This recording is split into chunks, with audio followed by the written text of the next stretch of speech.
Okay. You sure easiest or not? Easy or hard? Best looking player.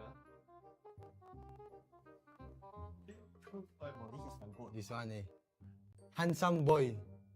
Handsome boy. Ken from Vanguard.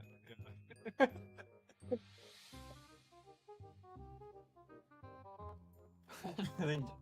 think we're getting something. Yeah. 3, 2, 1. Okay. 3, 2, 1. 2, 1. 这个哟，这个 I don't know what to say. 3, 2, 1. Didn't he have a different name? You write the current name. Okay. Oh, easy game, bro. Huh? Oh. Like you all say the old name or the new one? The answers? Okay. So easy Wow. What's the old name? Dante. Not Dracula. 3, 2, 1. Technically both correct. Oh, okay. What the heck? Wow, this one I know. Wait. Huh? Oh. 2, 1. Eudora is correct. Yeah. That time her skin color, the basic one was red, bro. I forget. Eudora. Oh, wait, bro. Okay.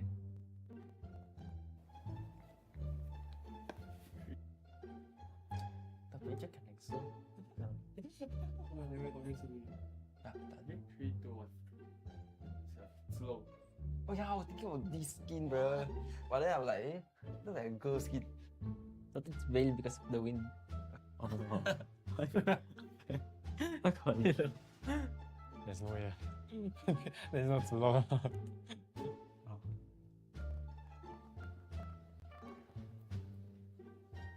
Yeah, mage. Oh wait. Oh, I know. Should be this one. I hate this hero, bro. I got my answer. Okay. Ah. Okay. Huh? Wait. Like a universe Who's that familiar? Oh, okay. Let's see whether it's correct. This one is, you can't even guess it. This is near impossible. Oh, You know the light bulb? yeah. They super zoom into it, bro. I'm done. Please. Okay. Can we read answers? Okay, correct. We'll look at the correct answer. Wow, I forgot about that hero, bro. Supposed to be your main, your main. Because he got one. I wanted to guess the Alice special skin, but then like I realized he that said the powers was not like featured in the password. Yeah, but he said it was default skin. Yeah, that's not to be a default skin. Universe Do not say Bro, I thought it's Cyclops. See, bro. Oh. Oh, deluxe. Okay. the first player to guess blue. I don't know if guess blue. Because of the yellow skin, right? Oh. Why you don't know it? Yeah, you not me. A crispier chicken McCrispy? So much crispier.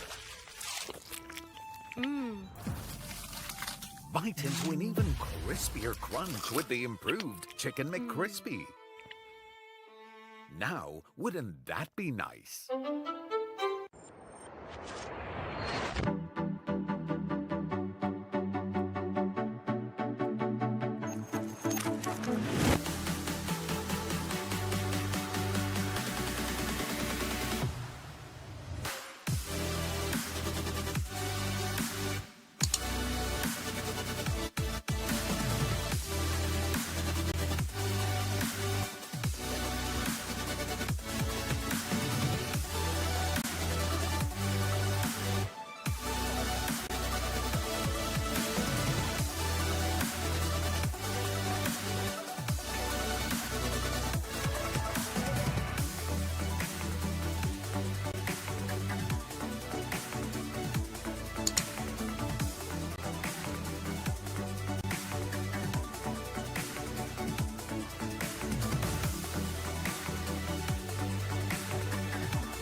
OSIM.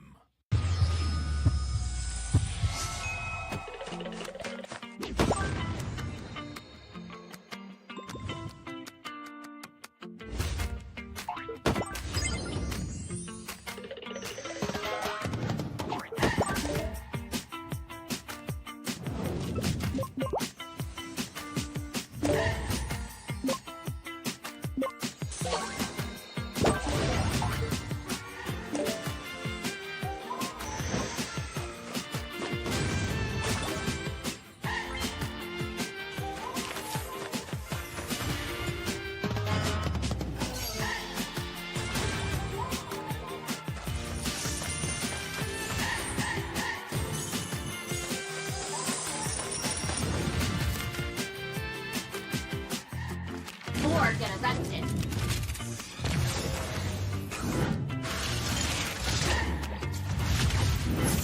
This will sting.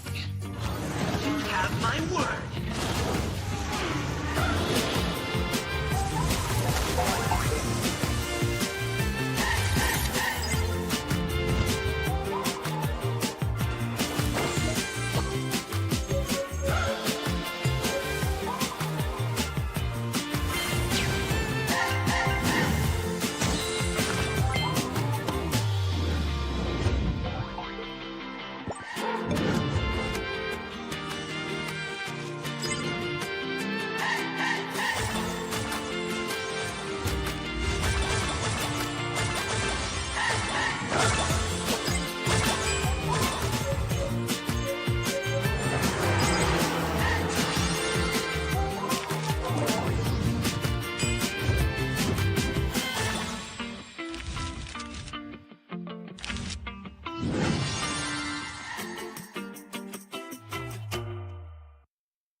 少し乱暴しようか。私は強くなるんだ。そのためなら何だって。自分の良心に従って人を助ける。オーラってやつは隠してもにじみ出るもんだからな。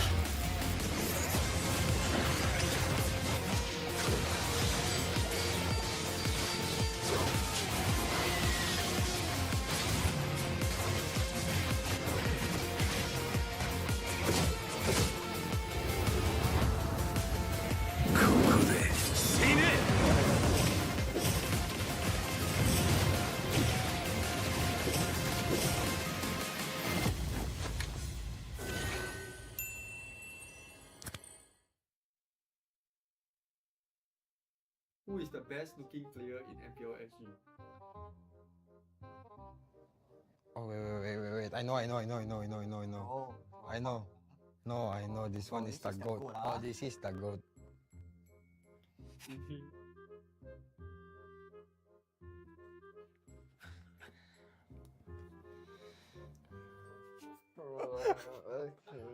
You sure easiest or not? Easy or hard? Best looking player. This one handsome boy. Handsome boy. Ken from Vanguard. I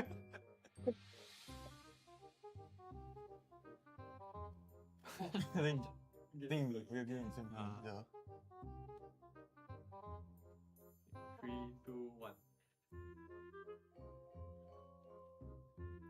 Okay.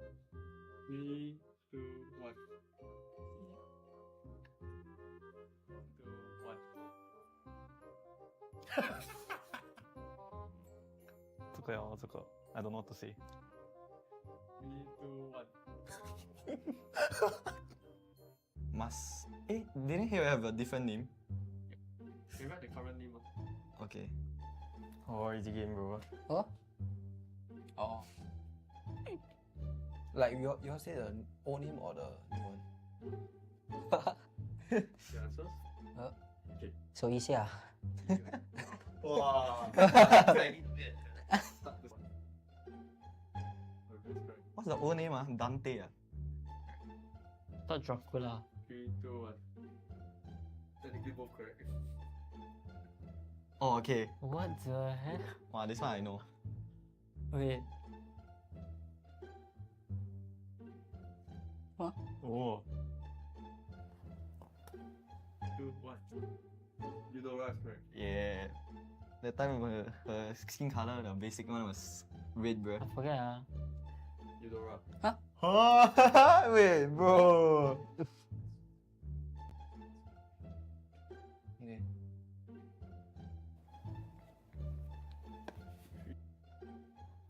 Tapi je kan exo. Tak ada. 3, 2, 1. Slow. Oh yeah, I was thinking of this skin, bro. But then I'm like, look like a girl skin. Thought it's veil because of the wind. Oh. There's no way. There's not too long.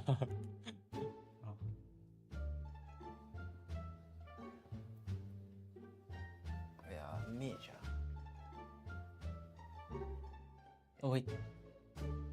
Oh, I know. Should be this one. I hate this hero, bro. I got my answer. Okay. Ah. Okay.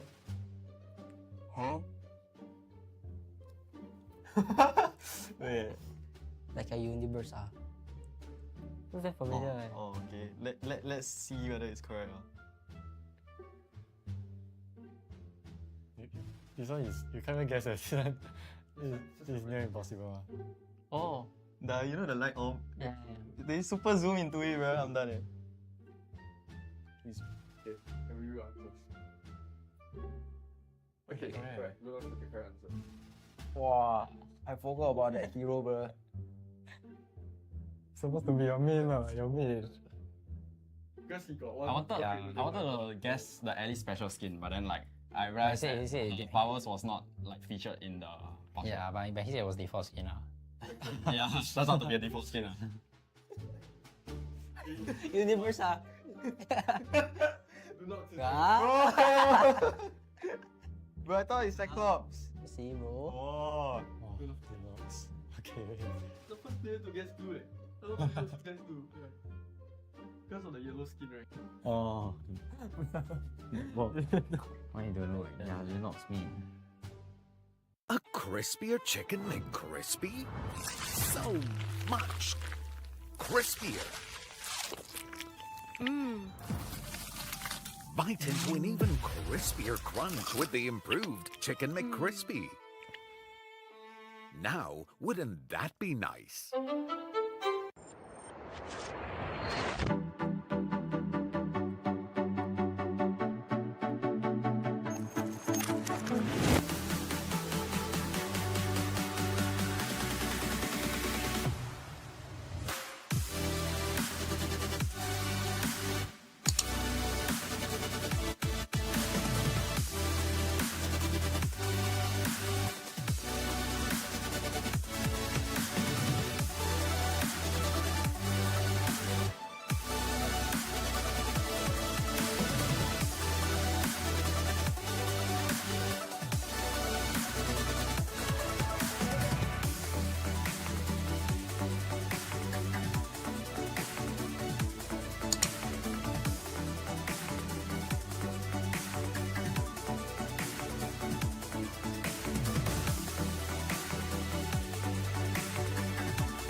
MPL SG Season 7 is brought to you by Moontan Games and Zenway Productions.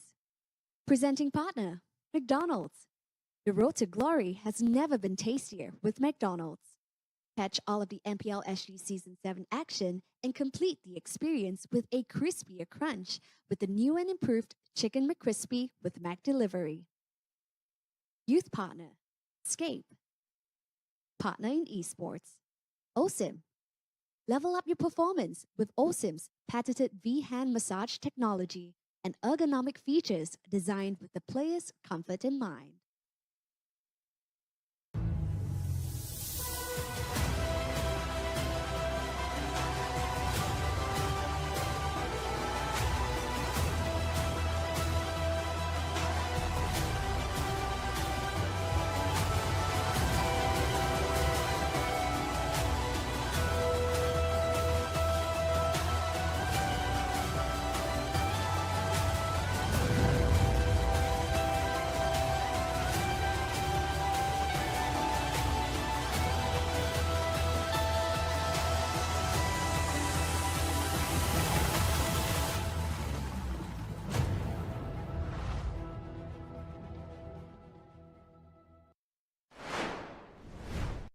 Welcome one and all to MPL SG Season 7 Playoffs Day 2. Now, as we approach the playoffs, we see 6 of the top teams right here in Singapore duke it out. And yesterday, we have sadly said goodbye to 2 of our teams, and that is Evil as well as Vanguard Esports. Now, the top 4 teams stand before us, and unfortunately, by the end of today, we will be saying goodbye to 1 more of our team here at MPL SG. So, who will emerge victorious and vie for that crown? And that is the champion of MPL SG. And head on over to the MSC 2024. We can only find out on Sunday. Now, we're located right here at Scape. Now, this is in the hearts of the iconic Orchard Road. So, if you're watching stream right now, head on over and join us here in the crowd to feel the buzzing energy that we have. And that is the live playoffs that's currently happening today and tomorrow. Now, the first matches that are going to come up real soon, we'll be seeing them in a few moments time, but first let's take a look at the match schedule.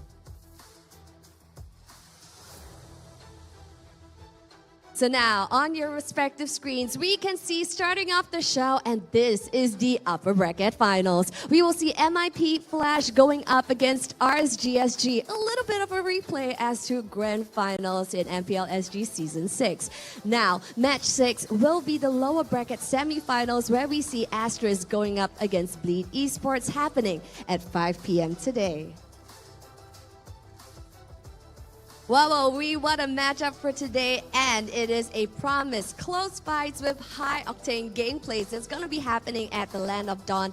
Definitely matches that you don't want to miss, as we see for our boys vie for hashtag our pride, our passion. So without further ado, introducing to you guys match 1 for the day. A little bit of a recap as to what happened in playoffs of MPL SG Season 6 Grand Finals. We see the same 2 teams, NIP Flash going up against RSGSG. But this time round, if you think you know the outcome, both teams now have brand new different rosters, exciting gameplays, and more to offer. And this is why it's a match that you don't want to miss. Starting off with the familiar faces of NIP Flash.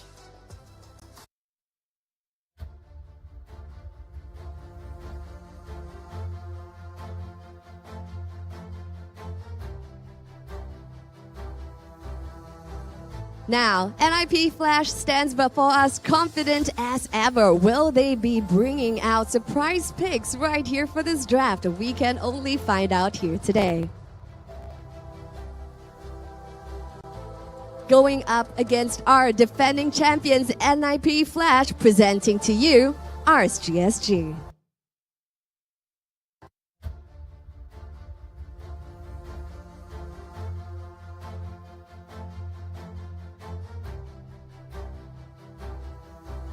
So yes, RSGSG has made a wonderful win earlier on yesterday for match 2, pushing Bleed Esports down to the lower brackets. Now, will they steamroll on this victory from yesterday and take this match against NIP Flash? Let's find out, ladies and gentlemen, presenting to you match 1 for the day.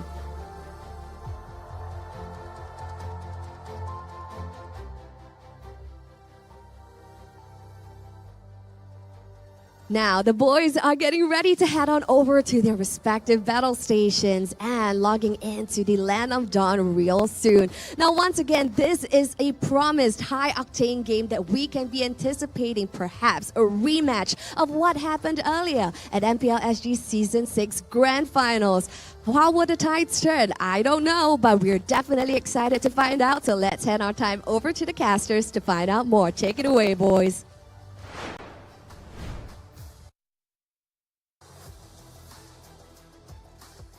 Guys, playoff day 2. I'm Kwasong. This is Abstract. This is Holler. Guys, how are we feeling? Well, coming into day number 2, after a pretty hectic day 1, I think that looking at 2 BO5s is gonna be, well, kind of like a bittersweet feeling, I guess. More games, but it's also kind of more tiring for the players. That's true, but look, I am super excited, right? This is the Season 6 Finals, but we get to see it one day earlier? I mean, we are where we're supposed to be, right? We're going into this season, we knew what the top 4 was going to be. I called Asteris. I feel great about that. I need to brag and I need to show that to the world, right? Because of the fact that they're in. But now that we have all of the top 4 teams into this one, I think this is going to be super exciting to see what happens at the end of the day.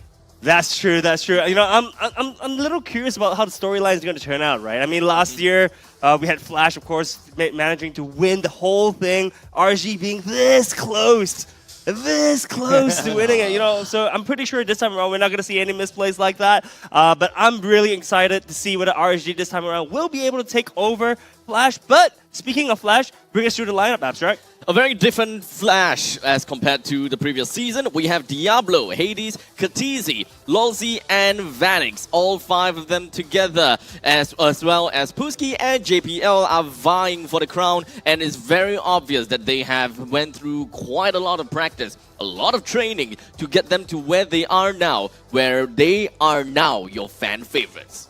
Yeah, fan favorites. I mean, they've shown us a stellar performance during the regular season where they weren't even really taking things seriously. But on the other side of the field, we have RSG SG. Holler, floor is yours. Okay, RSG SG, this is a team that was the only team that beat NIP Flash in the regular season. So let's introduce, of course, Closer, Bray, Godzilla, Derry, and CS. This is the team that we have huge expectations for. In the beginning, we didn't really understand where they were going to be, but seeing them now and starting to kind of hit that peak, this could be a monumental game. Yeah, not to mention, you know, this team has grown exponentially, right? I mean, when they first fielded the first week, they were looking as if they were a little bit shaky. Wonky, yeah, a little bit wonky, a little bit shaky. But as the weeks went by, they grew stronger, and now they're finally here. Upper bracket finals, right? So, honestly speaking, my expectations, pretty dang high. I do want to see a little bit of a flip of the script because we have saw before between RSG and Bleed. I mean, we know that RSG definitely played a very strong game, and of course they have practiced a lot in order to make sure that they don't lose to Bleed again. But are they going to be doing the same thing whereby they will be able to hold themselves against Team Flash? Yeah, that is true. Now, taking a look at NIP Flash's stats at this point in time, guys, Vanix 806 GPM. This is actually an improvement from yesterday. Yeah, it is. It is definitely better by, I mean, probably like 20 or 30 GPM, but that 20-30 GPM is a big amount. It's a big difference, especially when you're crossing over the 700 GPM threshold, right? So honestly, Lord Vanix is epic when it comes into the gold lane. So all eyes will be on Vanix versus CS, in my opinion. But not to mention, we also have other players like Lolzy, Katizi, Hades, and Diablo. Lolzy yesterday, he was on fire. His kill participation was 71.58%. You know, not the highest, but like I mentioned yesterday, he could just be that statue. He just needs to maintain his zone control of protection for his team. I mean, this is quite literally an all-star team, right? When we're talking about Vanix as well as Lolzy, we also can't forget about the fact that Katizi is extremely consistent. Hades and Diablo very flexible when it comes down to being who is the win condition of each different series and games. Of course, but looking at RSG SG, you know, we also have, you know, CS. I mentioned before, CS and Vanix, that's my kind of focus for today. His GPN not as high as Vanix. KD 5.11, very respectable. But any of these players stand out to you, Holler? Derry. This is a guy where RSG, when they are flying high, it's when Derry is doing well. Okay, it tends to, when they play poorly, Derry tends to have an off game, right? So there's a lot of pressure on him. I think that a lot of the other players are very consistent. They know what they need to do. But I think that really, if Derry shines, this team is really going to make some waves. That's true. And, you know, Derry has been adapting as well to what his team needs, right? Previously, he was only really good at playing aggressive style supports, like your Grok, like your Edith. But as of late, he's also switched to the Enchanter style of supports, where he's been playing the Rafaela, he's been playing, I think, the Matilda as well, you know. So honestly speaking, this team, both teams, having extremely strong lineups. So I'm really interested to see how they're going to be crafting the games to get together today. I'm excited to see their growth, let's be honest here.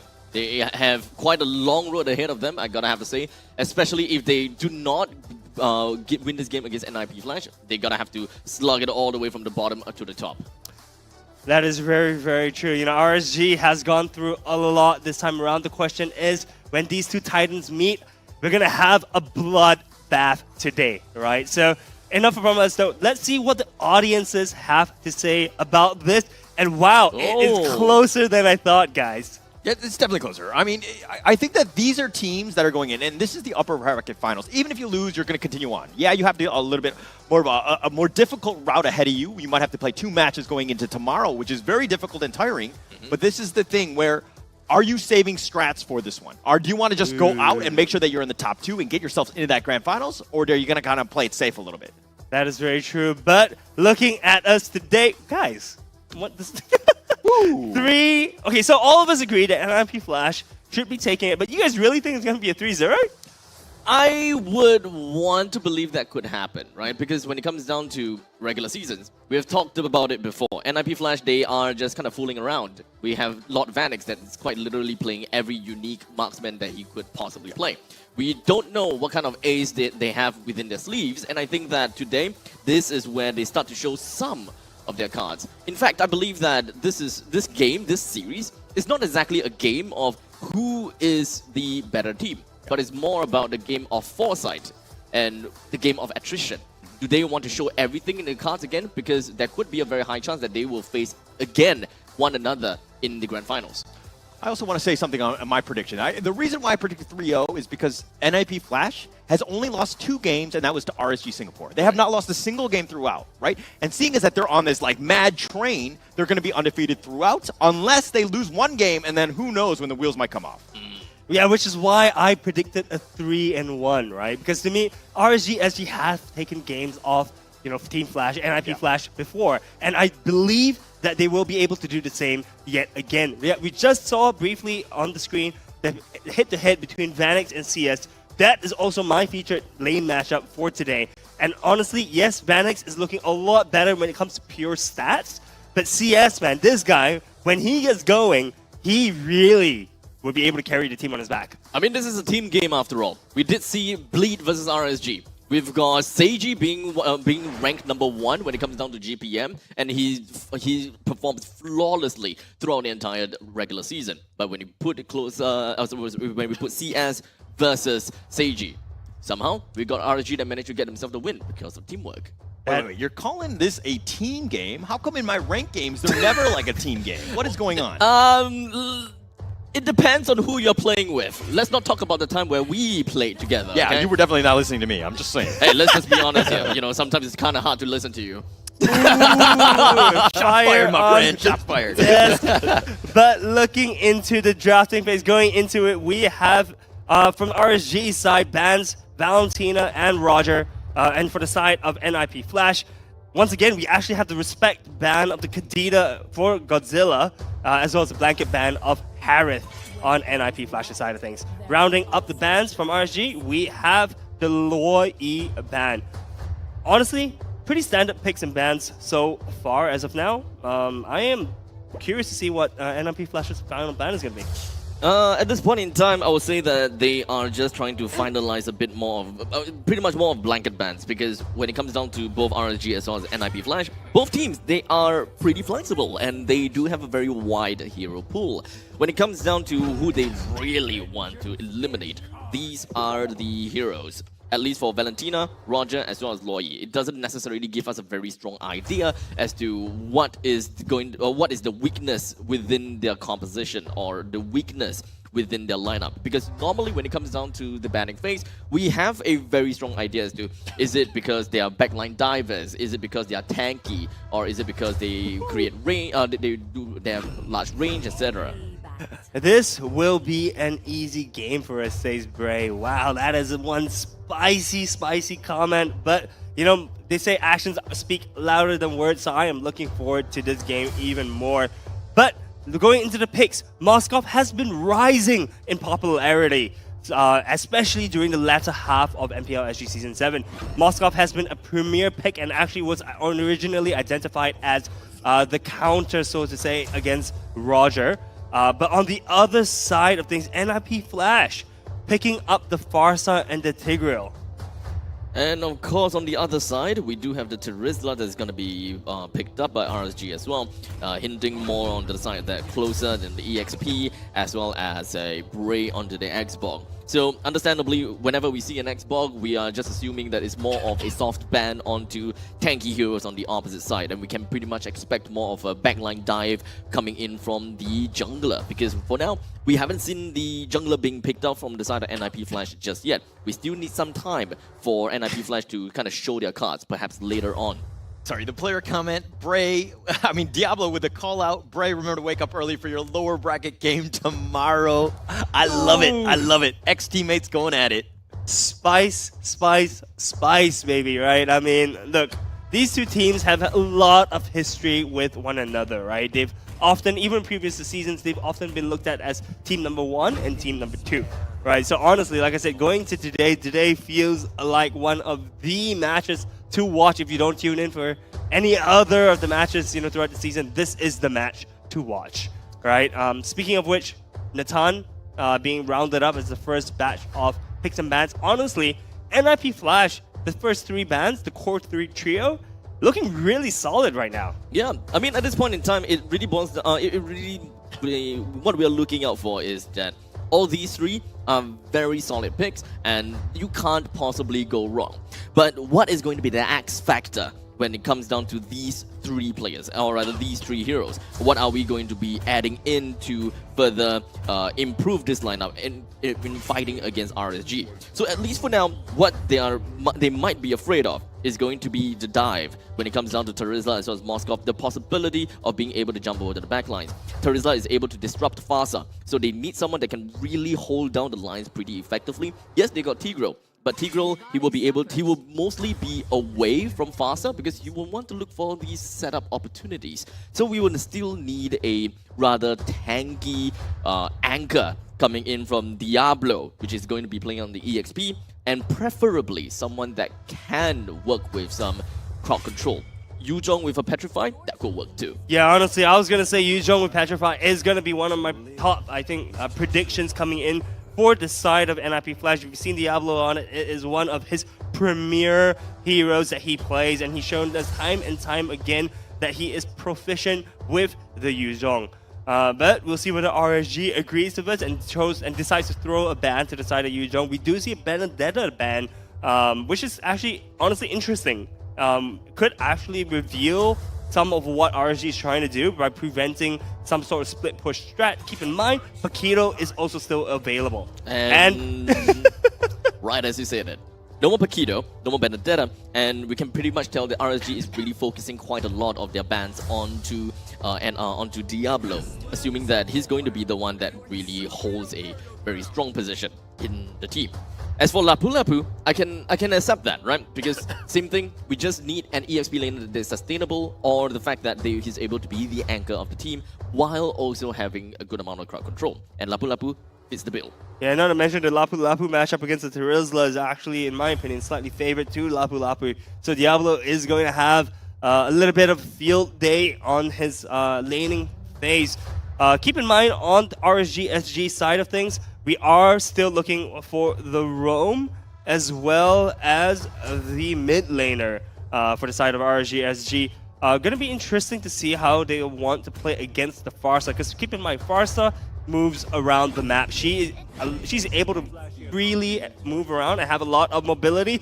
But we have Braze Ling coming out for the first match of this upper bracket finals, as well as the Florin, which we teased a little bit when we talked about Dairy picking Enchanter type supports. And I think this, honestly, this lineup coming up from RSG looking really good. Okay, not exactly what I was expecting. They went full flex down onto the Xborg pick. So now we are looking at Terizla that is going on to the middle lane, by the way. So the Terizla will be played by Godzilla, and this is very reminiscent to Jay playing the Terizla in the middle lane. So they're not necessarily going to be doing the typical stuff that we should be able to see, whereby they get themselves the lane priority, etc. But to close things out, we are also going to be looking at a Nolan that's being picked from the side of Hades, and we have seen the superior slippery menace that Hades have brought upon the Land of Dawn before.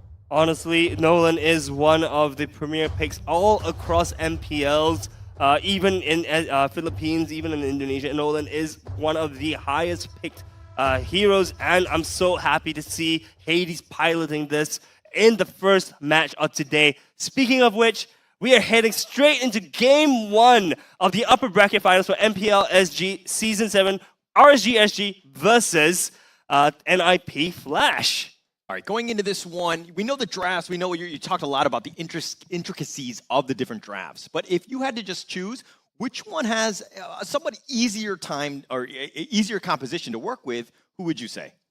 Personally, I would say NIP Flash. Yeah, I ditto that exact sentiment, because honestly, NIP's Flash, they have range that they can deal with. Honestly, RSG is looking really, really short range, so they have to approach NIP Flash. But keep in mind, they've got the Tigreal. NIP Flash has the Tigreal that can just shove them back and use its ultimate to keep them together. And we have skirmishes starting off. Back. Godzilla already getting low. He flickers back. He's trying to get back to safety. Diablo, Hades, I don't think they're going to commit, and they've gone too far. Hades is the first to fall. Diablo's next on that list. Lalzi will just kind of walk back and just be like, hey, what happened, guys? Very efficient movements coming in from the side of RSG, immediately responding to the call of duty whenever they saw someone that is in danger. In fact, NIP Flash started up with a pretty good initiation on the Lalzi. The Blaze chops in. He gets stunned under tower. Doesn't even be careful, and Lalzi somehow survives. Woo! Oh, that was so close. Bray hit level 4, by the way, in that first team fight. So he used the ultimate to try to get an early kill onto Lalzi, but unfortunately was not able to get anything more than that. And wow, RSG off to a very strong start. It is. In fact, this start is not exactly what I'm expecting, because when it comes down to NIP Flash's lineup, they do have the very conventional start, whereby they have a mage in the middle lane, and understandably, when it comes down to mage, once they hit level 2, they already got the biggest power spike as compared to any other roles that is in the game. First skill and second skill are always going to be damage abilities, and it will always help them to work out with the early game engagements. Which is why when I see NIP Flash started in the team fight, solo, Hades is going to take that one out, and taps the blades. He goes in, and it looks like closer. He's going to be focused here. The spear's a little off the mark, and now RSG are going to back off. What a steal coming in from the side of Hades. Bray decided that, look, I have the level advantage, so I should be able to win the retry fight. But Hades hits level 4 right as the turtle was down to half HP, so Hades decides to scoot on over and manages to steal it with his retribution. And guys, Brave Smite on Dairy, Lauren? Brave Smite on Florin. Well, it pretty much just assume for me, I would just assume that he would want to have probably a better time when it comes down to laning together with the Moskov, or perhaps it's just more of a better survivability throughout the entire game, just so that he has more time that is always going to be around. But the problem is, does need to be careful. He's going to back off. He's going to be fine. It's fine. But the problem when it comes down to Florin is that whenever I look at Florin, I will always assume that the best way to use a Florin is when your team actually utilizes healing healing capabilities, regen, spell vamps. But unfortunately, RSG doesn't really quite have that. So the only thing I can expect is only when CS picks up a Heart's Claws for themselves, and that is probably the only time where the anti-regen debuff will be shredded off. Yeah, in the bottom lane, looks like they're going to go. Lousy gets the nice stun. He's been charged, but he's going to go down. Bray will get credit. Derry trying to walk into it, and Hades actually cuts him off, and Bray gets over the wall. He's going to be fine. Lots of mini skirmishes happening all across the map. There is no room for us to take a breather, man. These teams are bashing heads on against each other, and we are seeing just so much death on the field. But even then, only 300 gold lead to RSG so far. Honestly, we'll probably see a next fight in about 2 seconds or so when the turtle spawns. Right now, we got Hades going in. Feathered airstrike right on. Hit does connect onto Derry. And Hades now, he's going to be jumped on from the backside. Godzilla running after him. And Hades gets away. Not a lot of HP to work with, but we do have the turtle that is currently available at the northern side. So it really depends on whether Hades will be able to get enough HP back in order to really take onto this turtle fight. But EXP-wise, we gotta have to look out for this because Bray is currently at level 7 and Hades just... Okay, number one, both of them are level 7, so it's not too bad of a deal. Oh, Lousy gets him, lines him up with Bray. Diablo going in for this one as well. Closer trying to back off the feathered airstrike. He's trying to connect onto this one, but Lousy so low. Closer going down to the ends of the earth to get him, but he might have gone too far. He's gonna fall, and it looks like that's gonna be it. It's gonna be a 2-for-1. 2-for-1 trade is not what RSG is looking for. Now we have a 500 gold lead, which is going to expand 800 gold lead to the side of NMP Flash. NMP Flash taking that second turtle of the game. Honestly speaking, things are starting to look like the tables turning for the side of NMP Flash. It will definitely be a lot more difficult for RSG to execute their game as compared to NMP Flash. But I will say that right off the start, they're actually doing a pretty darn good job. I am pretty much expecting that the amount of skilling and of course the farm from RSG is going to slowly and very gradually work out for Bray. Bray is understandably going to be one of the main heroes that we need to look out for, and he needs to snipe down onto Curtizi. Godzilla understandably have some other jobs that he gotta have to work out on, because Vanix understandably is super slippery. Yeah, look, Vanix is going to be really hard, but once he does use the ultimate, he is also going to be a very prime target, I think, for RSG to pounce on. Honestly, really liking the composition that RSG has brought to the first game today. Honestly, who would have expected Godzilla to play Terizla, right? Yep. But that's not really what I expected. Yeah, no, for sure. Like Xbox, yeah, sure, you can be a little bit more flexible about that, but to see them pull kind of like a J move, that's not what I expected. No, but I love it, right? Because this composition makes sense. It allows them a tanky front. It gives them a tanky front line in Xborg as well as the Terizla, but it also gives them opportunities to pounce the back line with the Ling, with the potential Xborg as well, and you also have sustain in the Florin, right? Not to mention Moskov as well. He just does his own thing, right? He just shreds through the entire team with his spears. So honestly speaking, love how RSG has brought this lineup together. And as you mentioned, the later they go in the game, the better they're going to be. On the other hand, NIP Flash, their lineup spikes probably mid to late game as well. But I'm always afraid of damage output, right? When we look at the fact that a mage has been substituted by a fighter, which is going to be an initiating fighter such as a Terizla, you might actually lose out quite a bit of damage, because look at this, the entire cost of Godzilla's damage pretty much just tickles Longzi only. That's true, but we did see the damage graph earlier with Feather Airstrike. Doesn't seem like they will be able to take much of a fight from this point on. Curtizi already don't have the Feathered Airstrike. The Turtle is currently available for the picking as well. So when it comes down to the ultimate economy, understandably, the NIP Flash would have a rougher time for this taking. Yeah, but I don't think it's going to stop them. Actually, RSG opting not to contest for this third turtle, opting to take a fight in the upper river for some reason. Yeah, they're going to get the stun here. They do have with the feathered airstrike. They're going to snipe him down. Godzilla, though, sticking around. Diablo and Curtsy are just going to scurry him away. That's what they have, right? NIP Flash. Burst damage. And RSG doesn't really quite have that. honestly a little bit confused as to why RSG are taking these fights. Honestly speaking, they should be targeting for objectives like the turtle. They opted to fight for the first one.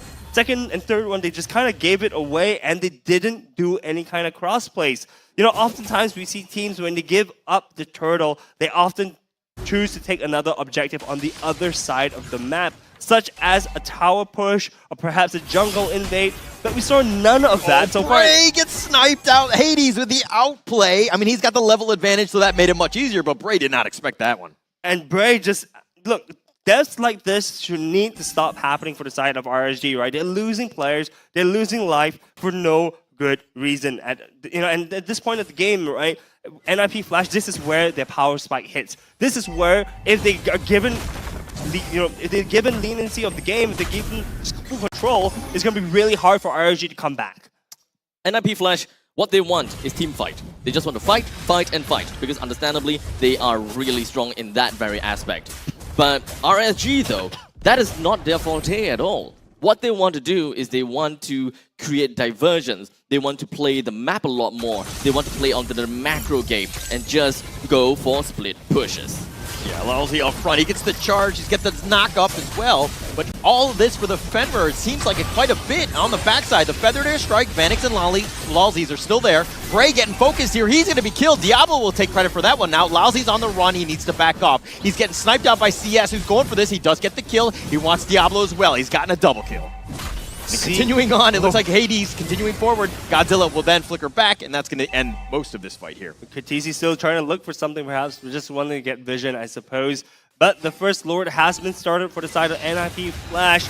Once again, I'm not surprised that RSG is not trying to contest with this at all. It's once again given. Yeah, I don't think they can. It's it's not that they don't want to, it's just that Bray was down, they didn't really have the retribution, so you're kind of in a bad spot to begin with. I can kind of understand what NIP Flash was trying to do at that point in time. They did manage to kind of go in for a team fight that favored them a lot because of the amount of real estate that RSG can maneuver around with, which actually inhibits the growth of a Moskov, because positioning is key when it comes down to Moskov. But it also plays a very difficult part for NIP Flash. The moment that they are all huddled together, it actually also helps Moskov. So by the end of the day, NIP Flash, they went in, they found Bray, they got him they got a kill off of him, and they're like, okay, there's a lot as well. The moment that Bray goes down, we can focus on the standing up onto neutral objectives, which is exactly what NIP Flash did. But by doing that, they backed off and lost 2. Oh, the Feathered Airstrike, in addition to the Lord, making it difficult for them to even get to it. Yeah, they did a little chip damage on the T3, but that's the first Lord. They'll take that. Yeah, the first Lord doing damage to the tier 3 turret is definitely what NIP Flash is looking for. Diablo being a little bit cheeky. Force the flicker. Force the flicker, that's pretty much it. But the Feathered Airstrike, right back off on cooldown. He's going to go for this. They get the T3 bottom. That is an opening. That's what you want as NIP Flash. That is especially great. since this is the first Lord. Yeah, not to mention that they're up also 6.4k gold. That's 2 entire items right now. The gold, keep in mind, guys, just about 2 to 3 minutes ago was very, very close. And right now, the game has blown wide open to... Sorry, the game has flown to NIP Flash's side. At this point, NIP Flash looking extremely dominant. Itemizations-wise, we do have Vanix that has pretty much gotten themselves with a total of 3 items, the Feather of Heaven, the Scythe, as well as a Holy Crystal. While Hades, he's got 3 items as well, with the Hunter Strike, Malefic Roar, as well as the Blade of Destruction, almost with the Analyst battle. So from maybe about 2 minutes from now, it's pretty fair to say that NIP Flash would have quite a lot of lead, and they would have a full item away from their counterparts. Yeah, things are looking a little bit grim for the side of RSG SG, but the silver lining is that CS has completed his Holy Trinity and looks as if he's building towards potentially a Has clause. So honestly speaking, I think CS is going to be the saving grace for the side of RSG SG. I mean, they rely on Bray, right? They're trying to funnel as much as possible. He hasn't had the greatest of games. He's died 3 times already. He's 2 levels behind Hades. So this is a pretty sizable advantage that they need to overcome. And RSG right now, they don't really have a whole lot of farm. They're getting choked out. It's going to be very difficult for RSG to get back in this game. But with that all said, RSG's game will only really start when Ling is at level 15. That is when they will be able to play on more of their macro game. They will play around the Lord's Dance and take the opportunity of putting and applying pressure on the opposite sides of the map. Because right now, there's still a lot of pockets of gold in the MIP Flash's territory, right? We have a total of 5 standing objectives that is still available for the picking. However, RSG, they don't have that kind of opportunity to create space and to make some diversions because of the fact that they just cannot fight for the Lord. This is so difficult to watch as an RSG fan. If you're watching here, you're just watching them just like sitting around waiting for the next jungle cramps to spawn. Like, it's a very difficult situation because you've been pushed back, you have nothing. You are literally so hungry, you're starving, you have nothing to eat, so to speak. Yeah, and look at that. Diablo is just walking in, trying to counter, steal as many jungle camps as he can, choking RSG out even further. Honestly, this is, as you mentioned, painful to watch, Holler. I mean, it's as an RSG fan, this is not what you want to see for the first for your first game, especially with how things were looking at the start of this game, right? Now NIP Flash up 8.6k gold.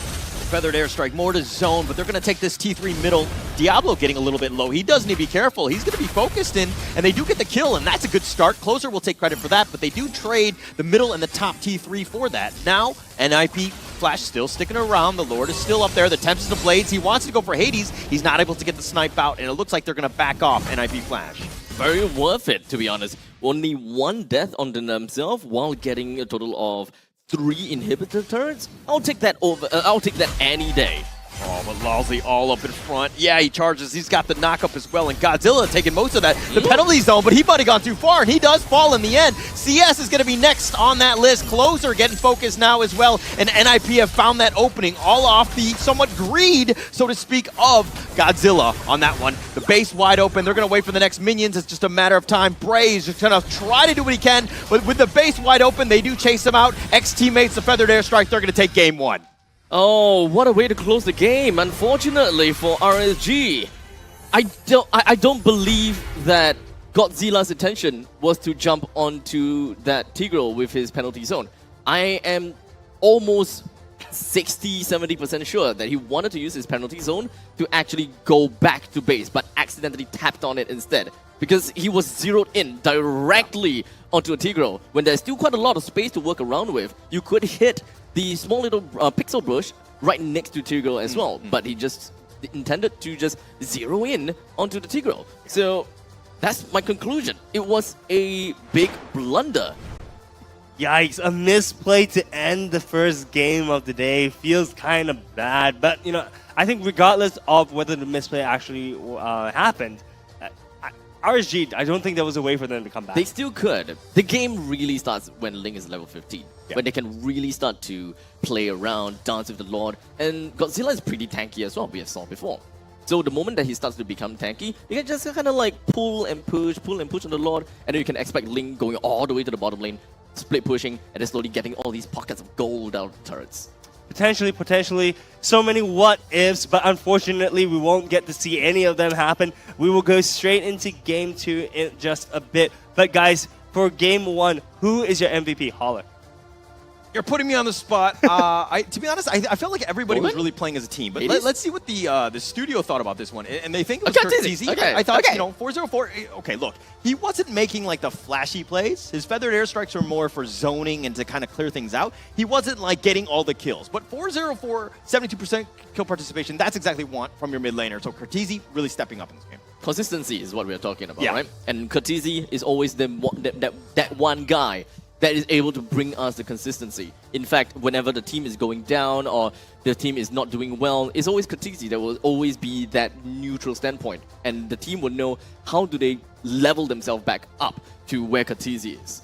Yeah, not to mention as well, right? I think you mentioned zone control. Zone control is very key, right? We saw Curtizi using feather airstrikes to, for example, push into turrets, right? If you use a feather airstrike, you're dissuading RSG from coming in to defend the turret, because if they do defend, they're going to get chunked out. And if they do get chunked out, they can't defend. Yeah. So it's a lose-lose situation for the side of RSG. So unfortunately, that is one of the main things that RSG don't have to deal with the high ground or to use a high ground for themselves. In fact, the highlights that is upcoming up will most definitely be able to tell us a bigger story as to the advancements of NIP Flash. Why did they got to this specific point, despite not having a very good start? In fact, having giving 3 kills right off to the RSG at 3 minutes in. Yeah, so looking at the highlights, you see just, as we mentioned earlier, a lot of skirmishes happening at the early game. And honestly speaking, initially, RSG had the advantage. They had the first 3 kills of the game, but then they started giving away kills in the middle of the game for free. They started giving away turtles for free. So as we see here, these skirmishes start to pay in favor towards NIP Flash. This is actually where we see CS starting to pop off just a little bit, managing to get 2 kills off Diablo as well as Lalzi. But unfortunately, even with those 2 kills, was not able to do anything with it. Right, so honestly speaking, and this is the play that we saw could potentially have been a misplay, which actually ended the game for RSG SG. Yep, I am a lot more sure that it was a big mistake. Wanted to get in, but accidentally tapped on the button or maybe accidentally released his finger, and in the end, zeroed down onto the Tigro. I find it really gut-wrenching to see that kind of thing happen, especially having that outside of a base, knowing that NIP Flash don't have a lot of resource or don't have any reason to really push into the base and end the game, but Godzilla's mistake ended up being the catalyst for NIP Flash to be like, you know what, we got this, let's go.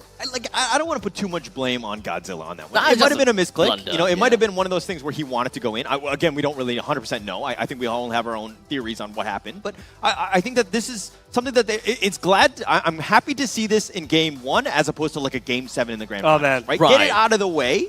I mean, shake it off. Let's go back to the draft. Let's, again, let's pretend like a 0 set. Yeah, like reset this thing. All right, so let's go on to Game 2, guys. For Game 2, what do we want to see actually RSG do differently? Honestly, when it comes down to RSG, I think that they did pretty well in the early game. I don't really fault them for anything. In fact, they have more or less been playing according to what their lineup allows them to. They are executing exactly how I would believe that they would be able to do. The only thing that I am not a big fan of is just the Florin pick, right? The Florin is the only one that feels a little bit iffy, a little bit off to me, because out of this entire lineup, there's only 2, technically right now, right, at the game ends, there's only one person that really makes full use of the what was that again? The anti-heal debuff, you know? Because Florin, whenever you go when you pop your ultimate, you immediately shred the debuff of Dominance Eyes or NOD or perhaps even the CE Halberd, and that is the beauty about Florin's ultimate. But right now, it's only Brave that has the House Claws that can really make full use of it. Godzilla that's playing as a Teresa doesn't really make use of that, and the other thing for Florin is global presence. We don't really need that kind of global presence here, do we? But technically speaking, they wanted to play split push, and they couldn't get there, because the game only starts when Ling is level 15. So they needed a lot more of that early game advancements, which is why they decided to have a Godzilla to play as a Terizla, because it will hold down the fort in the early and the mid stages of the game, just so that they can be a tank, they have a tankier front lines for the Lord's Dance, or perhaps to even open up the map. I think the biggest takeaway from that game was the Bray Hades like jungle diff, right? If we're looking at 12K net worth lead versus like a 7K, right? You have a huge sizable gap there. That's something that they really need to figure out, how to get Bray some of that farm. Then the second piece is, if we're going to go back to the highlights, it was pretty much highlights for NIP Flash because of the fact that every single team fight they were taking, RSG was like down a man, right? They would go like 2 versus 5 or 3 versus 4, and they were making it very difficult to win any of those team fights. Yes, they have a team fight comp, but it just seems like they were not really on the same page. Yeah, the team did look slightly disjointed, right? As well as, like I mentioned before, they were kind of giving objectives over to the side of NIP Flash, and we see here, right, on the stats on the screen right now, every single major objective was given over to the side of NIP Flash, and I would argue almost none of them were contested, except for maybe the first one, which was a good steal from the side of Hades. Okay, well, you can, in MLBB, you cannot give anything for free. That is the biggest thing, right? If you're going to give up the turtle, fine. And Kwasong, you said this, right? You got to take the tower elsewhere. You got to split push. You got to take something. But just stick it around and be like, we can't fight, we don't have smite, or whatever it is, that is unacceptable. Correct. You will definitely need to find a trade one way or another. You know that there are a lot more people that's going to be congregating around the turtle, so why not bring our resources somewhere else? I would say that the mid stages of the game when we have Florin as well as CS just kind of like working around together, they didn't really manage to do too much things that is fruitful, unfortunately. So I guess they just needed to nip that in the bud. How do they find trades outside of playing for turtles? If they can't find that kind of stuff, and if they can't find an answer to that, might as well go for other conventional picks that actually contest for turtle instead. Yeah, fair enough. Well, moving on to the side of emblems, I'm actually really questioning Davies' emblem choice of the Brave Smite. I would have much preferred to see the Focusing Mark instead, right? I mean, typically when you see Enchanter-style supports, you choose a Focusing Mark to amplify the damage that your teammates can do to your opponents, right? Honestly, Brave Smite, I don't know. Help me see a reasoning why. The only other thing that I can think of is just, I mean, understandably, Brave Smite helps you to survive longer, right? And surviving longer might actually be the key to a proper team fight. Because if you are playing a split push composition from the side of RSG, you don't really have a lot of people that is within the main bodies. And the only main body that we can expect to see is the Terizla, the Axebog, and very potentially the Florin. Sometimes the Moskov may be away, or sometimes the Ling may be away. So you gotta need someone that can really hold onto the fort and to throw out more of these crowd control, which is something that they lack. They don't have a lot of crowd control that they can just casually throw out. It's only the Florin that has that. Otherwise, they can only rely on Godzilla's penalty zone, and that's pretty much all. Well, that is fair. Now moving on to the post-game stats, guys. Honestly, I don't see anything super outstanding. We see 100% kill participation by Davey, which is great. But I mean, with only 7 kills, 100% is not super hard to reach. But honestly speaking, guys, I want to talk in the next game, right? NIP Flash, I think they don't need to change anything. I think whatever they're doing is working for them. RGS, you talked a little bit about what they can do, who they can focus on. The question that I want to throw to you guys is, do we want to see a mage mid again, or do we want to see them trying out this Terizla? They picked it first, right, in the far side, right? So they kind of shoehorned themselves into this sort of draft. I think that was kind of a difficult situation to be in, especially for Cartesi, right? But it's one of those things where RSG, they need to kind of figure out ways to get some sort of objective-based damage in, right? They need to kind of, again, just group elsewhere. They need to figure it out. I mean, if we're looking at turret damage alone, it was all NIP Flash. RSG really had no answer to that. But their draft, you talk about Florin, but it had Sustain, and they have potential, but they weren't really clicking, right? The spears were off the mark. Bray was kind of going in solo at times. There was no real, like, wombo combo that this RSG lineup can really do. Wombo combo is not exactly what we want to see from RSG, but it's also one of the main ideas and the main thing that doesn't help them during the laning setup, whereby they can't exactly push NIP Flash away because they want this turret. They don't have one thing that is the most important, which is zone, range. Yeah. We are looking at a good 3 heroes, 3 damage dealers that are close ranged, and when it comes down to far range, or not really far range per se, Moskov isn't all that far range. Yeah. So the range coming in from RSG is extremely small. And in the meantime, they are countered by this one hero, Farsa. Just a single feather airstrike, and no one can be touched from the side of NIP Flash. I mean, it's not only the Farsa, right? The Tigreal. Dude, if you step close to the Farsa, he's gonna just shove you all the way back, and you're just in CC land. You're in the bouncy castle, basically. Right, you're not allowed to move. You're up in the air, and then suddenly you get implosion in the face, and then you're just grouped up together. And the feather airstrike is, by the way, just bombarding you at every possible second of the time. Which is why it's kind of sad, or not say sad, but it's rather unfortunate. Because I do like split push, and when it comes down to split push, it's basically a rock paper scissors game against a death comp, right? You play split push, the death comp gotta have to split up, and they lost the main identity of that comp. Unfortunately, because they couldn't exactly pave the way for the level 15 game for them to actually execute that kind of split push, solely because of the fact that they have small range and countered by the Farsa. If the Farsa wasn't introduced in the game, I'm pretty sure that RSG would have done so much better.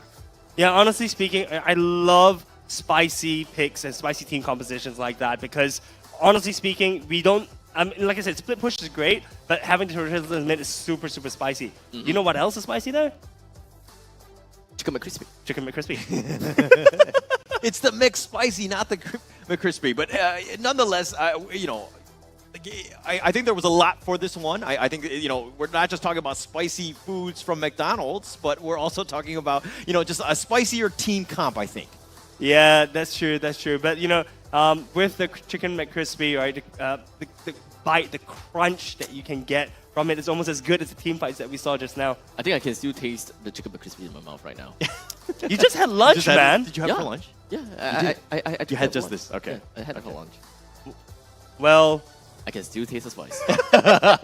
And the crisp. well, guys, if you guys are hungry for more matches like these, you know, you can always key in.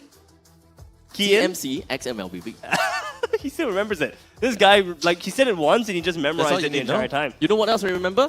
Is that with 850 points, I believe, in the McDonald's app, you will be able to get $4.50 off for your next McDelivery order. Yo, this guy is the walking McDonald's atlet. This guy. That's the way to do it. I have no idea why I know that. Well, but that's also my happy place. So go up to the McDelivery, you know, McDonald's app and play the My Happy Place, and you could be able to get yourself a couple of deals over there as well. I love it. I love it.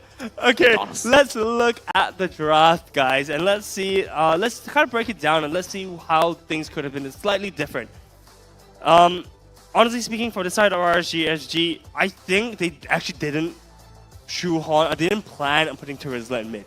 Right, I think it was more of an adaptation that they took later in the game once they saw Farsa, once they saw what I guess the NIP Flash was trying to do. Is it worth it though? It doesn't really lose in lane. It has so much sustain so that even if you get ganked, Godzilla's going to be fine. So that lane can be independent, but it's one of those things where I think it's more towards the last two picks of the Florin and the Ling. Right, Bray really had a hard time getting anything going. His jungle was constantly getting invaded.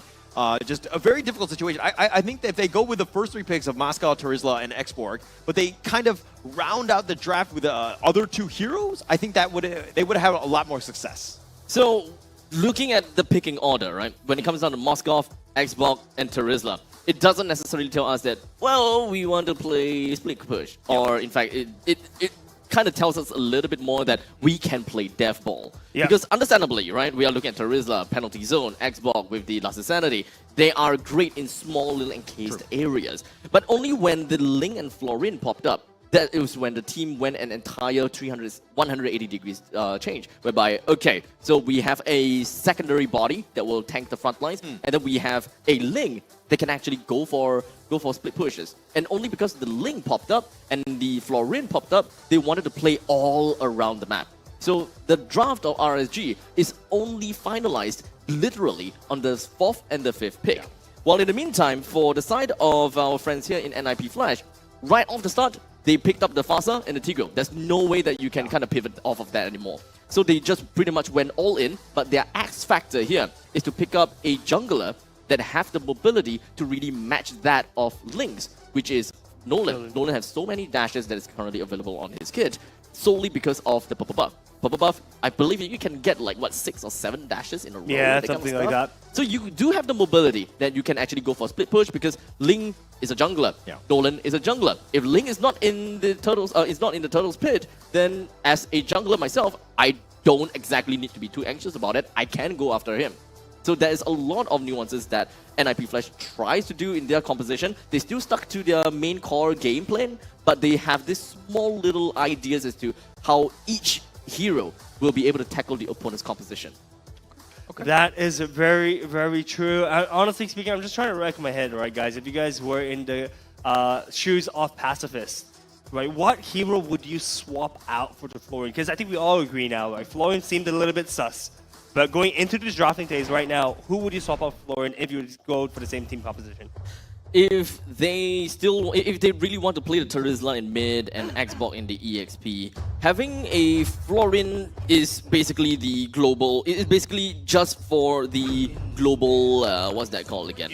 The global heal, right? Yeah. Global heal, global presence. But there is definitely some other ones, such as I'm not too sure. Is Matilda banned previously? No, Matilda was available. Matilda was available. That actually helps them with more mobility and get closer, which is something that they have a lot of issues with. So I personally would say that Matilda would have been a better help for them. Not necessarily for the healing, because they don't have healing for Matilda all that much, but it would aid them in the mid stages of the game, whereby it helps them get themselves to level 15 earlier to get their main game plan rolling.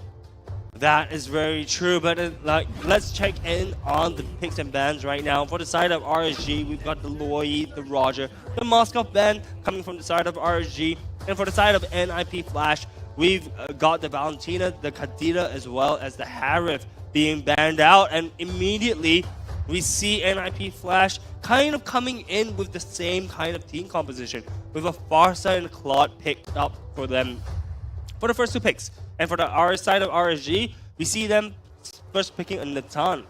Honestly, first pick Natan, and probably a denial kind of idea coming out from the side of RSG for NIP. Pretty early for the Natan pick, but I think it's still okay. But we have the Grok being picked up from RSG, as well as the Terizla. So very standard pick that doesn't really quite pivot anywhere just yet. Their jungler is still unshown, and we have seen how Terizla was flexed over to middle, so we can't be too quick to believe that Terizla is gonna be the ESP lane. So we still have a couple of X Factor there, and Pacifist did manage to make NIP Flash believe that this Terizla is flex. I really like the Grok pick here. Right? I think it's more to Derry's style. He's had a lot of success on this hero. Picking it early, making sure that he has the hero that he really wants, you know, in the draft going into the game is going to be super helpful for him. So I really like it how they're kind of changing things up with RSG, making sure that they've got themselves in a much better position going into the late stages of this draft. Talking about better position, we see NIP Flash on picking up the Fanny for Hades. This is one of Hades' main heroes. This is, you know, arguably why, like, arguably why Hades is so darn good. Oh, why he rose to fame. His Fanny gets chosen, and this spells doom for RSG. Wow. Okay, this is kind of tough to absorb, because now for NIP Flash, the last two pick gotta have to be someone tanky for sure. We need someone tanky. We need someone that can really anchor the team down. Lapu Lapu can technically still be played by Diablo, and we have seen Diablo played quite a bit of Masher in the yesterday, but that is quite literally not gonna be possible anymore unless they kind of want to go for like this all-strike combo, this all-strike composition, whereby every single one of the heroes from the side of NIP Flash is have some kind of threat to the enemy. But I doubt that that is what Adamir would want to have for their team. Yeah, honestly, I was going to say Minotaur is going to be a very solid pick for the side of NIP Flash, but Minotaur gets removed off the board from the side of RSG. We also do see a Paquito being banned out from the side of NIP Flash, as well as the Barats to round up the phase of picks and bans. Honestly, for RSG, probably want to ban out another tanky hero, someone like the Lapu Lapu perhaps that we saw the Diablo play, or maybe even the Yuzhong actually. Yuzhong would be pretty darn good on the side of NIP Flash under Diablo. I think Yuzhong is picking a Yuzhong kind of fulfills two conditions, which is being able to be relatively sustainable while also having a lot of kill potential. And I think that that's something that NIP Flash may actually still want to pivot themselves into. Every single one of these heroes can kill people, and that is scary. That is scary to think of. But for now, we still have, we have Cho that's actually been taken away. As much as I want to see Matilda being picked up from the side of NIP Flash to further incorporate that very aggressive, high-octane, super mobility team, I highly doubt so, solely because they don't have that anchor of the team. They can move around a lot, but with no one that can really play around the Lord's Dance and really just hold the Lord, I find that very difficult to have. Why the Cho ban though? Do you have any insights into that? Generally just a hard lockdown, I guess, because NIP Flash, they got zero form of lockdowns. No point-click ability stuns, no AoE stuns. It's only Phaser stun, which I would say is completely unreliable. You gotta have to hit twice in order to really get the stun in. As such, having the Tigro being introduced into NIP Flash lineup is perfect for what I want. You've got the tankiness, you also have got a setup, you have the crowd control that I am just specifically looking for. Yeah, the implosion for the side of NIP Flash is looking incredibly tasty, right? I mean, look, there's so many small combinations that you can do, right? You have Tigro that can go in and use implosion, group everyone together, and then Phaser can Phaser can use a feather airstrike to just delete people off the mat. If not, you also have Claude to use his ultimate to just wipe, well, more people. Just wipe out everyone. As long as anyone is just being caught by the implosion, well, everyone's doomed. To a certain extent, I mean, if they don't have Purified, that is. So, RSG is going to be moving on forward with a Novaria pick and a Fredrin. So, the Terizla, in fact, it is not Flex. It is going to be going over to the side of Closer, and for Novaria, it's going to be played by Godzilla and Bray onto the Fredrin. So, crowd control-wise, yeah, they've got it, because Fredrin himself is is chock full of crowd control. I'm not particularly too afraid of that. When it comes to the wave clear, they've got that. When it comes down to high ground, they have that for Novaria as well. In fact, a very good answer to the pick of Phaser from the side of NIP Flash. Yeah, because Phaser is going to be it's going to be stationary when she uses Feather Airstrike, right? So I think the Novaria's comments is going to be able to hit her mark pretty darn easily. But now question is, how is NIP Flash going to round up their lineup? There we go. And true enough, as mentioned before, Lapu rounding it up. Honestly speaking, their lineup looking very similar to how Game 1 went, with the exception of the Natan going over to RSG SG, as well as the Fanny instead of the Nolan. If it ain't broke, why fix it? Exactly, and honestly speaking, I would argue that this lineup is almost better, right? I mean, with Fanny has just so much more mobility than Nolan, and she's able to just go across the map and invade and get out of there faster than what Nolan can do. Honestly speaking, terrifying lineup to play against. Now, the only other thing that kind of gets me is the fact that NIP Flash did pick up the Fanny on top of the Grok. So I'm not too sure whether how are they going to be playing around the Guardian's Barrier that will be erected by the Grok. But I'm, of course, super stoked to see how our friend here, Hades, is going to be piloting this Fanny. Upper bracket finals, game 2. RSG down 1-0-1 going into this one. We're going to have NIP Flash going into this. Do you like which draft do you like better? I kind of still like Team Flash's lineup still. Okay. I still kind of like Team Flash's lineup. It's pretty simple, pretty easy to work around with. Well, in the meantime, RSG, sure, they do have quite a lot of problems that is filled up already. In fact, it's a pretty balanced draft. However, one of the main damage dealer is a sniping hero. It's all about skill shot, being Godzilla. So this game's outcome is also very heavily dependent on if whether Godzilla hits his Star Shatter. Okay, you say that it's a simple lineup. Are you saying that NIP Flash are not smart enough to play a more complex lineup? Such abstract? Nope. They can find you online at Such Abstract. Well, I mean, technically, yeah. I think they're simple-minded. Come at it. I think they're simple-minded, all right? If anyone finds anything wrong with me, look at me at Holo TV.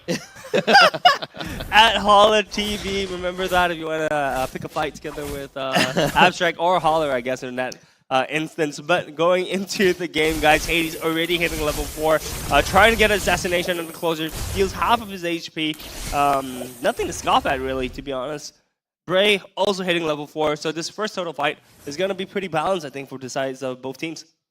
They are, both teams, I would say that they're definitely going to be on a stalemate. I don't see how RSG may have too much difficulty dealing in the mid stages of the game. They have a tanky frontline coming from Dairy and Bray, and even perhaps even closer, they have the damage coming from CS and Godzilla. The only time that they actually would have a problem is that Godzilla's not hitting his shots. And it's kind of difficult for Godzilla to not hit his shot, because we have Lolzy on the opposite side, a very slow hero. We have Phaser, whenever he pops with the Feathered Airstrike, is quite literally stationary. And Hades, yeah, you dream on. Dream on landing a shot onto Hades. So Closer have got a very big play. The charge with the feathered airstrike right onto Brain. He's going to give up first blood, and Diablo will take that, and he'll be like, thank you, ex-teammate. I will take that.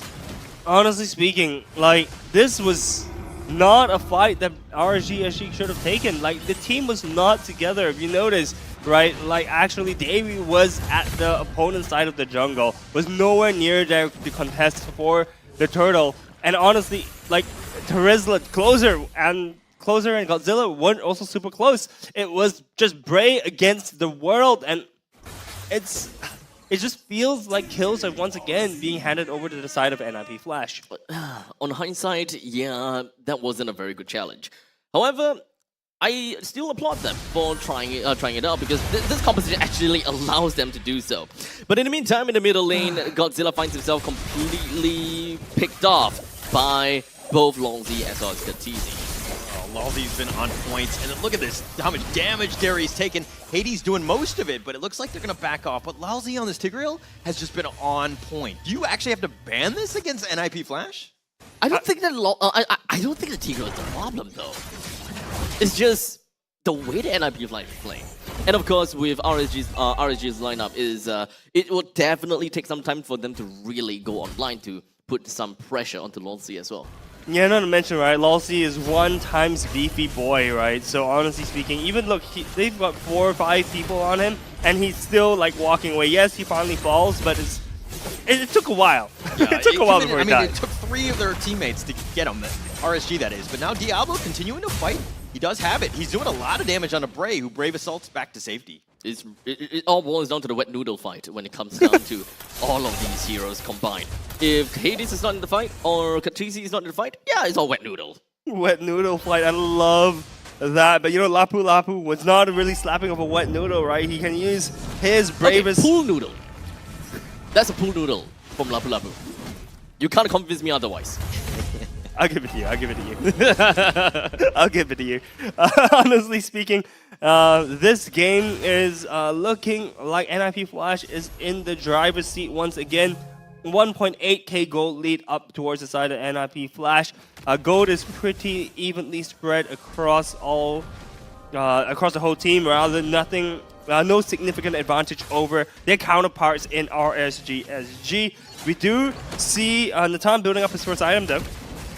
I do believe that there is still a lot of opportunity for RSG to come into this game, but I will always keep my eye on to Closer. You gotta have to land the right penalty zone, because at this point, you kinda have to consider, do you want to go for the penalty zone onto Katizi, or do you want to ground this bird? Because Fanny is pretty darn annoying, but do you have anyone that can really deal with Fanny aside from yourself? Ooh. We have a kill happening at the top side. I think Katizi as well as Vanix is just dual killed CS there. So the gold that's evenly spread is not going to be so even after all. Oh, the charge forward, the knock up onto Derry, who's taking a lot of damage, but they're going to back off here. Now, okay, one thing I like about RSG is that they're focusing more on that turtle. Obviously, you left CS wide open in the top lane, and he was vulnerable to getting ganked, and he did. But it's a situation where RSG have made some changes in their playbook, so to speak. Yeah, made some changes, but the thing is that they're still not grouping up fast enough. They do feathered airstrike right on top. The charge back pushes Bray away, and they're doing a lot of damage. The 2-man knockup, Lalzi, Closer first to fall. Kurtizi will take credit for this. Lalzi will fall in return, but Derry now a little bit low. Hades gonna back off. He's gonna recharge that energy. Hades wasn't exactly very present in that previous team fight. Maybe he had a little bit of a mishap here and there, but NIP Flash could use a lot more of his damage. To be fair, his items probably not quite there just yet. The only thing that he has is a single blade of the Haptoses, so we would expect a lot more assassination attempts rather than proper team fights coming from NIP Flash. It will still take some time, especially also we are looking at Vanix that's playing as a clone. We gotta have to wait a long time before Vanix is coming in with proper damage. Kurtizi, understandably, will be the main damage dealer here. So RSG, all they gotta have to look out for is to go for the penalty zone on the Kurtizi and really ground this other bird. Oh, Derry being focused. He's been within 5. Hades will take credit for this. Bray now is going to be energy erupting the Diablo, but the knockup onto Godzilla, the penalty zone now being committed, but it looks might be a little too late. Bray does get the Appraiser's Wrath, and he does get a double kill, but he does fall. Closer now on the run. Diablo's going to chase him out. Cortese, I don't think they're going to commit for this one, but 3 members still surviving from NIP Flash. This is hands down a pick-off comp coming in from the side of NIP Flash. They pick off one, and then Lolzy just like, you know what? I'm gonna flicker out this one random Godzilla. Why? Because I can. And they went for it. Diablo flicker back. Cortese will take the credit for the turtle though, so that's a win, but Vanix now images back to safety. They do have the Echo if they want to go. The wild charge is going to be committed, but now Derry trying to find him, but it looks like Cortese and Vanix are going to back off. Honestly speaking, the previous fight was going to be absolutely disastrous for the side of RSG SG. Thankfully, Bray manages to pick up 2 with the Appraiser's Wrath, right? And if he didn't do that, oh wow. Last-ditch effort though, damn! Yeah, like really props to Bray for being able to pick those last 2 kills up. But once again, RSG SG looking completely disjointed. They were spread across the bottom half of the map. Yes, they were starting to group together, but they got picked on before they could group as 5, and that is the problem that they're facing right now. If they do not group up once again, and they take another fight like this game is close to unwinnable. They're going to slowly take their time to really settle into this game, right?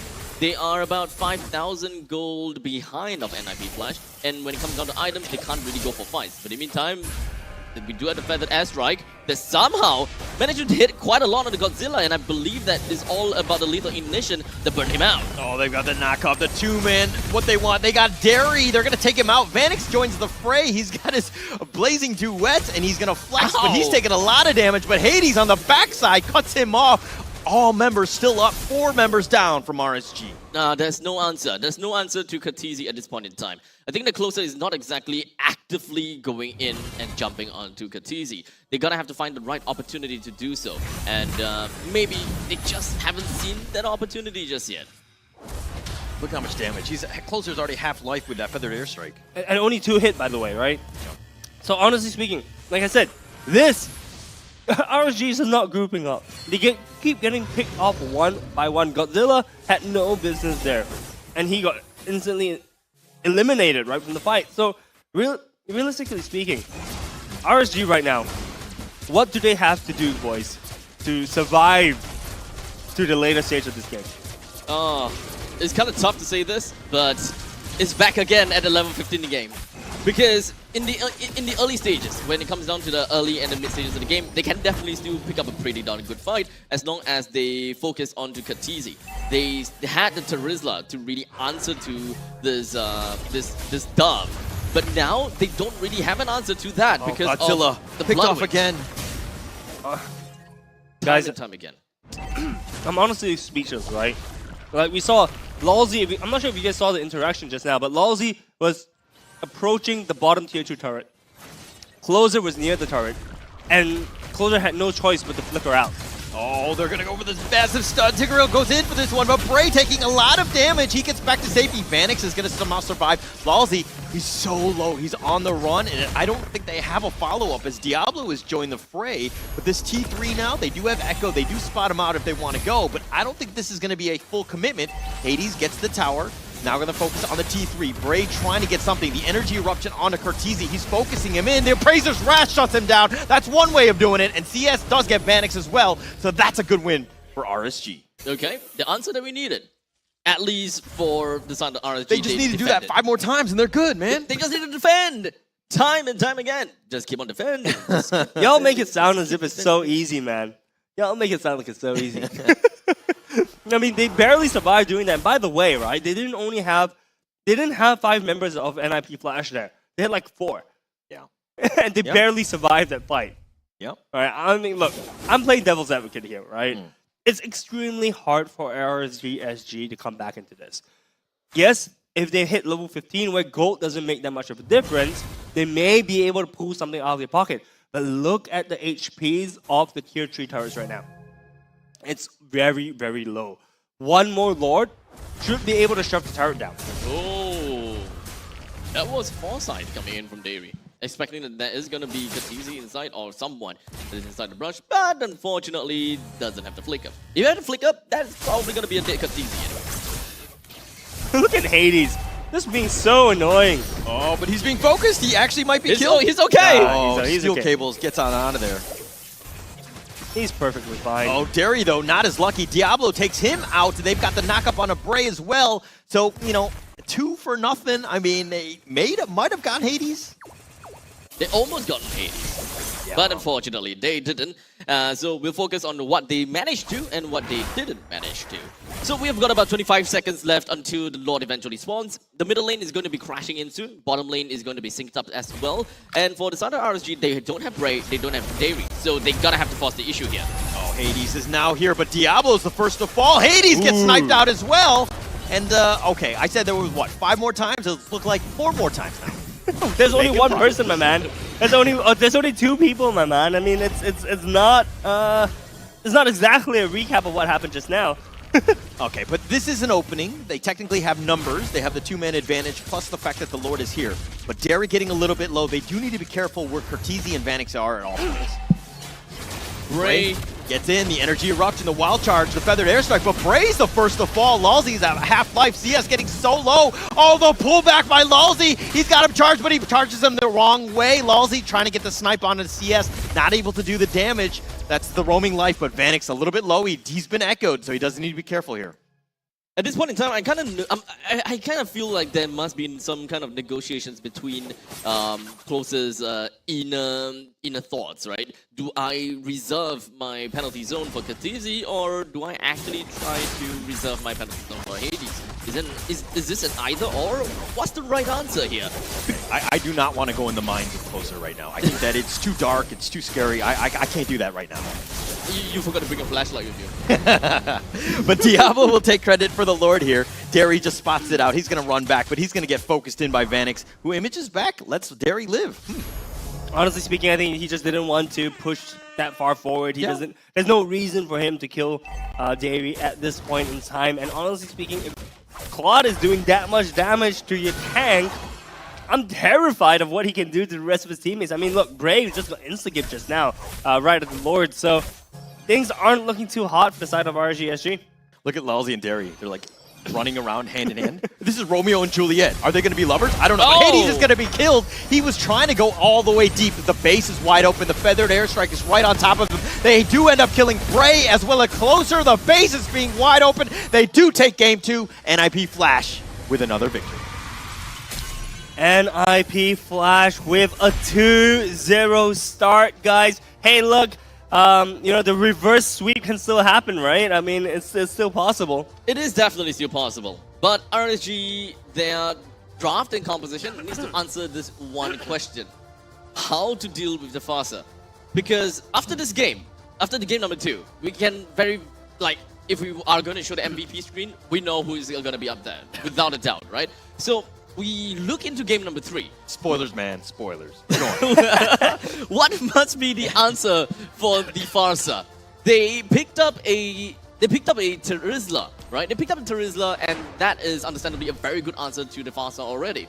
But I haven't exactly seen that presence from Closer just yet. It's either I don't see presence Closer, or I don't see the penalty zone that is used on Closer. In fact, it feels a lot more as though the penalty zone is used as a counter-initiative tool, rather than to react based on what the main damage dealer is doing. Sorry, not to interrupt right here, but I think the Farsa, Cortese is doing such a great job because he has so much space. Lalzi's just he's like that ultimate best friend, big dude who's just going to protect, his milady, so to speak, on this one. But he's keeping him almost, scot-free, so to speak. Maybe at this point in time, we need someone that can dive to the backline and apply actual threat.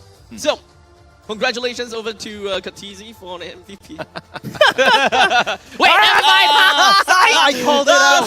The big bully, the best friend is the way you want to do it. It's the Rome life. I love it. And then Lalzi, I mean, he was on point. He completely protected everybody else. And he was, again, it's 0-3-12. I mean, the 70% kill participation, that's exactly what you want out of the Tigreal.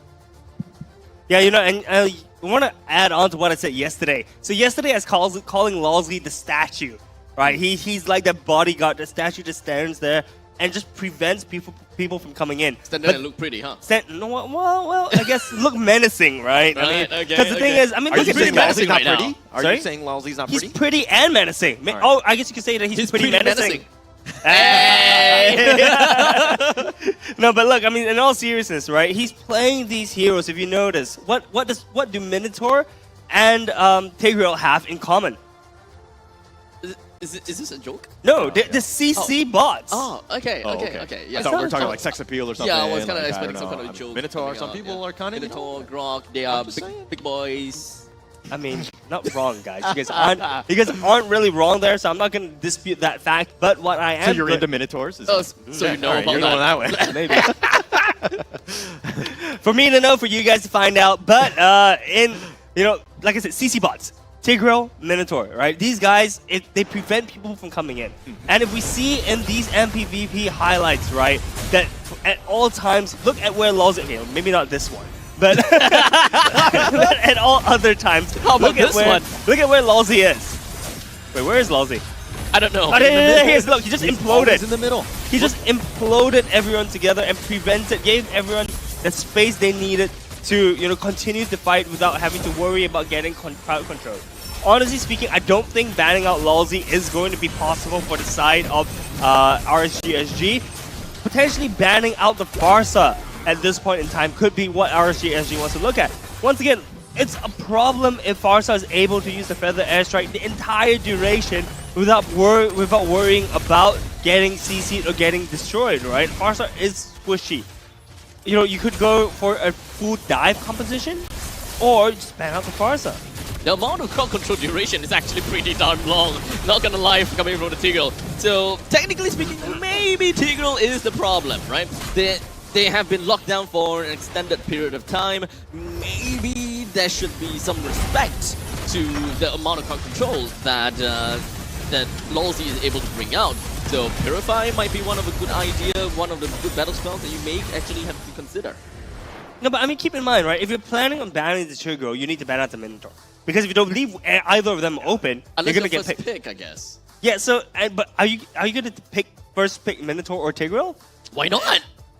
I mean, then the opponent can just pick Diggy. Yeah, let him. Change it up. Challenge NIP Flash. That's what you're telling me. Yes. Yes. Yes. All right. So looking into the item builds, lads. Does anything immediately stand out to you guys? I wouldn't say really stand out, but I do highly appreciate the Blood Wings that's being picked by Kha'Zix very early into the game. Understanding that he is one of the pivotal player of NIP Flash at that point in time. Mid-game, Kha'Zix, full-on damage. You gotta have to respect how much zoning potential this Farsa is able to put in and how much just pure damage he can do to the front lines of RSG. Because even if, let's say, Closer do land the penalty zone on the Kha'Zix, he's not gonna die solely because of the massive amount of shields that he has got for himself. Okay, my biggest worry here is, again, and I'm sounding like a, broken record? A broken record here, but Bray, the 7K net worth versus the Hades 11K, I mean, it's a slightly better advantage than the last game, but this is Bray on Fredrin, which is his, I would say, comfort hero, and not being able to really shine as putting themselves in an awkward position. Where do you go from here, especially with Game 3 coming up? This is, your backs are on the wall, what are you going to do? Have Bray play his assassin. Okay. Again. Yes, we have saw Bray actually going in to play Ling in the previous game. Yeah. But with this current composition, I thought that the backlines require more threats. Because Kha'Zix is the one that managed to bring the game from the start to the end very convincingly. And there was an answer to Kha'Zix. Yes, like I said before, Closer, jump, the rest collapses, etc., etc., and the rest is history. But I still pretty much like the fact that whenever Bray plays an assassin, he feels more at home. Yeah. And understandably, Bray started more as an assassin jungler to begin with, and he started to play more utility jungle to accommodate for his team, because they want to have a stronger EXP laner, for example, to play damage EXP, so on and so forth. So in this situation, where the EXP laner is utility and the jungle is utility, the damage is absent. Yeah. And in this game, having Bray playing an assassin might have probably been better. Yeah, actually, I wanted to bring up before the screen changed that I realized that Athena's shields were actually built much later, and they actually prioritized the anti-cuirass before they built the Athena shield, showing that they were actually more afraid of getting bursted down by Hades instead of Cortese. And boy, oh boy, I think they got punished for that decision, right? They're not really respecting the damage output that Cortese is dishing out with the Farsa, and that's potentially something that they need to address for this third and potential final game of the series. That's kind of the problem, don't you think? It's kind of like a damned if you do, damned if you don't situation. Do you build the Dreadnought armor to deal with Hades? Do you upgrade the Dreadnought armor into Anticuras to really deal with Hades? Or do you build the Athena shield to deal with Cortese? But in the meantime, have a probability that you can just be completely, well, wiped out by a random flying Fanny. So, at that point in time, they're gonna have to make a decision. And the decision is that they respect the Fanny more. But in this, it gives Cortese and it powers up Cortese and enables him to be the one that really goes the team way. That is very, very true. Damned if you do, damned if you don't. But looking at the post-game stats, honestly, damage taken by Bray, said the sandbag, nothing surprising there. Vanix, by the way, 2 times in a row being both the rich guy as well as the carry. So Vanix really showcasing why he is one of the premier marksmen, one of the premier gold laners in MPL SG. Lalzi as well, finally the best wingman, 12 assists. He was pivotal. He was the MVP of the previous game on his Tigreal. Honestly speaking, like I mentioned before, shouldn't ban out, I think, both the Tigreal as well as the Minotaur. Very hard to target ban Lalzi as his pool is so wide. Yeah, the more you see NIP Flash, the more you see how the team is really starting to gel well. Like, everyone has that specific role. They know exactly what they need to do, and they play really well with each other, right? Obviously, they've gotten a lot of reps throughout the regular season, and they're in this moment where they're in the playoffs and they're really starting to shine.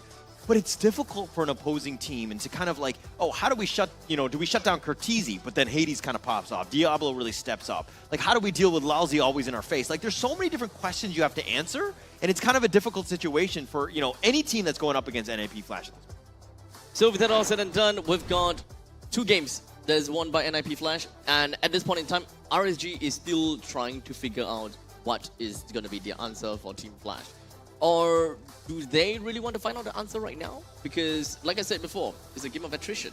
Are you saying they have like a cheat sheet? They know how to beat them, but they're like, no, we're going to save this for the final exam. This is not now. It's too early. That could be a probability. All right, that could be. Well, look, guys, if they have a cheat sheet or not, I'm interested to see what our analyst Kindofu has to say about the first 2 matches. So, my man, take it away.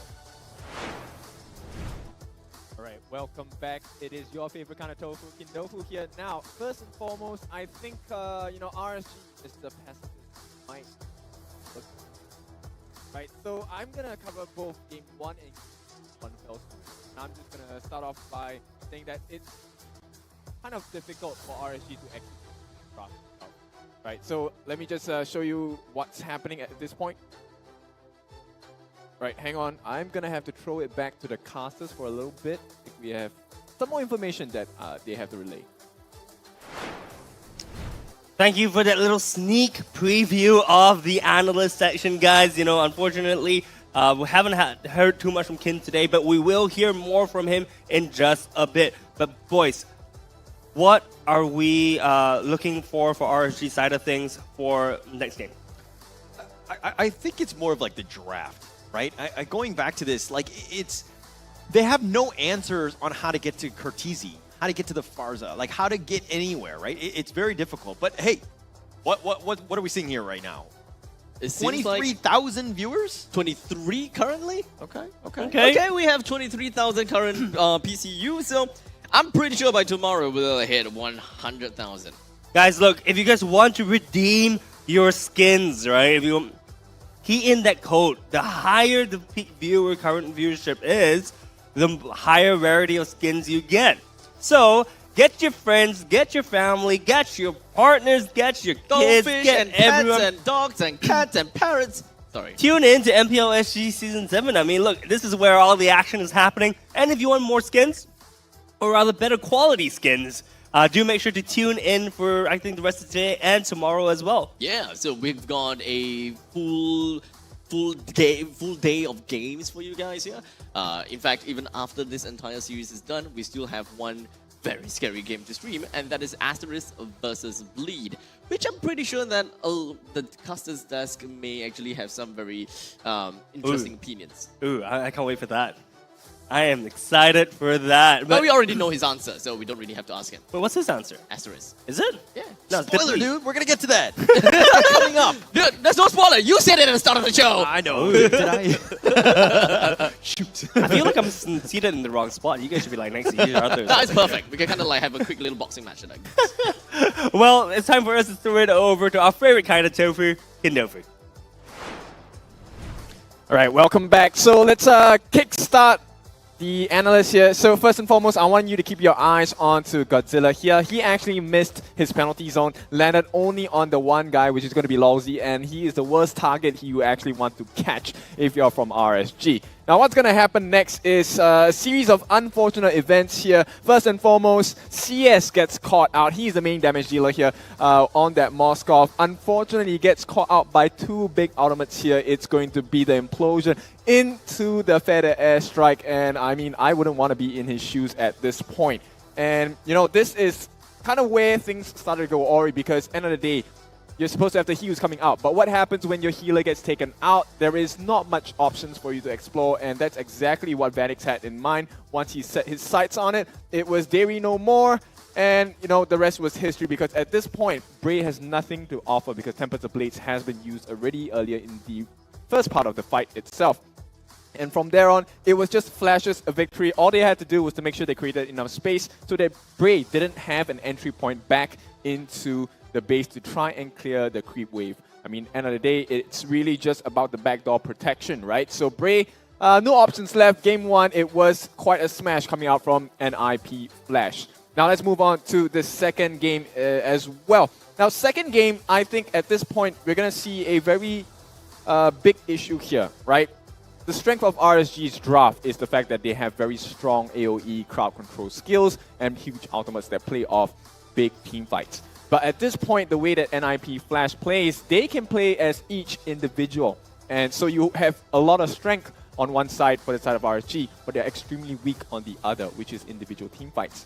And for those of you that don't know, this is kind of like a reference towards a stroke itself. So RSG itself couldn't handle the pressure, and this is how it all went down. Now, this was unfortunate, but I think this was kind of a planned move, actually. Hades obviously didn't want to die at this point, but he had to be unalived from the side of RSG with the help of Bray as well as Godzilla. Gets the kill, but more importantly, this actually sets the stage for the Lord to come in. At this point, this is what I'm talking about. This is about individual efforts combining into one. Right, you will see that Lolzy is actually pulling Dairy away, and Vanix does have the option to choose, right? Does he want to go for the base, or does he want to help out and kill Dairy? And of course, you will see he has made the smarter decision here to actually go and attack the Crystal instead. And if you take a look at the composition on the side of Team Flash, you'll notice they're never together, because that is the win condition for RSG. We want that epic Guardian's Barrier wild charge, and NIP Flash never gave that away, and this is the result of it all. Vanix gets to have a free hitting session here, while Lolzy, our lovely Trigo here, gets that 3-man implosion combined with the courtesy fed airstrike, and the rest is history as NIP Flash take game number 2. Now, big question is this going to be a 3-0? I hope not, because RSG, I know they have more in tank. It is now the time to rise up again and hopefully bring this to a 2-2. Now, boys, it's back to you. This is all my time for the time being. Thank you for breaking that down to us, Kindofu. As you mentioned before, I think NIP Flash looking very much like a cohesive team, right? Especially when Lolzy, redirects attention to him, and then Vanix is off to do his own thing. That summarizes this first 2 games up really, really well. It seems that RSG is not on the same page yet, actually. It feels like they're writing different essays with each other. Yeah. At this point, though, are you worried? Because your prediction was 3-1, right? Yeah. Both of us were 3-0. I think we're sitting very happy. I'm very happy with how things are going. But how about you? Do you think they're going to pull off one game? at this stage, honestly, a little bit nervous, not gonna lie. It's not looking super hot right now, but I do have the confidence in the RSG boys to pull up a pocket trick. Because if there's any time to pull off a surprise pick or a surprise composition, this is the time. Because honestly speaking, yes, you guys mentioned, oh, this is not the finals, you know, they can still win from the bottom and go back up to the top. But that's such a tiring route to go, right? Honestly speaking, would not, and that's all the games are happening tomorrow, right? So they're going to be extremely tired if they were to have to go through the bottom bracket. So realistically speaking, I believe this is the time to pull up a surprise draft if they have one for us. Which one is more important? Winning the entire show or just being or just not winning the entire show? Technically speaking, where I'm getting at too is that even if RSG were to lose this game, it's okay because they can still come back to it again and really just evaluate what has been going on between their game versus NIP Flash. They can come back again tomorrow and try to beat them with it again. Yeah, I mean, it's going to be a best of 5 in the morning. I mean, the biggest issue that they might have, whichever team does drop here, is the fact that they have to wake up super early tomorrow morning. That's like the only thing, that's like the most difficult thing. Playing the game is not a problem. You know what's the advantage of not winning here for RSG? Is that they get to wrap up early, go back to their office and immediately start their VOD reviews. And then, just when they start their VOD review early, they end the day early, they get to sleep early, and wake up early. Okay, you just said early a lot, and I kind of lost track of where we were going with this. But I assume that it's all... No, but I do agree that getting a rest and making sure that they're ready and having that study, I totally agree with you. I think that that is the right way to go.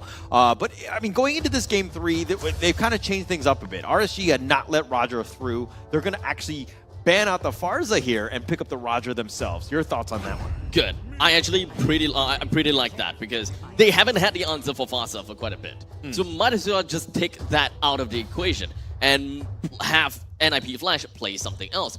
This way, they will also be able to take a look at what other kind of composition NIP Flash is able to play without the Farza. Because Game 1 and Game 2 consists of Farza, and they are largely very similar in terms of strategy or tactic. So now, without that high ground advantage that Farza is able to provide for NIP Flash, what's going to be the next case, next best scenario?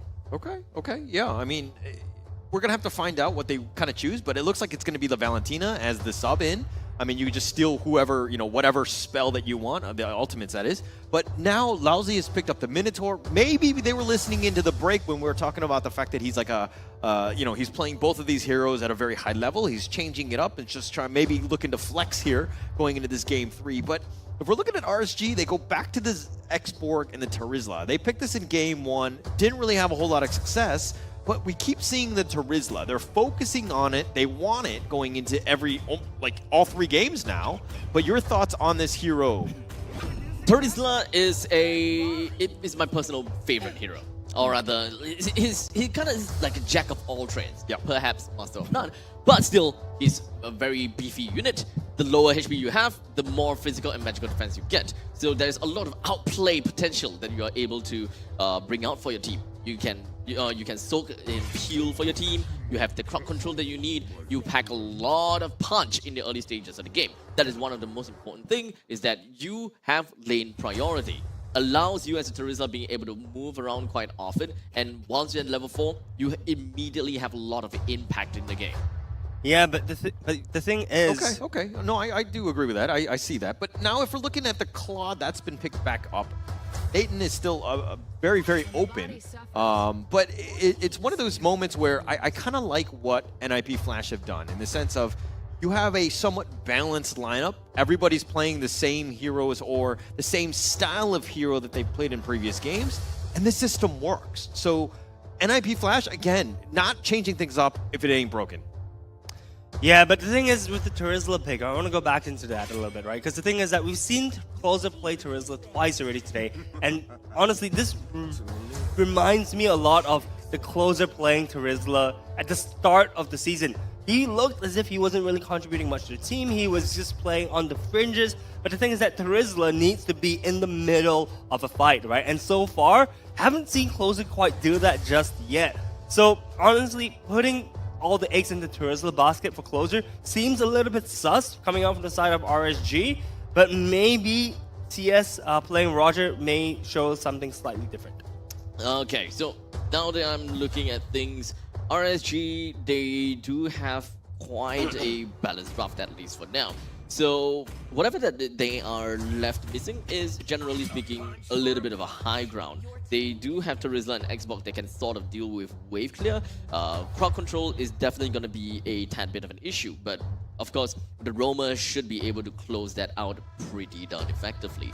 But Minotaur's out. Tigreal, maybe they can still kind of go for a Tigreal if they really want to play it that way.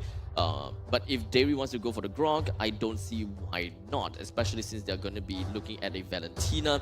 You wouldn't want to give the Implosion for free over to Valentina. In fact, Wild Charge may not be as bad as an Implosion.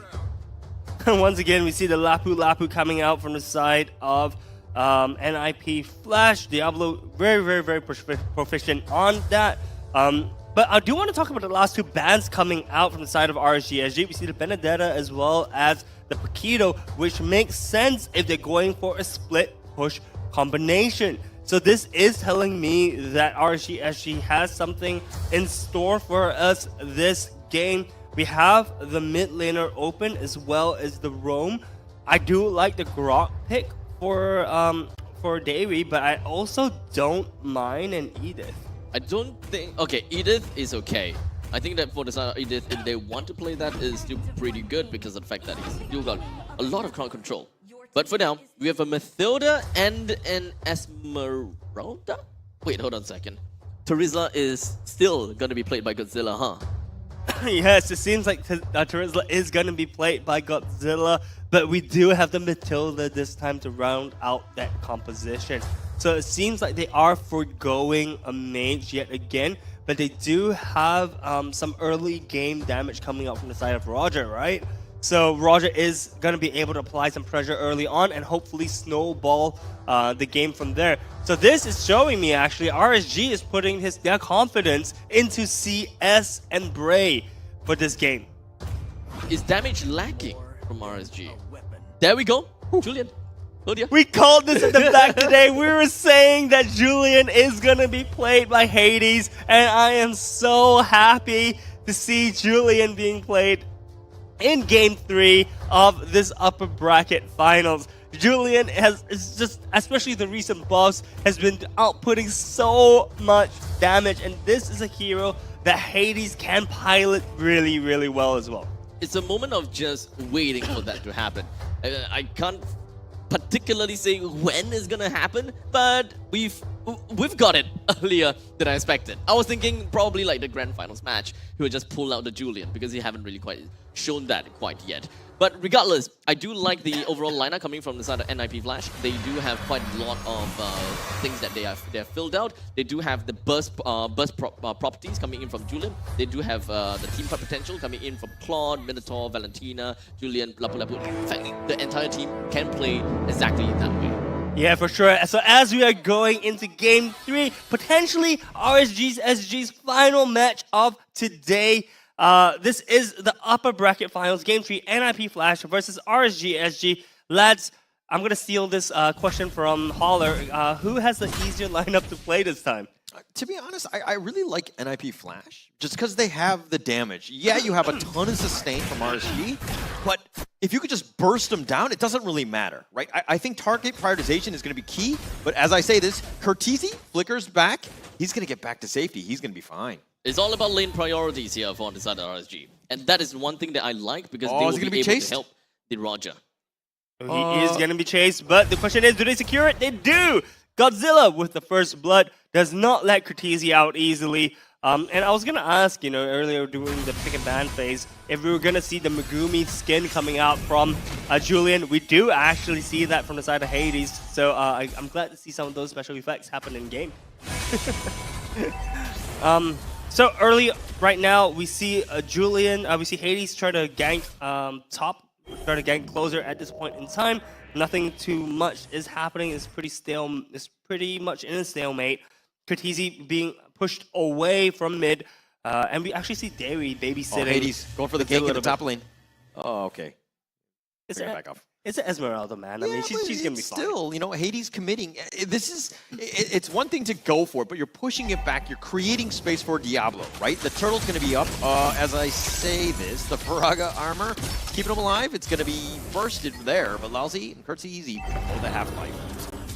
Yeah, that's a lot of early game damage coming out from the last Insanity from Bray. Bray not having to Faraga armor for the turtle fight may be a problem, but I reckon he's going to be able to recover that before the turtle is spawned. And as we do see it, Faraga armor is back for Bray.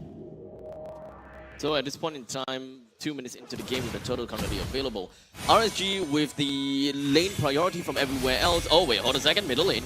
Yeah, Curtizi's back off. I mean, Godzilla just kind of, he can threaten, but I don't think, it's more of like a zoning thing more than anything else. And Bray will take that free turtle, they'll take that happily.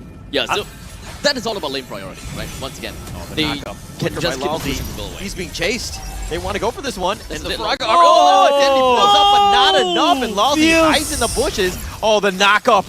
Hades gonna make Bray pay? Okay, yeah, he's not gonna commit for this. Oh, that feels so bad living with just a pixel of his HP. Lousy manages to get away from the attack from Bray. Oh, but Godzilla, he's gonna be fine. Okay. Remember, Godzilla's one beefy boy. He's gonna be fine. You know, it's one of those things where I saw Godzilla in person. He lost a lot of weight. I didn't think he was as beefy as he once was. I'm just saying. Well, but the Charizla on the other hand is beefy. Yeah. Oh, we're talking about yeah, talking about yeah. For sure. That's being said, right? I think the turtle fight was really well timed. We actually noticed that RSG, SG, for the first 2 games were always, I think, the first one to the first turtle, but they lost every single time. So this is finally the first time that they've managed to secure the first turtle. Good call, I think, for the rest of the team this time around to actually push out all the lanes before going to the turtle. That's the key difference, right? Curtizi was not allowed close to the turtle, so he was not. They were not able to kind of push off RSG, SG, or contest for that first turtle. Oh, the penalty zone is going to be committed. Diablo taking a lot of damage here. He's got the shields, though. He's going to back off. He's being chased. Is he able to stay alive? Somehow still is. No, he does fall. Bray will take credit for that. Curtizi now on the run. He's been cut off. No really way to get out of this one. And Hades still up front. And Curtizi down for the count. And now they've got the stakes. They're trying to pull in. They're going to dive for the tower, but Hades sticking around. Derry taking the tower. Hades will survive. I'm kind of surprised that Hades has been using the enhanced scythe for throughout the entire duration. I haven't really enhanced chain. It's always the enhanced chain. We haven't really quite seen the point in time where he's just going for the enhanced scythe to do that burst damage that we have always seen before. So perhaps, you know, maybe it would take some time before that would actually happen. Maybe once he gets himself maybe the Stadium Scythe or something along those lines. But it's gonna take some time, definitely. Yeah, but the Circling Eagle does connect Lousy and Hades on that side. The stomp in return. Curtizi getting a little bit low. Does need to be careful. They do have Lousy. He gets the stomp, the flicker back. He's fine for now, but CS taking a lot of damage, and Curtizi will take credit for this one. Godzilla still fighting with Diablo. They do have that, and NIP Flash are forcing the T1 mid, but the stomp from Godzilla, the penalty zone is going to be committed. Everybody is so low, and finally Lousy does go down. Hades going to be next on that list. Hades is killed, and that's going to be a double kill. Holy crap, Godzilla's cracked! No, I was going to say Davies cracked. He's been so instrumental in all these fights. Oh, Curtizi, the flicker back. He's being chased, though, and Bray's like, not this time, my friend. He takes him down. Bray's going to invade the enemy jungle. I think that this game is very micro-intensive for RSG. In fact, I'm mostly looking at Godzilla. You have mostly been looking at Dairy. The both of them is really just putting themselves quite a really good game. And this is quite a testament to what Hollis said before. Once RSG have got a good game, Dairy just pops off. Yep, Davey is essential to RSG SG having a good game, and we see it finally with him on the Matilda. He has been instrumental so far, being able to pull back or pull his teammates towards the fight. Yes, Godzilla has finally been letting good penalties though. He's being focused with the outplay. He does get Bray. The frog armor's nothing, and Hades will go slice you down. And they've gotten for Godzilla. They're trying to go. Lousy gets knocked up. Returned by Godzilla. He does have the penalty zone, but they did get Lousy, so they did get something in return. RSG now, they do have a bit of an opening as they're looking to push this bottom T1. Finally, we see action happen. We see signs of duet. life. Phoenix Godzilla taking most of this one. He images back. Yeah, there was no way he was going to take that fight squeeze a safely. recall in between before he BMI's back. Yeah, there was no way Vanix had any business to try to do anything there, man. I mean, it was a 3v1 situation. I at this point in time, I really like what Godzilla. Oh, Hades! Oh, the chain onto Derry. He takes so much damage. Derry's just like, I'm out of here. Yeah, I mean, look, that is the power of Julian right now, lads. Julian looking really strong as you see another skirmish happening in the mid. Or not. Or not. I mean, RSG, this is the thing. They have beefy, tanky boys, right? They want to fight. They don't really have a whole lot of damage, so it's one of those things where if they can get that pick off, they're going to have a great time. But RSG having a much better game. This is 7-3. They're up 2K in terms of the lead. And this is exactly where they want to be. They want to be in the driver's seat going into the mid game. Yeah, RSG looking much more in the driver's seat with 2.3k gold. That's about a whole item up. And we see Diablo perhaps going to be ganked by CS and Derry, but CS not being able to get through the turret initially calls this a failed gank and decides to move up towards the turtle. Oh, Bray taking a lot of this one. Godzilla going in for the penalty zone. Connects onto 2, though. The Frog of Armor, and they have a knock-up again onto Godzilla. Curtizi gets back. And now it looks like RSG have committed for this turtle. They're going to take the third one of the game. Very, very good call by the side of RSG. At first it was, I think, a 4v3 and then became a 5v4. So RSG finally looking like they're playing as a team at this point. Manages to secure 3 turtles, 3k gold lead up. Okay, all right. Now I'm starting to get worried, right? Normally, when it comes to predictions, I'm right like 67% of the time, right? Which is like all the time, let's be honest. But this one, I predicted a 3-0 and RSG really coming back. This has got me worried. Well, look, all I can say is I called it. I mean, look, the game's not over yet, right? Yeah, it's not over, but it's not looking good. But it looks like they want to go for this one. Diablo about half-life. Curtizi gets back. Hades is getting a little bit low and too far in, and Bray will take him down. Lalzi's down as well, and CS gets that first kill. I think RSG has been starting to be a lot more decisive with their movements. When they call for something, they are going for something together. They're working as a unit. And at this point in time, with all of that given, we have a total of 4,400 gold that is in favor for RSG. NIP Flash is definitely suffering just a tad little bit. In the meantime, take a look at the amount of damage that Godzilla is able to, or rather has already inflicted over to the enemies. 44,000 damage, and understandable. He's been doing a very crucial job in the middle lane, constantly just pushing Curtizi away. Remember how we talked about the fact that Curtizi was quite literally the pivot of Team NIP Flash for the first 2 games with the Vasa? Yeah, so it kind of feels that way now. Oh, Diablo getting dove on here. Derry taking a lot of damage. The Howl, they're doing a lot of damage. The shields one last time. Diablo does go down. CS just with too much damage at this stage of the game. Remember what I said earlier? It's about how you funnel gold into CS as another fight breaks out. Lalzi flickers back. He's gonna be fine. Sorry, continue. The fight was more important, but as I was saying, it's all about how they can funnel gold into CS. CS is going to be the main carry of this game. Yes, Godzilla is putting in the work, but we're seeing CS finally starting to pop up. 2-1 and 10 minutes in the game. Not as many kills as you would like, but he has already built up, I believe, 2 of his core items. He is going 3 of his core items. He's going in for that executioner style build, which works perfectly in this lineup, right? This is not the Holy Trinity build. This is not about shredding tanks. This is about cleaning up. And he's able to do that with the Terizla in his team, with the X-Borg in his team as well. This seems to be kind of like RSG has gone in. They put weights, body weights on, and they're just going into the gym. Like they're going out at, right? But now they've taken that off, so to speak, in the sense that they didn't ban the Roger, and they picked up the Roger themselves. But let me continue on that with a nice circling eagle. Hades taking a lot of damage. He's going to be bursted. CS will get credit for this one. Godzilla, he's going to be back for life number 2. Diablo continue to stand up front, but he's taking a lot of damage. Closer has now joined the fray. They do have the stakes. They pull back Curtizi. Derry going in for this one, but he's going to be killed, and Vanix will get credit. Curtizi and Vanix do need to be careful, but they have a 2-for-1 trade. 2-for-1 trade, and the Lord is knocking on NIP Flash's door.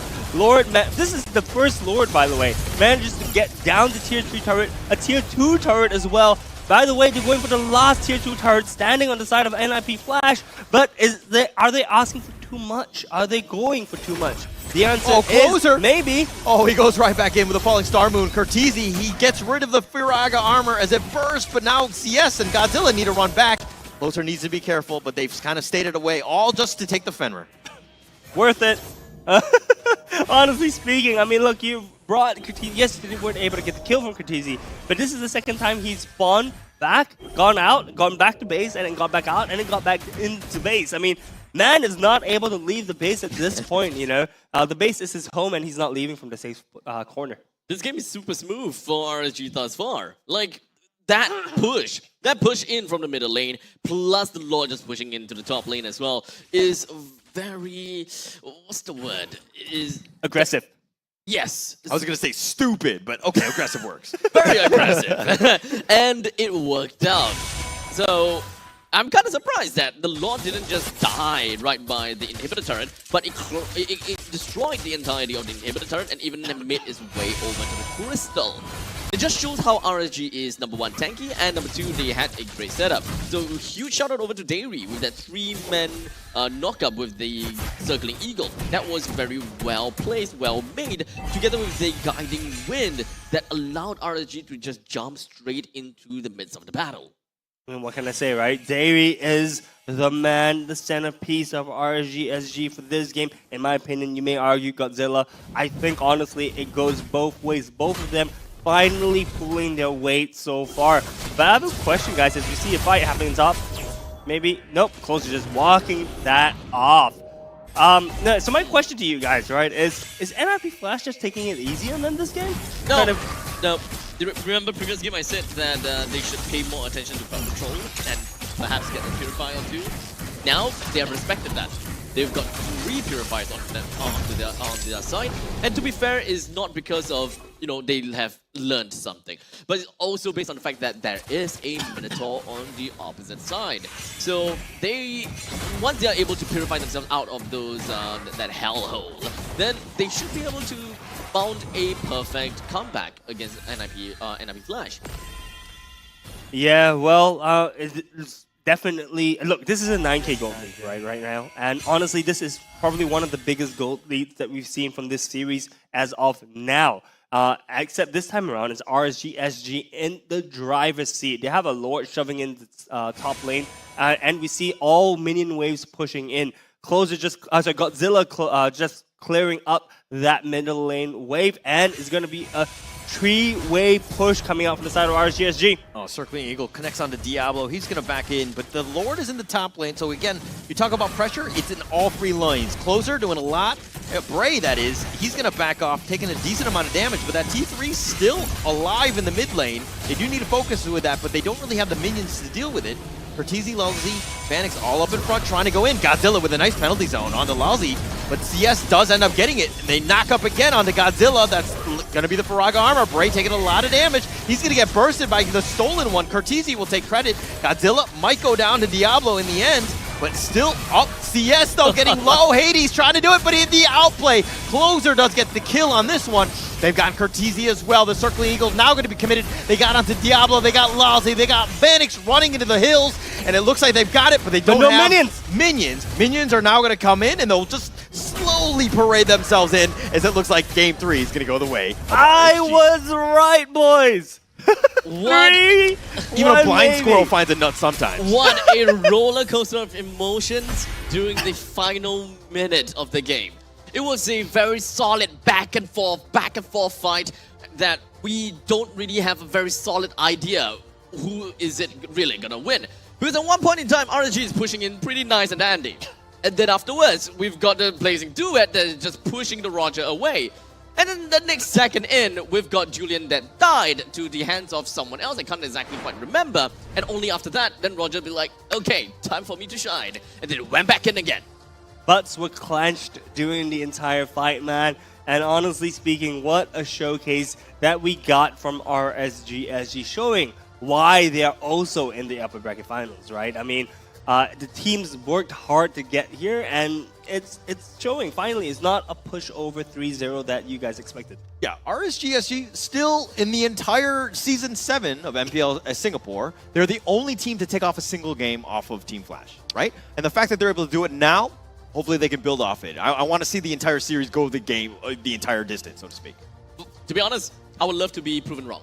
To a certain extent, not all the time. Not me. You speak for yourself. Go on.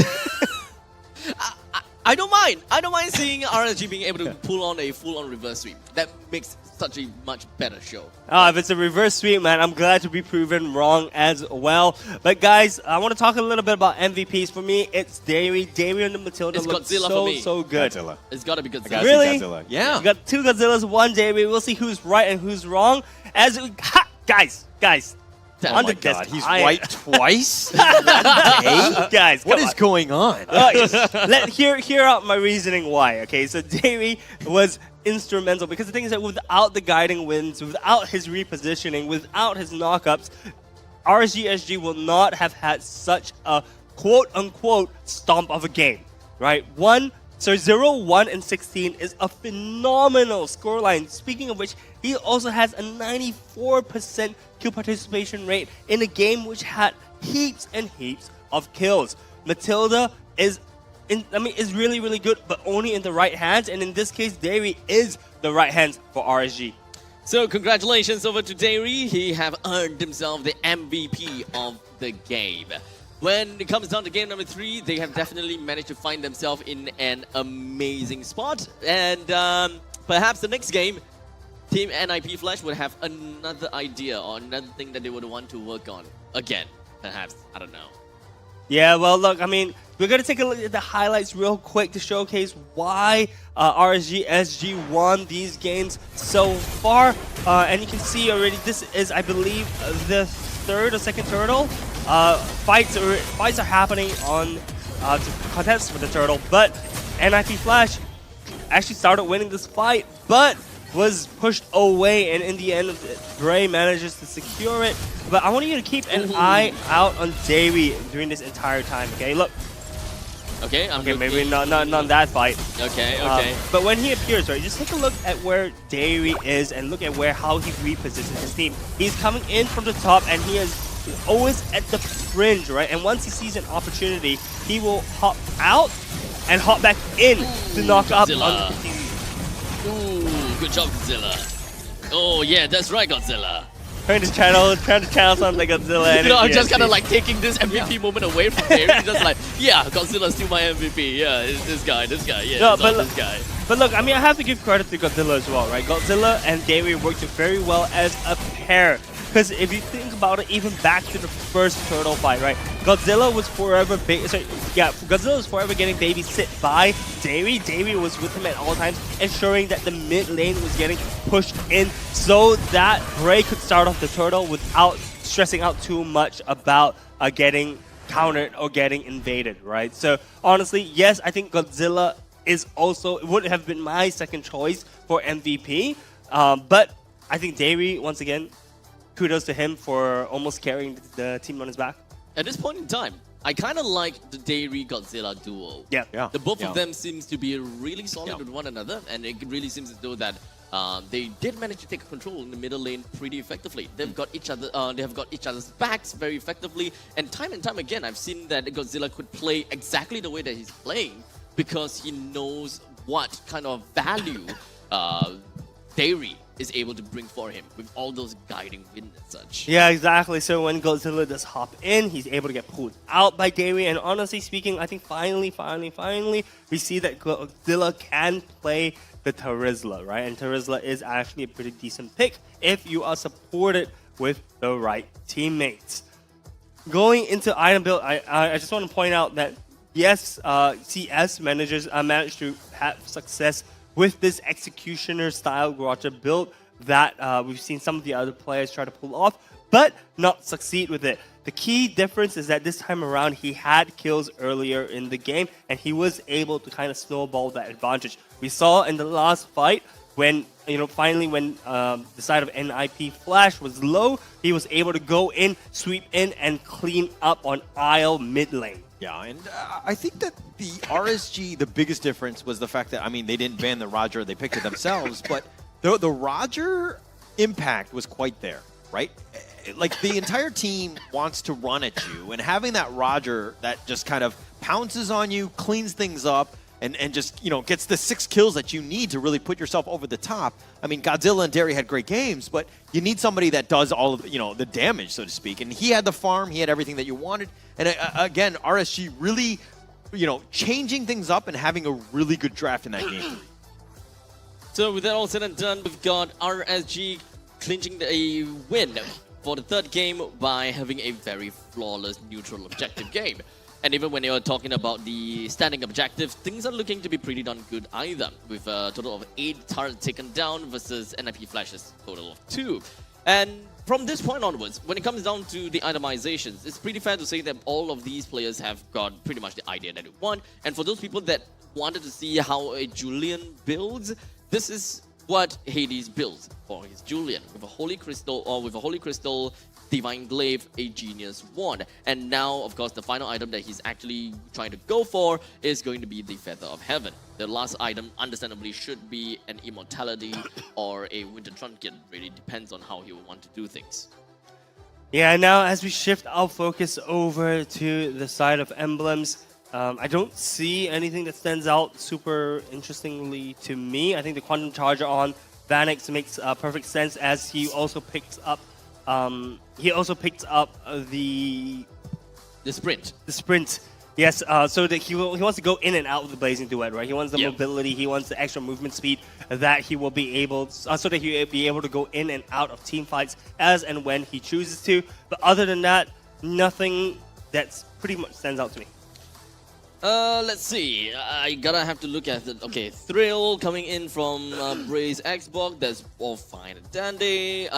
Hades have decided to pick up Swift for his level 1 emblem. So it's understandable since Julian is understandably really slow in the level 1s when he's jungling, right? And it takes some time before Julian can be fast and efficient while he's jungling. He also picked up an Impure Rage for himself for the mana capabilities, and that's all nice.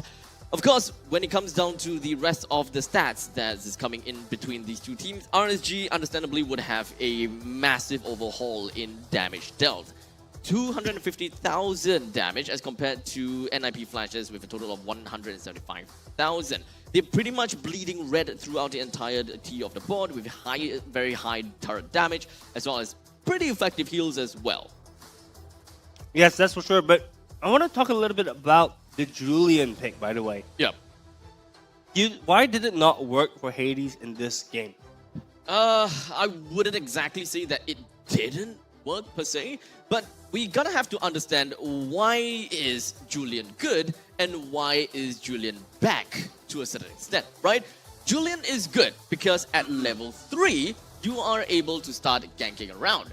What's the difference between a conventional jungler versus Julian? Is that a conventional jungle starts to rotate and starts to apply more pressure at level 4, while Julian's at level 3. And we gotta have to understand the jungling rotation. How does a Julian get himself to level 3 without going in an extra mile? Not too much difference, to be honest. Purple, orange, and then take the beetle, and then you go straight on to the gold lane. Or if it's the flip side, purple, orange. Wait, that's the beetle as well. Flip side is the orange, purple, and then that very annoying range creep that has defense, right? And from that point on, you should have level 3, and you can immediately make your way over to the gold lane or the EXP for a quick little jump. You are always ahead of the enemies, and for NIP Flash teamwork competition to work out, they need to be ahead, and they need to be the one that sets the pace. They need to initiate. But the main problem that really worked out, that didn't work out for them, is not because of Hades, but it's because of the fact that Kha'Zix was stuck behind the first tier defense turret because of the oppression that Godzilla constantly puts out. He is painful. He have massive lane priority. Kha'Zix needs to go in close in order to clear the wave, but Godzilla does the same thing, except tankier and more painful.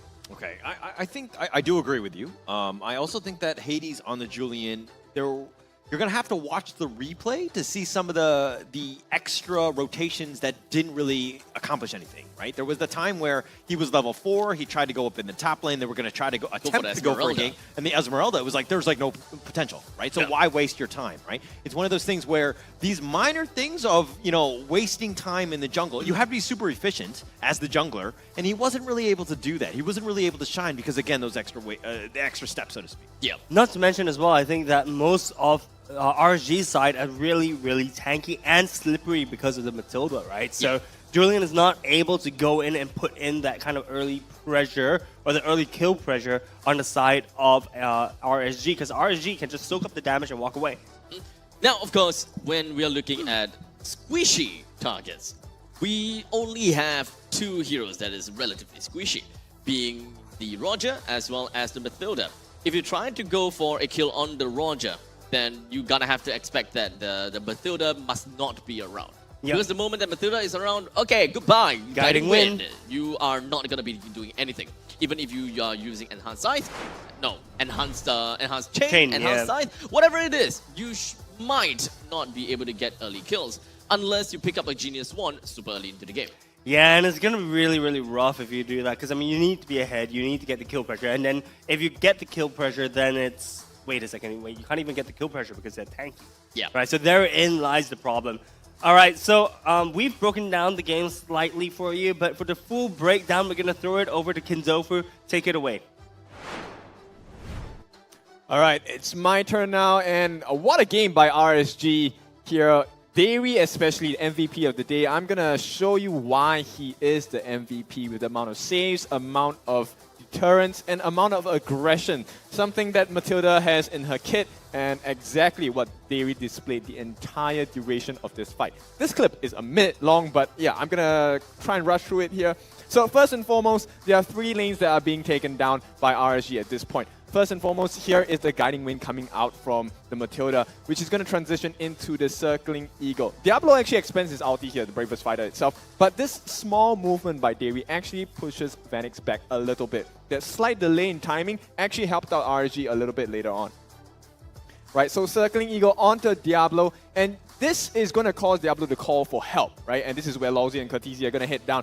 But I think at the same time, Hades was calling for help as well because he wanted to burst down Bray. So there was a lot of confusion on the backlines on the side of NIP Flash.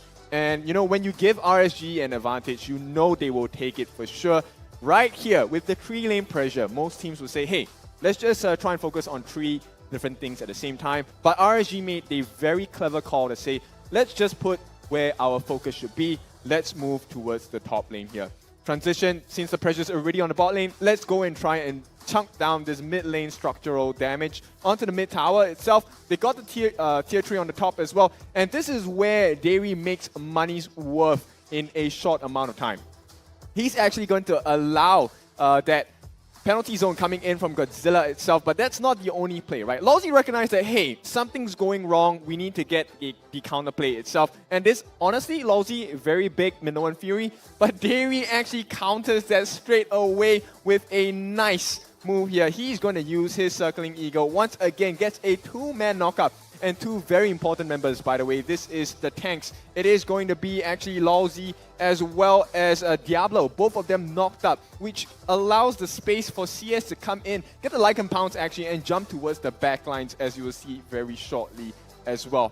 So CS jumps in, gets a very nice triangle. So 3-man hit on the Lycan Pounce.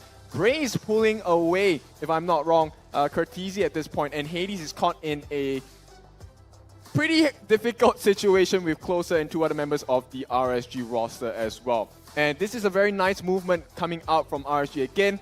Once again, take a look at what happens here. For CS, his life bar is probably at half now. He's going to get a tremendous amount of shielding thanks to the itemization by Dairy as well. And this allows him to continually fight and really just win the war of attrition with NIP Flash. And at this point, the killing blow once again going to come out. Dairy going to land another very beautiful Circling Eagle. And this is going to be complemented by Closer with the Falling Star Moon 3-man catcher. And, you know, with the kit that they have, it's shields on shields, a 2-man knockup followed once again by Dairy. It seems like he's flying, taking to the skies every single place around the map. And this is where RSG smelt blood. And like a shark underwater, when they smell blood, you are going to be taken out. RSG, what a game. I'm expecting this is going to be a tiebreaker very soon if this is the way they're going to continue playing. Now, boys, it's all my time right now. It is back to you to see if RSG can tie things up.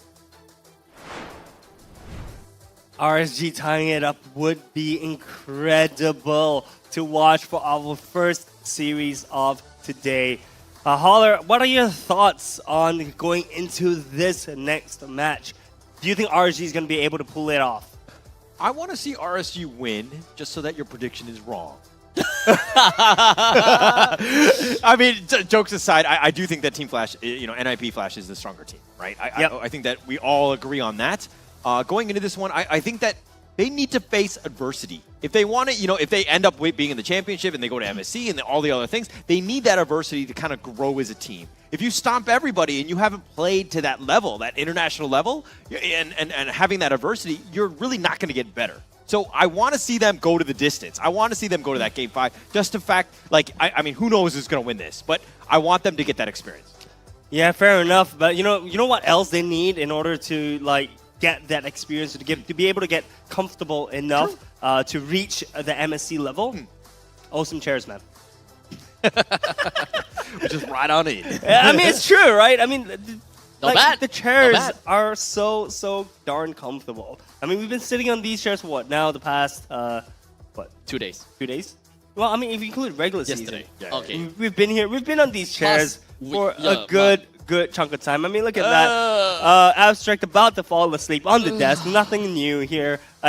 Actually, the you squeeze the arm, I kind of want to try 2 at the same time while playing MLBB.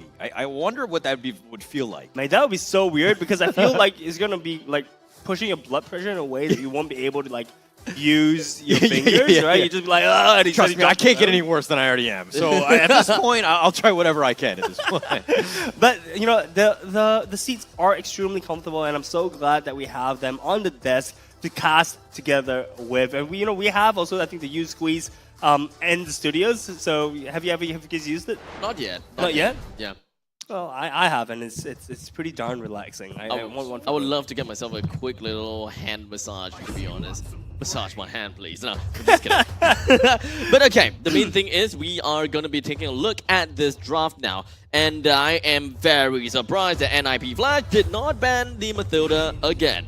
And there could still be a chance that RSG would completely abuse that. Yeah, I am looking forward to Davey picking up the Matilda, but the question is, can the Matilda be countered by any other pick on the side of NIP Flash? Because if I'm NIP Flash and I'm letting the Matilda through, that means I am confident with either dealing with it or countering it. All right, so in your knowledge, Abstract, who do you think they could pick to kind of counter the Matilda? To be honest, when it comes down to counter, it's not exactly even like a hard counter per se. It really boils down to soft counters. You just need to ensure that your team have a lot more lockdowns and really just to clip the wings of this very annoying very annoying bird. And RSG, given that opportunity, they will pick up the Matilda again. So with the final 2 picks with the last 2 picks for NIP Flash would probably give us a much better idea as to how they want to play things. RSG with the 3 first foundation pick allows them to play exactly as they have played in the previous game. Oh. But now, okay, not what I'm expecting. Benedetta is back in the hands of Diablo. This is the OG Benedetta player, right? We saw the likes of Bear picking it up, but we see Diablo, the original Benedetta guy. I can't wait to see him play Benedetta on the stage in the Land of Dawn. It's going to be a treat for us all as viewers. But that said, I do realize that Xborg is left open right now. Xborg is not perhaps seen as a priority pick for the side of RSG SG, but could potentially be left as a last ban coming out from the side of NIP Flash.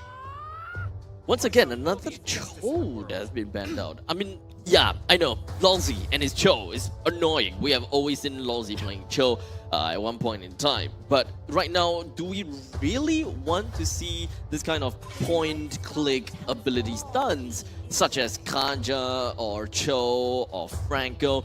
I highly doubt it. At this point in time, we don't need to focus on one person. We need to look at things in a more of a macro view. And speaking of macro view, it is the Benedetta that NIP Flash have picked up for themselves, but that also means that they would require their jungler to play more utility rather than damage, because Benedetta, it depends on how Diablo plays it, but Diablo has two styles of playing. To play more for teamfight, that means picking up the Petrify, or he plays for lanes. He needs to win lanes, and he will defeat the lanes and completely wreck the entire macro of RSG on a Havoc because of the execute that he picks. Yeah, look, I think lane pressure could be the aim of the game here, because we do see a Paquito being banned out for the side of NIP Flash. They do not want anyone to kind of match that.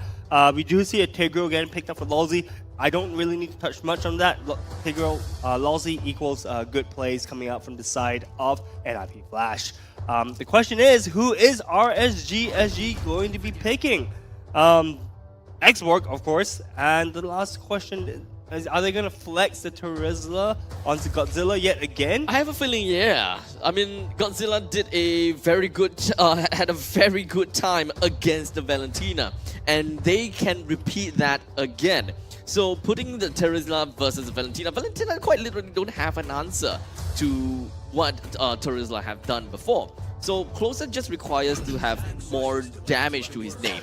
And the damage is going to be the Yuzhong, so that's great. That's fine and dandy.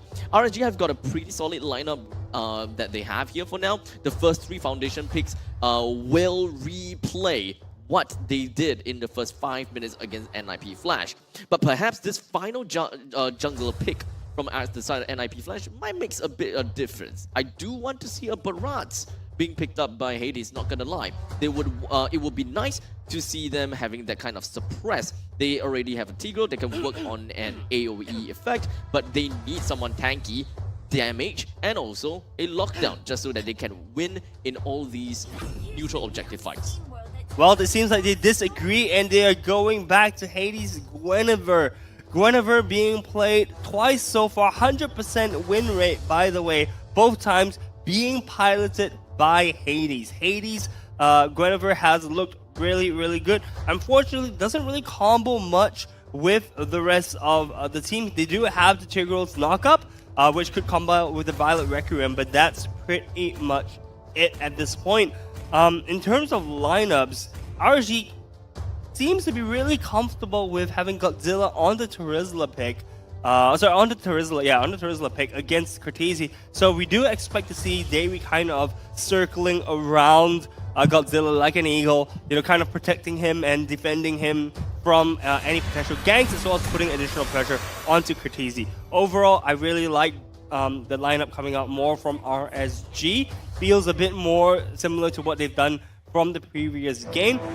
NIP Flash, the lineup, a little bit more squishy, but if they manage to execute it well, it's going to deal a whole lot of hurt.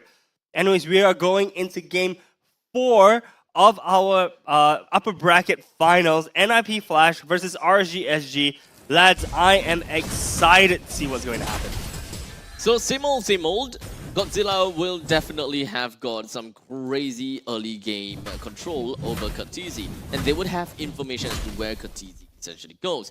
So one thing that's slightly different is that if I remember correctly, Lolzy wasn't always with Cortese in the previous game. So this time they are actually bolstering their middle lane a lot more. As you can kind of see from the minimap, we do have the Xbox and the Mathilda that is really focusing a little bit more onto Lolzy as well as Cortese itself. I think this game, in terms of NIP Flash, what they need to do is really Diablo on the Benedetta and the Guinevere with Hades. I think that those two really need to step up this game, right? Everything really relies on these two guys in terms of like carrying the load here, because again, we've seen what RSG can do. We know this lineup. They're very comfortable with it. They want to tank. They want to fight. They have the, you know, the Roger that just runs at you. But I think getting into that situation where now Lolzy is going to give up first blood, not really the greatest start. First blood to CS as well. This is the guy that you want to put your gold onto. Davey in a little bit of trouble. Hades focusing it in, and Diablo does get it. So, they'll take that trade, I think. Doesn't seem like too big of an issue. It's a one-for-one trade. Vanix getting jumped in from the backside. Vanix taking a lot of damage. He's not able to run away, and CS with yet another kill. Damn. Okay. 2 kills to the side of RSG. Damn. On the person that you want. Damn. I was expecting one more, man. Damn. Okay. We got a turtle that's going to be taken out by the hands of Hades. We've got 2-1 is the current score line for the kills at the very least. RSG have got a tad little bit of gold advantage, but not like it's going to be flying so high at least for now. Oh, knock up CS. Oh, Vanix focusing it in. I think he actually used... Oh, no, Luzzy. I mean, they tried to go for this one, but now they're the return. They do end up having Godzilla and Derry join the fray, but, NIP Flash are going to just avoid that. I'd like to mention that RSG SG have changed their play style a little bit more. We noticed a lot more movement coming out from the duo of Godzilla as well as Davey, and we did see Bray for the first time in this 4-game series not initiating on the first turtle, by the way. So it's going to be interesting to see what the plans are and how they have adapted to NIP Flash's play style. Honestly, for this game, I am just stoked and ready to see Kha'Zix stealing the Black Dragon form away from the hands of Closer. This game, so far, when we have been looking at NIP Flash, Kha'Zix plays a very important role in a lot of these games won. So I'm just waiting for that point in time, right? They need to have a little bit more damage. Oh, the Electro Final Blow cutting off the end of retreat. Bray loses the Farag armor, but he's going to survive. He's just so tanky. That's actually a very tanky Xbox. Electro Final Blow plus the Violet Requiem. The only thing they can bring out was the entirety of the Farag armor, and that's pretty much all. Pretty scary if you ask me. Yeah, actually, it looked, I mean, it could be from the angle of the screen, but it looked as if the Electro Final Blow actually barely whiffed. Barely missed Bray, but I would need a more close confirmation on that. But, I think the game so far is kind of gone back into the stalemate. We see the gold lead kind of dropping a little bit for the side of RSG. NIP Flash kind of evening that out through, I reckon, CS. Not CS the player, but through the creep scores, the kills. This game is a lot easier and a lot better for Kha'Zix. Probably because of the fact that Diablo has constantly been, Diablo and Hades has constantly been roaming around and really showing a lot of presence in the middle lane to ensure that Kha'Zix charge back, throws back Godzilla. Lalzi with a circling eagle connecting onto him. He flickers back to safety. He's going to be fine. The Black Dragon form doesn't really get much. So NIP Flash do have an opening. CS has used his howl. He's going to back off. The turtle's back in his cave. Diablo on the backside goes for Bray. Wasn't personal. Not really sure, but now he's being chased. Derry continuing on. The knockup by Hades. They do get something, and they get closer. So they do have an opening now. This is one member down and closer, but are they going to take the turtle? Derry's still sticking around. Godzilla as well. Things are a little precarious at this point, but it looks like Bray joins back into the fray. Hades, the circling eagles, keep it alive with the stolen Black Dragon form. Goes back in, but it looks like Hades is going to take the turtle. Kha'Zix continuing forward. They're going to look to do as much damage as possible. Lalzi barely gets away. RSG now disengaged. No one died? Yeah, that was like a Marvel movie, right? Yeah. Nobody fighting, nobody dies. Like, come on, man. What's the point? No one died. That's incredible. Honestly speaking, I thought the moment that Kha'Zix had the Black Dragon form and he was starting to crowd the members of RSG SG towards his team, I thought someone was definitely going to die, but wow, all that happened and no one dying is a little bit disappointing, not gonna lie. I thought so too. Do you watch UFC to watch people die? I mean, yeah. What are you watching UFC? Well, I mean, just to submit each other, and it's still a gentleman's game at the end of the day, even though they're trying to kill each other. No, definitely nothing. But I like how his first word was submit to each other.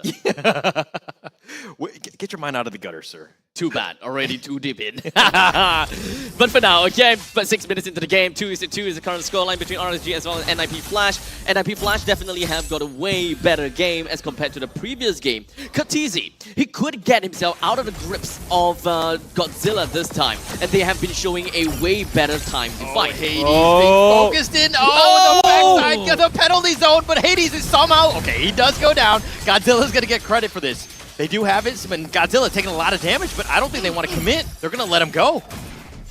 I mean, Godzilla's just so tanky. Keep in mind that Godzilla has a passive that allows him to be more tanky the lower HP he is.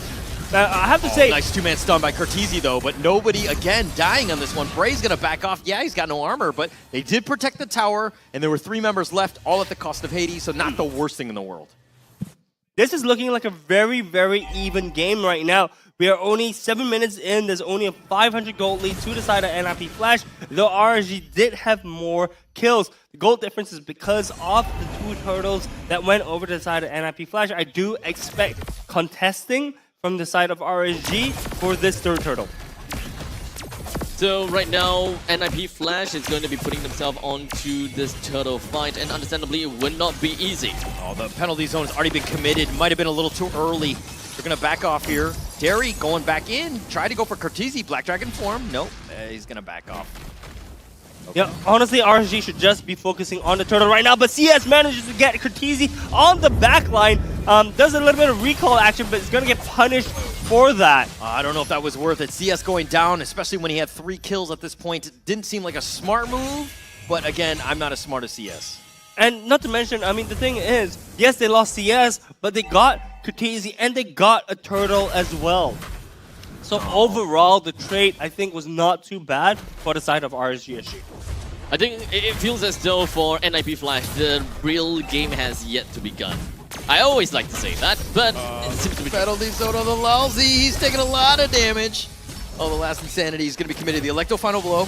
And then it looks like Diablo has come out of left field. He's going to get this. The Circling Eagle. Where does he land? He's not going to land on anybody with a stolen one.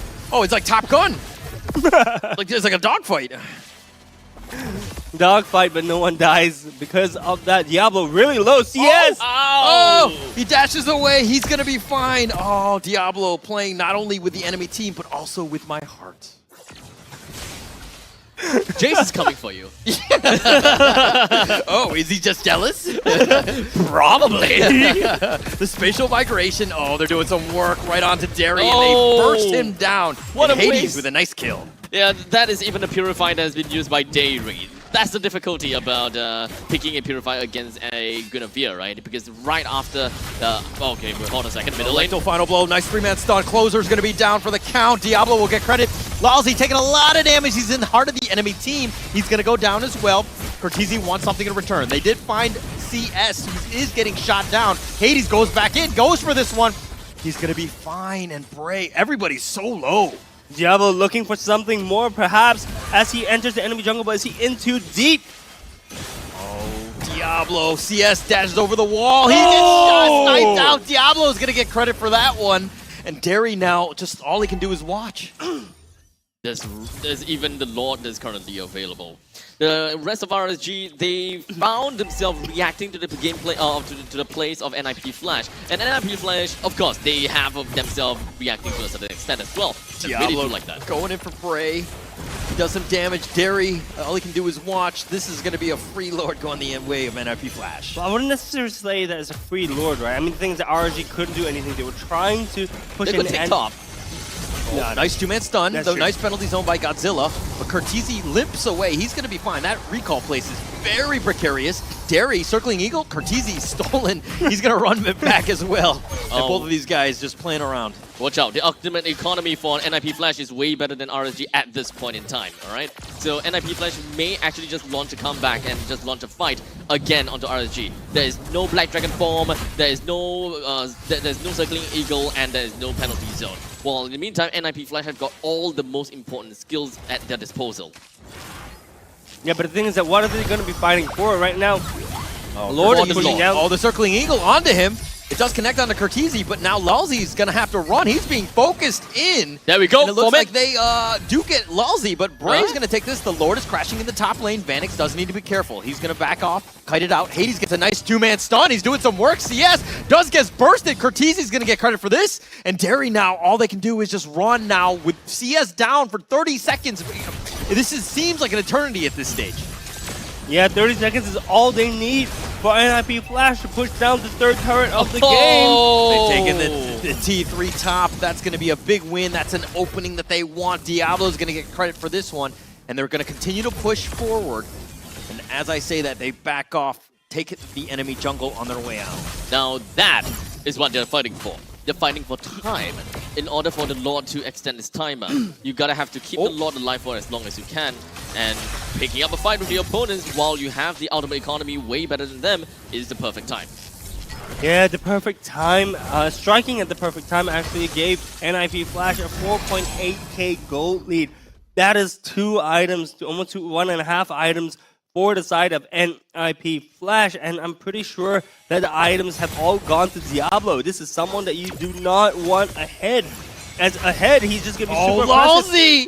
Oh, he played that one so smart. He let Hades bait out in the front, and they thought Godzilla was like, oh, I'll just one-on-one him, but then he gets charged out by Lalzi, gets sent in the wrong direction, and NIP Flash will happily take that free kill. RSG looking very much like a Game 1 and Game 2 forms. They actually started the game pretty well, but now that they're behind, it seems like they don't know how to come back from behind. Oh, Bray taking a lot of damage. The Fraga armor already exposed, and now with the T3 open. One thing I've noticed in this game versus the other games is that Diablo has found his recall button. He's able to spam it quite well. Hey, I mean, look, if you want to showcase the recalls, that's how you do it, right? And I mean, it is a nice recall, so Diablo, we're looking very confident as well, 3-0-3. I mean, if you were playing your main hero and you were up 5.3k gold, I'll be spamming recalls too all day. Look, I could be 0-16 in like 2, and I will be spamming recalls. That is my job. Quite a taunter, this Hauler. Well, that's what Hauler's good at, right? He's always doing the same thing over and over again. Hey, come and get me! My name is Abstract. Oh, okay. Godzilla running away. Derry and Bray, they're going to have to back off. Vanix goes in for this one. Bray, he's going to be exposed. He's going to be targeted. That's going to be life number 1, the Black Dragon form. Oh. What can he do? Looks like he's just going to make a U-turn. He's going to get on out of this one.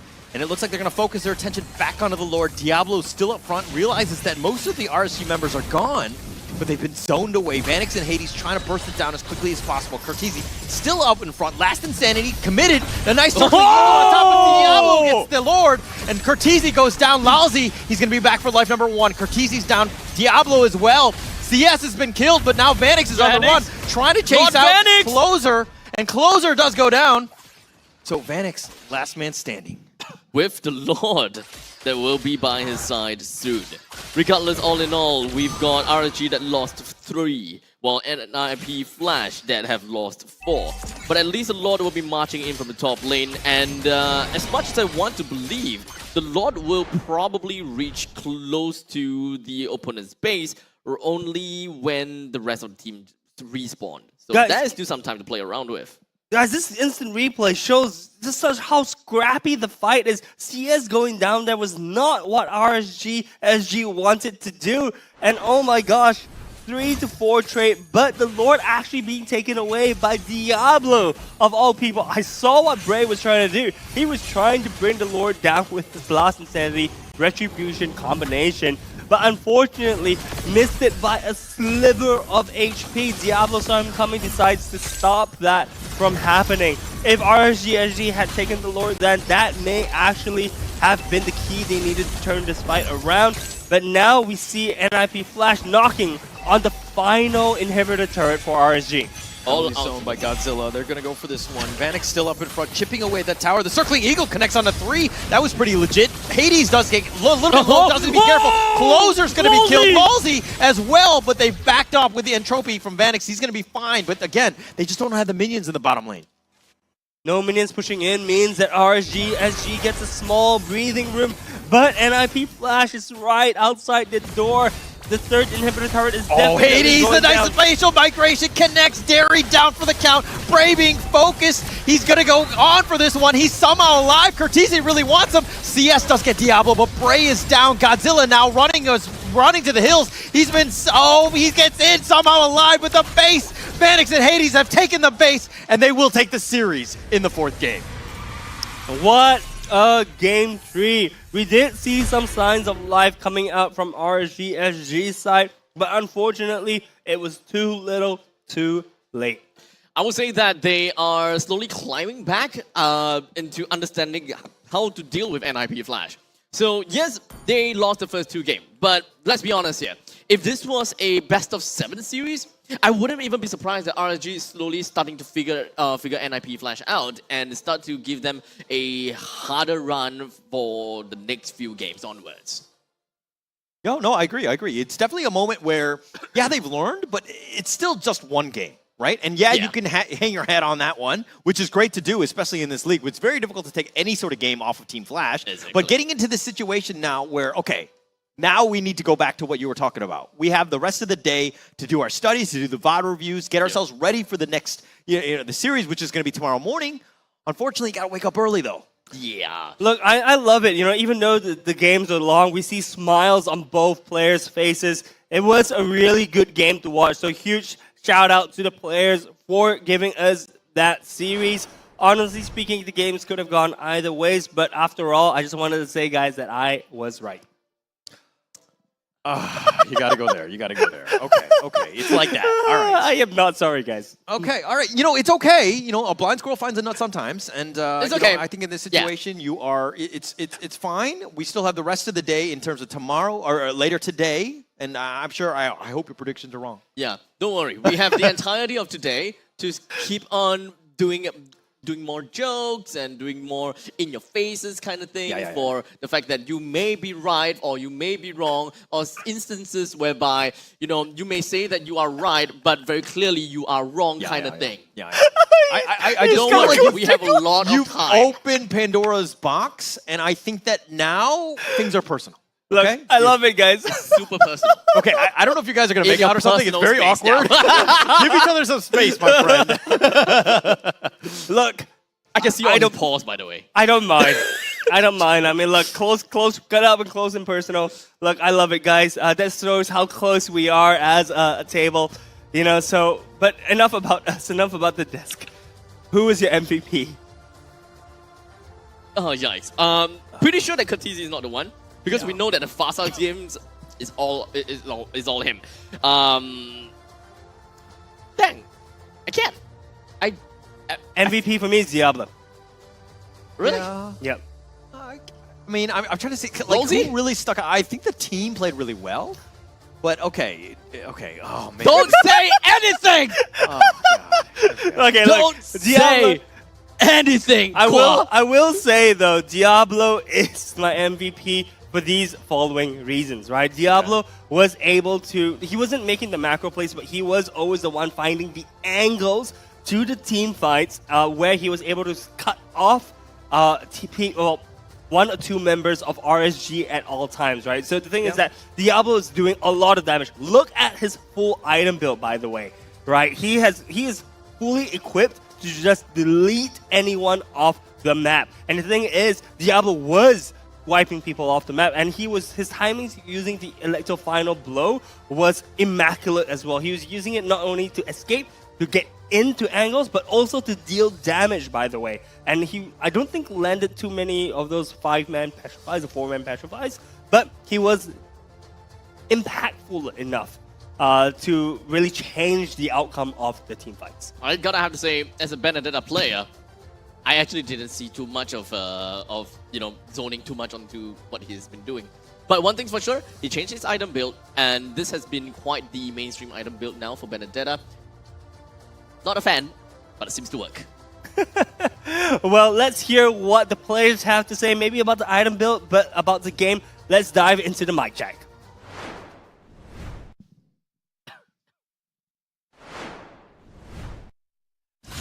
I got third. Nice one! Lick! Mati! Okay, boom, Help me, guys. Yeah, go. Mati! We can, guys. Don't test. No. Pay first. Yeah. Nice one, guys.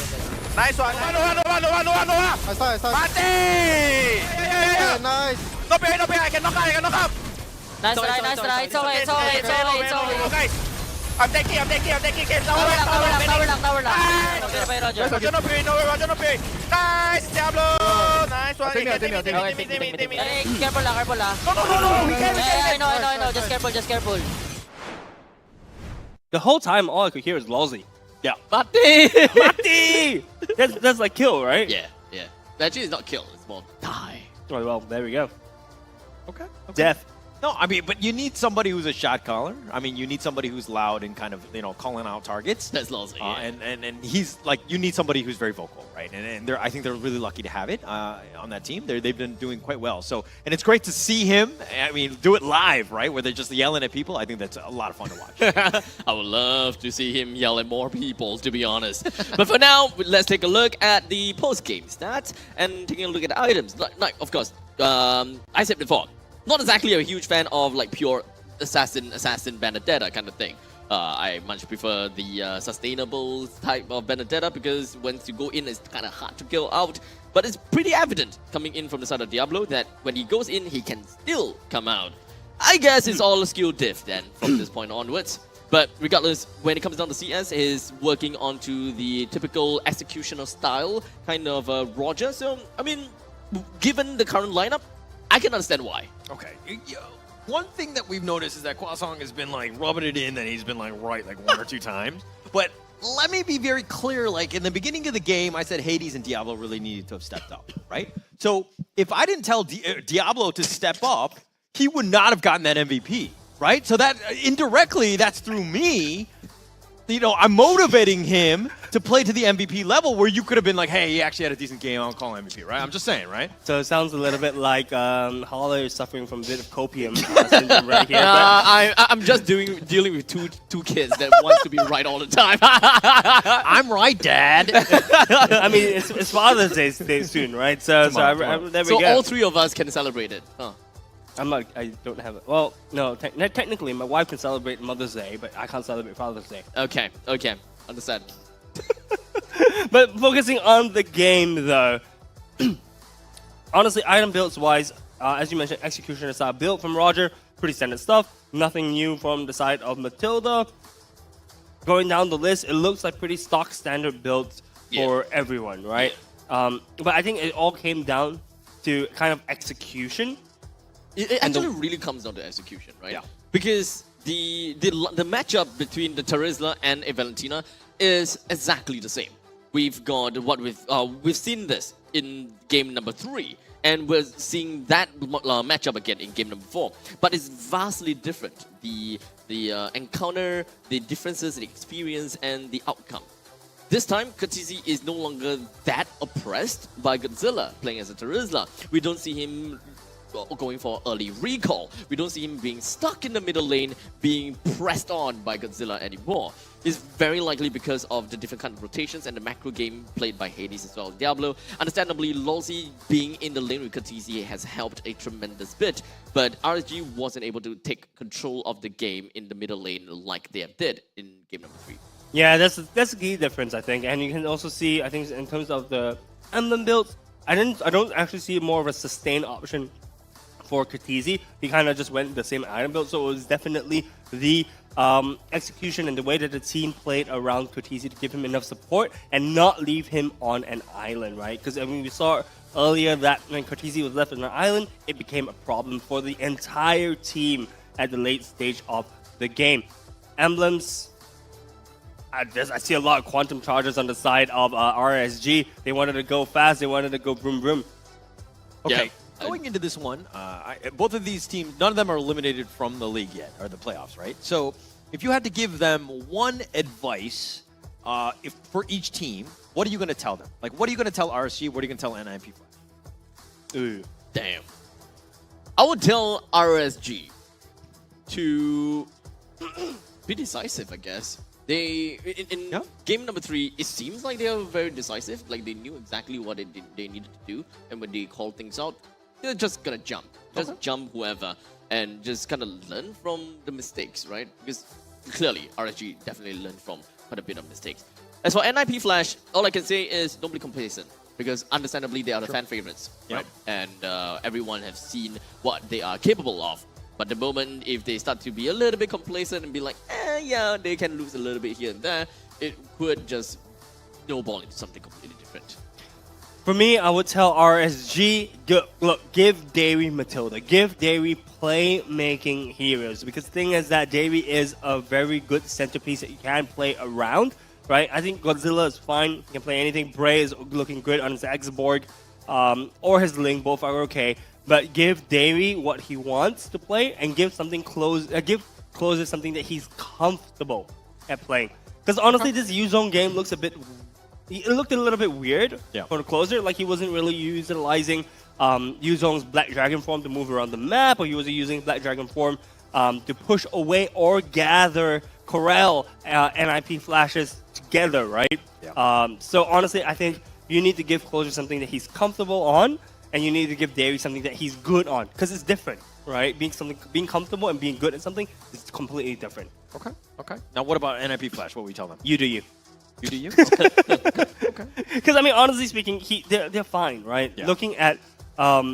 Looking at what they've shown us throughout yesterday, today, as well as the regular season, it seems like they're comfortable playing what they want to play. So just let them do what they want and don't be complacent, right? So exactly what Abstract mentioned. Yep. And looking at the stats in game, right? Look, honestly, they had slightly more damage dealt to the enemy team, right? But they had heaps more turret damage, right? Which showcases how dominant they were in this game. Honestly, kills-wise, aren't too far apart, by the way. There's only 3 kill difference, but the goal difference was massive. Yeah, no, it's all about the objectives of the game, right? So kills are one thing, and that's why I think if you're just like a, if you're at home, it's one of those things that you need to kind of imbue into your teammates so that they're not just chasing kills, right? But to go back to the whole coaching thing in the one line, I think not to go Asian dad on people, but RSG, I would say just be better, right? I think that's the biggest thing. You can watch the replays and you kind of do that. But at the same time, I would also give advice to NIP Flash of just be better, right?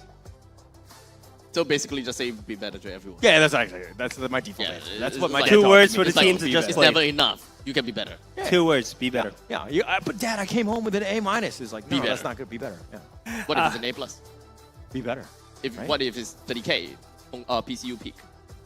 Then be better, right? We can. There's still like this is not even close. Like we need to be way better than this, right? We need to be closer to 100K at this point.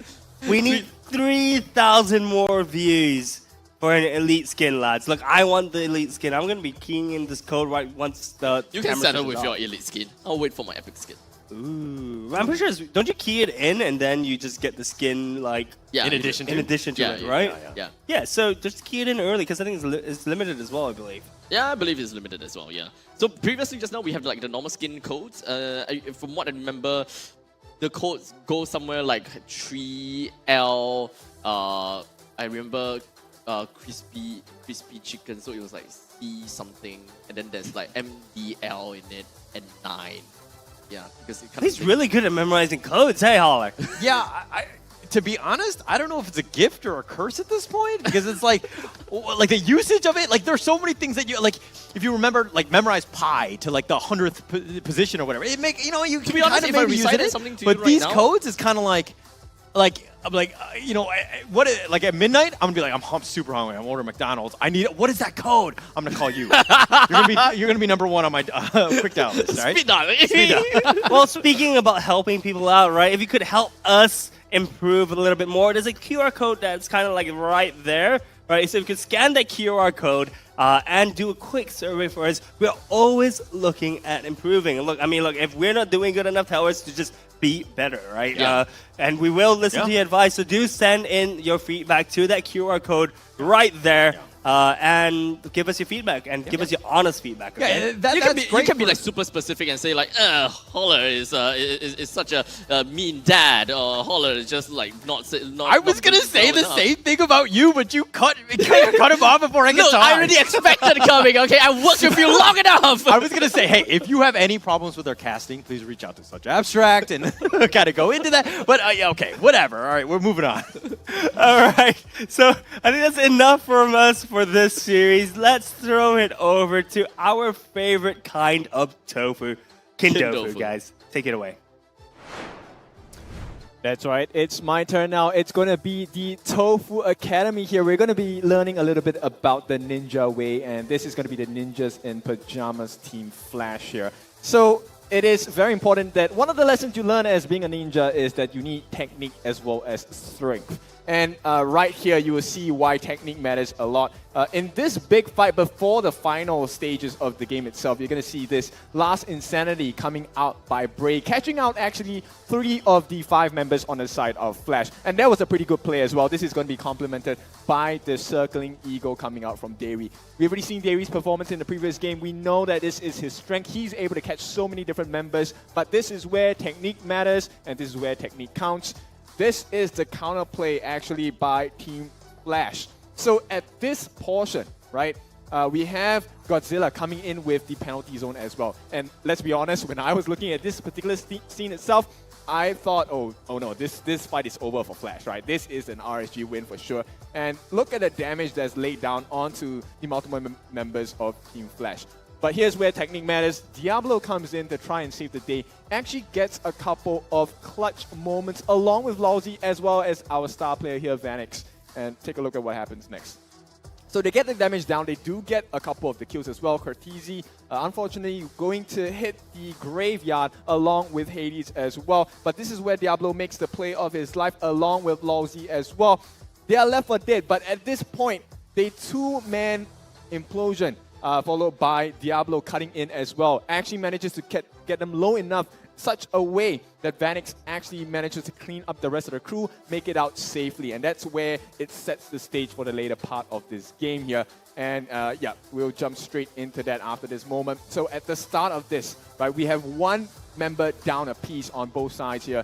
And this is where Hades makes it count and compliments to Diablo for adding in the damage as well, jumping in. He's going to have a nice item swap later on. He actually gets the Winter Truncheon here on Diablo, and that is going to help them out quite a lot. A very small micro play here, but it makes the world's difference for the side of NIP Flash. And that is actually getting CS into the midst of all the different players on the side of NIP Flash. Because he has the Winter Truncheon, he manages to survive a little bit, allowing Vanix to jump in, deal the damage as well. And the rest is history, because the last little play is actually from Hades, pushing Godzilla away.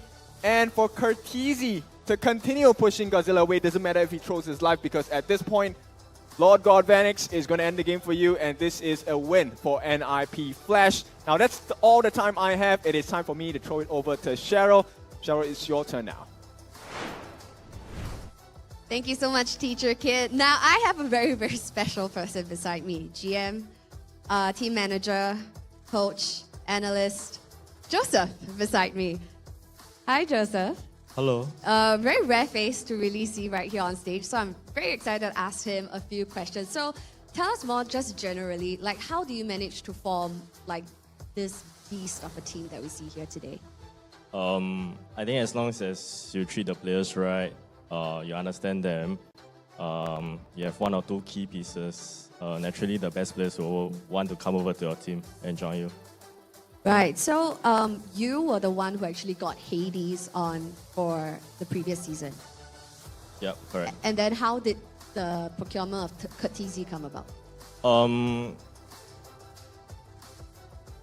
Hades was really close to Cortese because they were teammates before in MPL PH, so he recommended. I watched some VODs of him, replays of him, spoke to him. I think he has a very good attitude, very good mental, and his skills speaks for himself. Like today, I don't think Roy stand a chance anyway. All right, so just for fun, of all of your huge all-star roster, who is your favorite? My favorite is definitely not Lousy lah. That's for sure lah. Hades lah. Hades, still your golden boy. That's in my team lah. Your team. Not in my team, then not Hades already lah. All right. So also a question that I believe a lot of Singaporeans are probably asking, but will we be seeing JPL? Because it's been 2 days and we haven't seen him yet. This is something that I definitely cannot answer, cause maybe Hades can play Rome as well. Anyone can play Rome lah. Adam also can. At this juncture? PO7 can switch 3 times. Sorry again? PO7, you can switch your lineup 3 times. Oh, okay. So you guys are gonna play fancy in the grand finals itself. Depends on who the opponent is lah. Right. So you were here watching day one's matches. Who do you think will meet you guys at grand finals? Asteris. Asteris. Wow. Now this okay. So given that you guys met Asteris yesterday in match 1, opening up the show, what do you think was something that you think that they have that they will go to grand finals? I think they are young, they are fearless, they can play anything and everything. Or at least, if they cannot play that well, but at least they dare to try. I mean, you look at other teams, they keep pulling off the same 1-2 tricks. So, Asteris stands a good chance. Oh, this is coming from Joseph himself. So, you think that Asteris really has that wild card factor to them that will bring them to grand finals? Yeah, I think so. Oh, wow. Okay. So, moving forward, how confident are you that the boys will take this championship and head on over to the MSC 2024? I think as long as we trust ourselves, we do our best, yeah, I think the victory is ours. All right. So it's all a mental game. Thank you so much, Joseph, for joining us for this interview segment. Thank you. So guys, this is Joseph right here, the man of many hats from Team Flash that we rarely able to get to see. Now he's the GM, he's the team manager, coach, and even analyst. And you've even seen him here on stage, helping out with the drafts as well. So it's really a pleasure to get to pick his brains a little bit on what he thinks the entire landscape of the MPL SG scene is. And he even mentioned Asteris is something that they're anticipating to see over at grand finals. And who would have guessed it? Asteris is also the next team that you will see in match 6 of playoffs. Now, match 6, we will be seeing the lower bracket semifinals of Asteris going up against Bleed Esports. Now, this is also a best of 5 game that is promised high octane matches going on in the Land of Dawn. So don't miss out, and we'll see you at 5 p.m.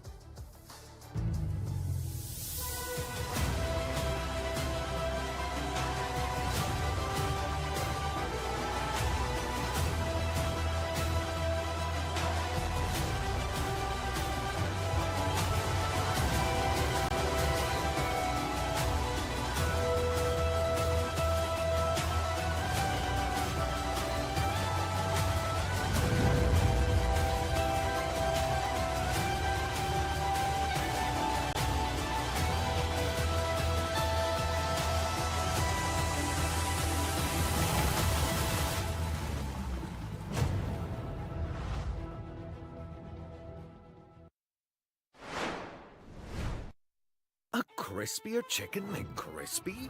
So much crispier.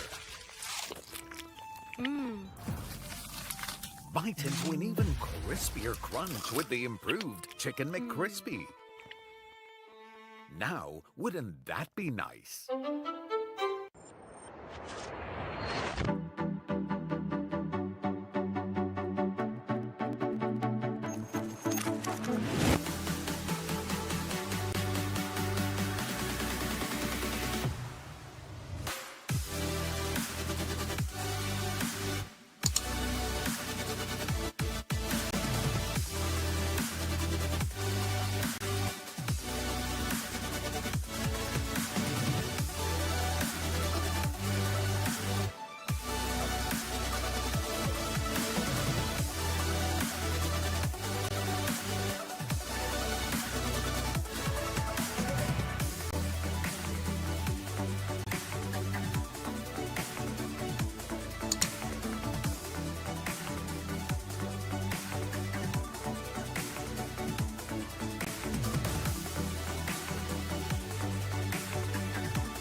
OSIM.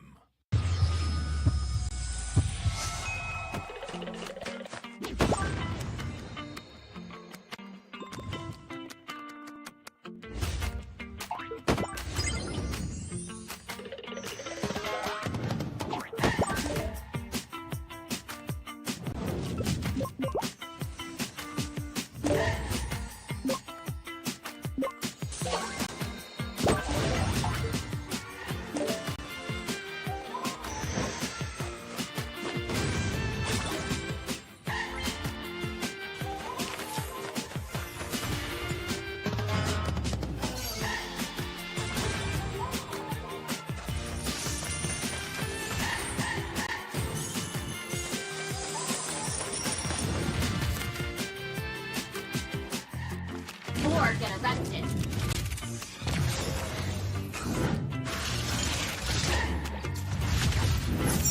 This will sting. You have my word.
Watashi wa tsuyoku naru nga. Sono tame nara nan datte. 自分の良心に従って人を助ける。オーラってやつは隠してもにじみ出るもんだからな。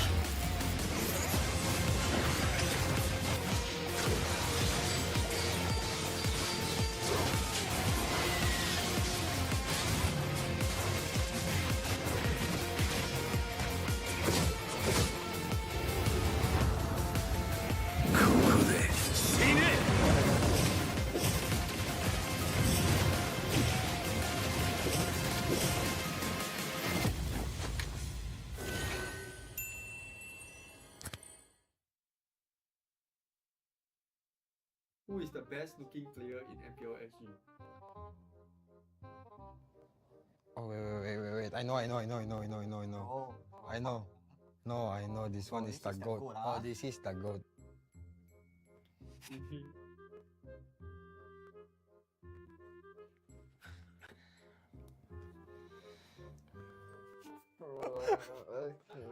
You sure easiest or not?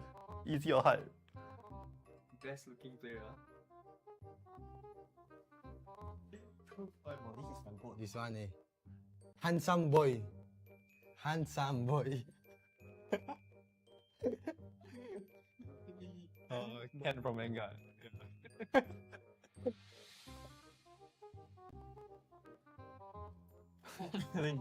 Getting like we're getting simple. Yeah. 3, 2, 1.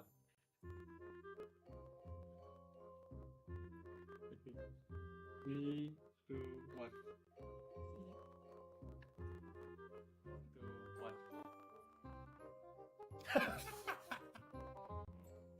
这个哟，这个 I don't know what to say. 3, 2, 1. Must. Didn't he have a different name? We write the current name. Okay. Oh, easy game, bro. Huh? Oh. Like you all say the old name or the new one? The answers? Okay. So easy ah. Wow. What's the old name? Dante. Thought Dracula. 3, 2, 1. Technically both correct. Oh, okay. What the heck? Wow, this one I know. Okay. What? Oh. 2, 1. You don't rush, correct? Yeah.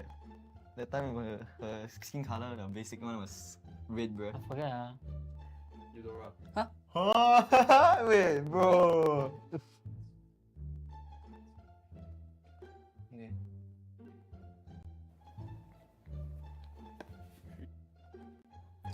Tapi je kan exo. Tak, tak ada. 3, 2, 1. Slow. Oh yeah, I was thinking of this skin, bro.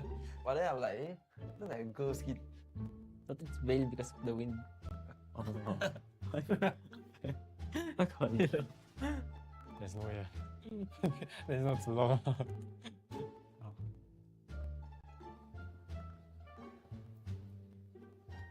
Yeah, mage. Oh wait. Oh, I know. Should be this one. I hate this hero, bro. I got my answer. Okay. Ah. Okay. Huh? Wait. Like a universe Who's that familiar? Oh, okay. Let's see whether it's correct. This one is, you can't even guess it. This is near impossible. Oh, you know the light bulb? Yeah. They super zoom into it, bro. I'm done. Please. Okay. Can we read our answers? Okay, correct. Look at the correct answer. Wow, I forgot about that hero, bro.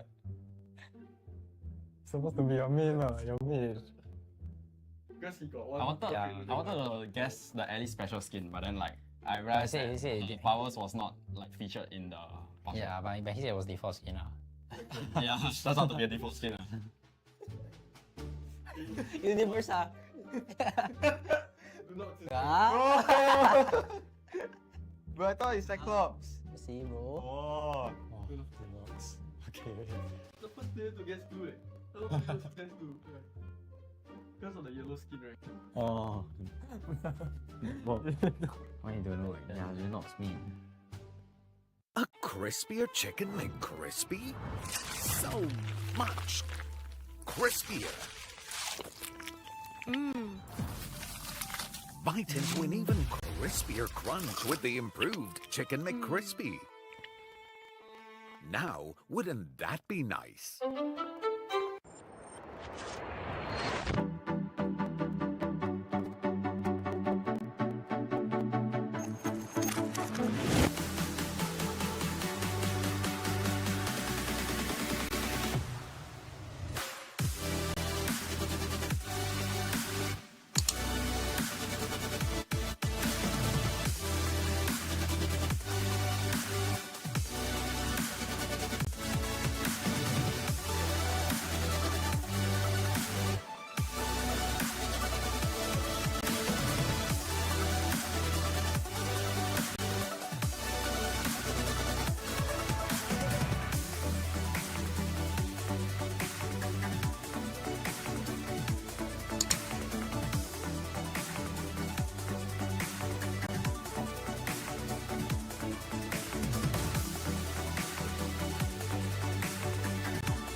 OSIM.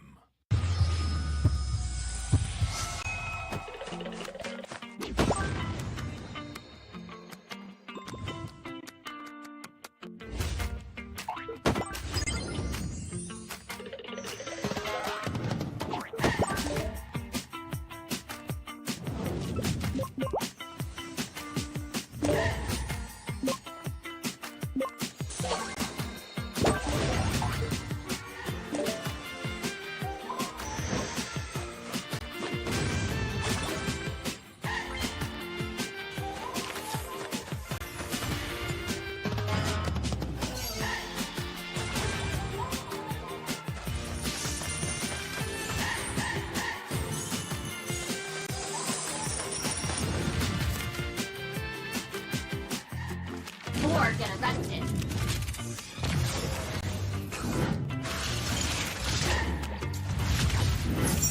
This will sting. You have my word.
Watashi wa tsuyoku naru nda. Sono tame nara nan datte. 自分の良心に従って人を助ける。オーラってやつは隠してもにじみ出るもんだからな。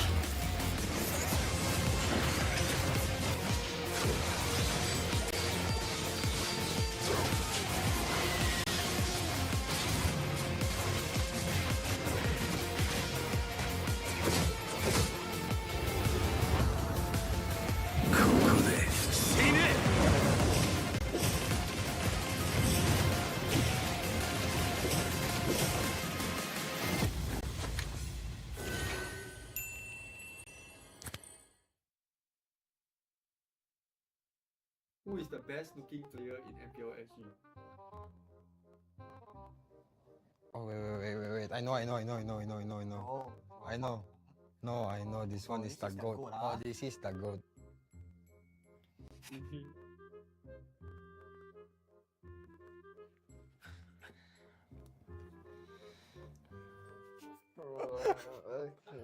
You sure easiest or not? Easy or hard? Best looking player. This one eh. Handsome boy. Handsome boy. Ken from Vanguard. I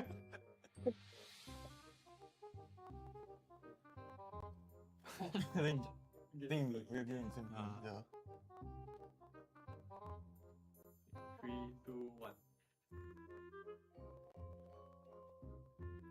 Okay. 3, 2, 1. 2, 1. 这个呀，这个 I don't know what to say. 3, 2, 1. Must. Didn't he have a different name? You write the current name. Okay. Oh, easy game, bro. Huh? Oh. Like you all say the old name or the new one? The answers? So easy ah.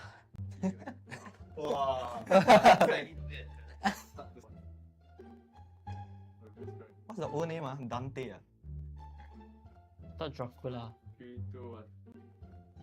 Technically both correct. Oh, okay. What the heck? Wow, this one I know. Wait. Oh. 2, 1. Middle right, correct. Yeah. That time her skin color, the basic one was red, bro. I forget ah. Middle right. Huh? Wait, bro.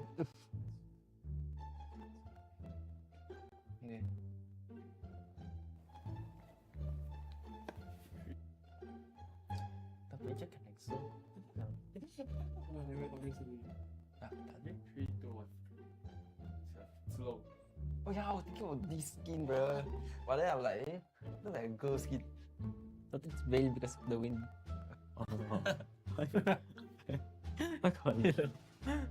There's no way. There's no too long.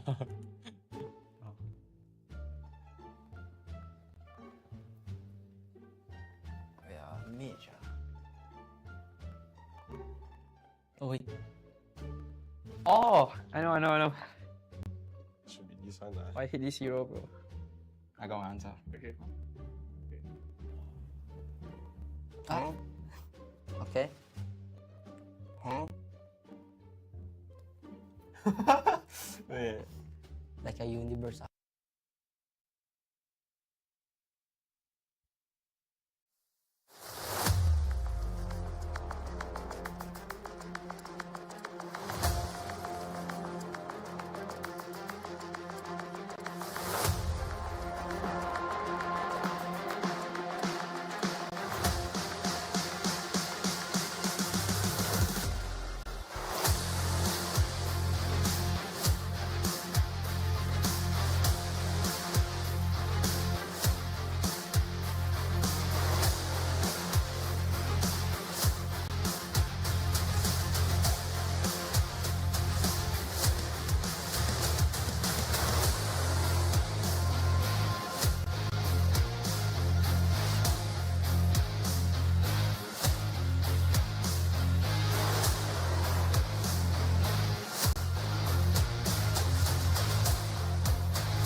And welcome back, one and all, to MPL SG Playoffs Day 2. Earlier on in Match 5, we have seen our defending champions going up against a wonderful team, and that is RSGSG. Now, unfortunately, RSGSG has lost that game of Match 5 and sent them down to the lower bracket finals, where they will meet the winner of this match itself, and that is Match 6. Now, right here for Match 6, we'll be seeing the likes of Asteris going up against Bleed Esports. Now, for these two teams, respectively, they have both won their games, with Asteris taking the win against Evil and Bleed Esports going up against Vanguard. Now, what will unfurl right here for this match? Stick around for Match 6 and let's find out. Starting off with the wonderful faces of Bleed Esports.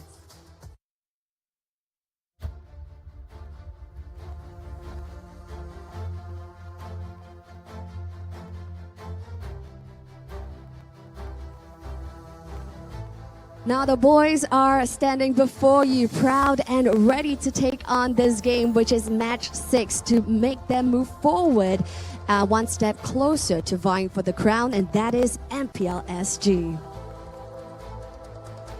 And going up against Bleed Esports, presenting to you our qualifier team, Asteris.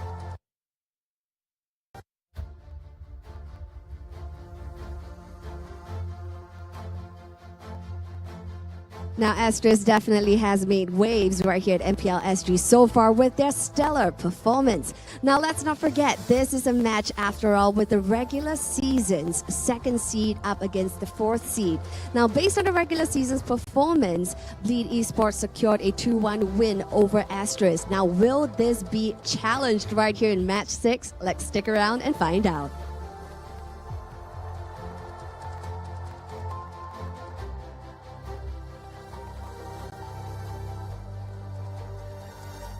The boys are heading over to their battle stations respectively, and all hell is going to break loose over at the Land of Dawn in just a few moments' time. Now, all eyes on Asteris, really, because coming as a qualifier team into MPL SG, they definitely has made really remarkable results over at the Land of Dawn. Now, is that enough, ladies and gentlemen, to take down Bleed Esports? Let's hand our time over to the casters to find out more. Hey guys, welcome back to MPL SG Season 7 for the finals, the quarterfinals, the lower bracket finals. Lower bracket finals. Semi-finals. Lower bracket semi-finals. Lower bracket semi-finals, guys. Today I am joined with Holler and Abstract. Holler and Abstract. No, I'm Holler, and I'm ready to throw all the shade. Come at me at Holler TV. Come at me at such abstract. At I'm Holler gonna be TV. bringing it to all the players and even your girlfriends. Oh snap! He went there. Oh wow. Okay, guys. Sorry. Let's talk a little bit about the game, guys. Bleed versus Asteris. I'm excited for this matchup. Asteris has shown us why, even though they're a qualifier team, they are not to be counted out of it just yet. That qualifier teams can be as good as the standard lineups for the teams from last season. Yeah, and there's a lot to go with both of these teams. I think they're kind of getting themselves into this position where they're even in this, the loser semifinals. But, I mean, let's talk a little bit about Bleed here. Sagitnu, Yon, Jay, Gear, Seiji, all of these guys, all-stars, but yesterday they had a bit of a struggle. They didn't really have the dominant performance that we were expecting from Bleed Esports, but it's a very interesting team to see. Maybe they grow in day 2. Yeah, maybe they come back and show us why they even made it to the playoffs in the first place, right? We saw in the regular season people like Gear and Seiji having perfect synergy with one another.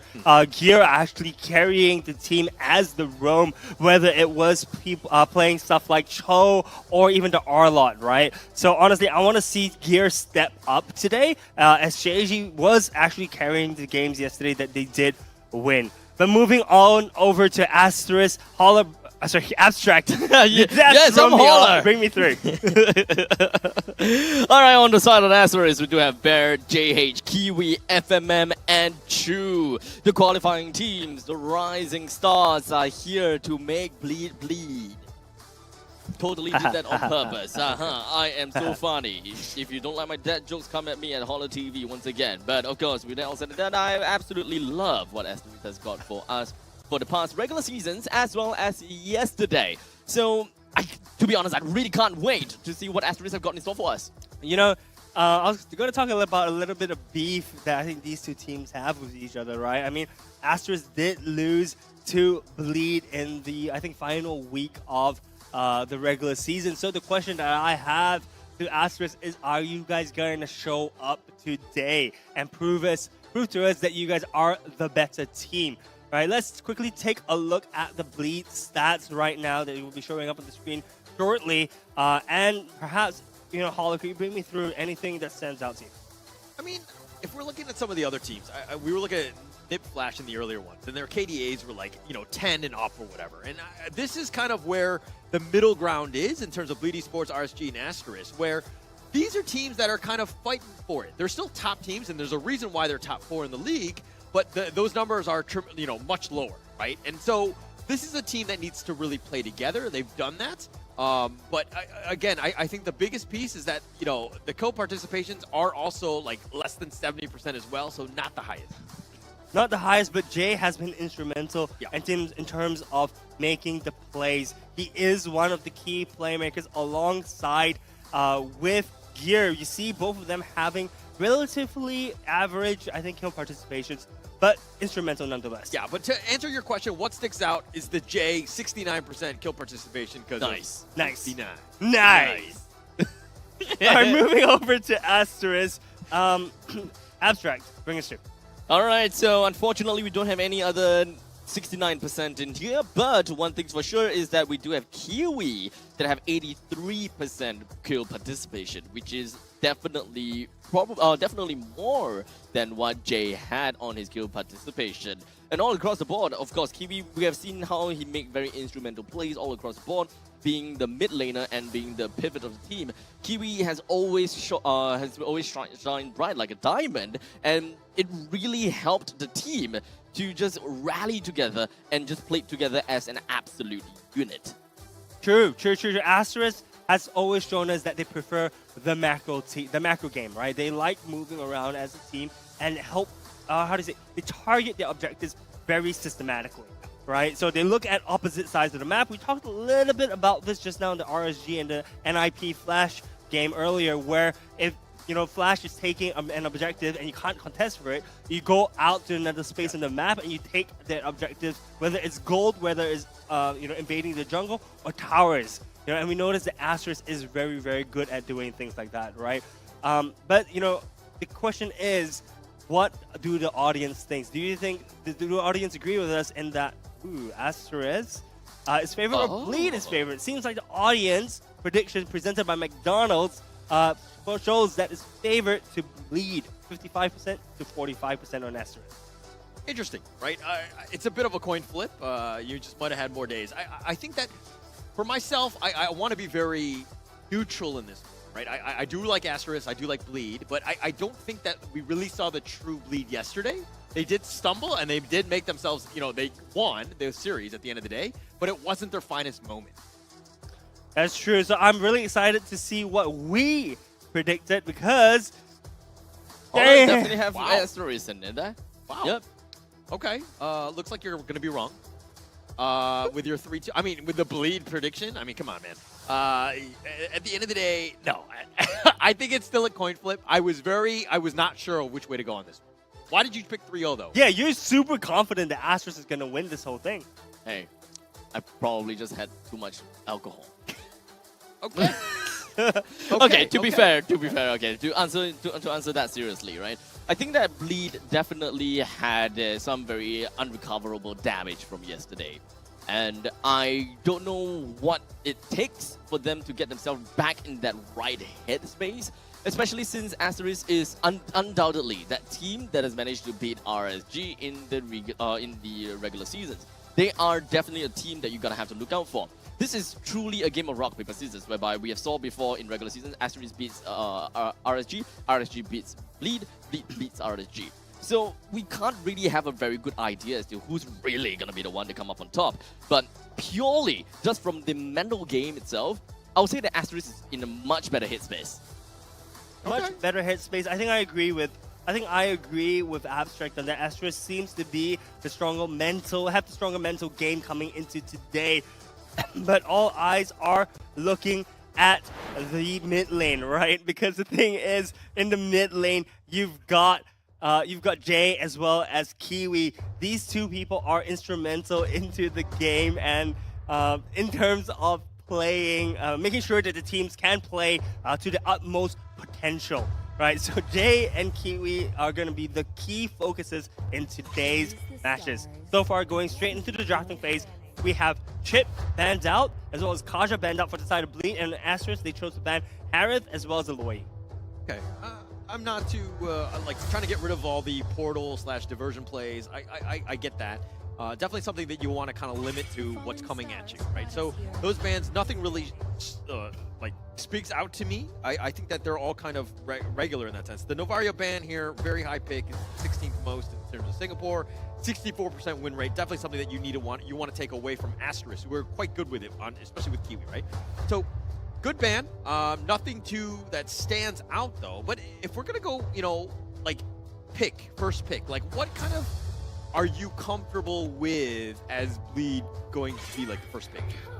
Honestly, Bleed, I think, should be looking at securing something for Seiji, right? I mean, Seiji is the key player for the side of Bleed. Yes, they need gear. Yes, they need Jay, but Seiji has always been that carry gold laner, right? So I think securing something for the side of Seiji would be definitely advantages for the side of Bleed, because right now we don't see a single gold lane ban coming out from either teams. So all the gold lane options are open as of this point.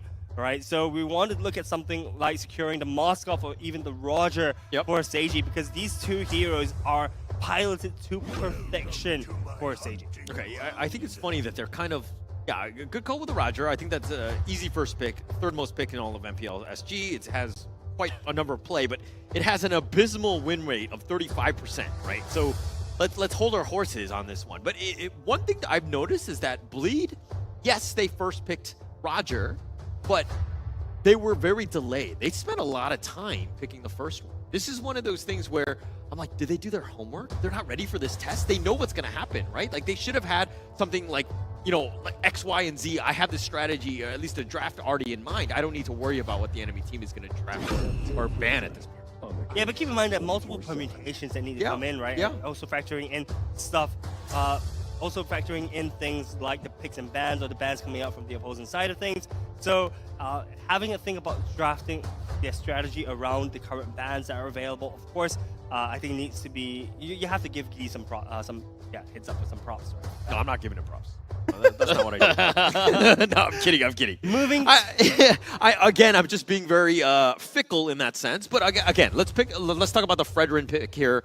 Most picked in, actually almost every MPL league, Indonesia and Philippines as well. So Fredrin has tremendous play, easy first pick for them going into this one. But the Valentina pick, this is an interesting one because I always feel like the Valentina, you have something in mind that you think that the enemy is going to go with. I mean, like the Farmus kind of sticks out. You might have the Terizla if you're lucky with the penalty zone. I mean, you have potential ways. I mean, it's not the greatest of picks. I mean, but it's something that you're trying to take away from the enemy team. For sure, and right, talking about like soft counters and hard counters, right? We talked a little bit about it yesterday. Baxia into Fredrin is a really good pick, right? 50% healing reduction, or 50% shield reduction innate in Baxia is going to be super good against the Fredrin. And we see Bleed opting to go for the Baxia as well as Edith. Edith, a little bit of a strange early game pick so far, or actually surprised to see it picked so early. But Edith, Baxia, Roger, they have a strong core. I like to say this, right? A core pick is the first 3 picks that you usually pick up, right? So in this case, it's the Roger, the Edith, Baxia. Yes, they are missing, I think, some magic damage right now, but that's going to be covered later on in the mage.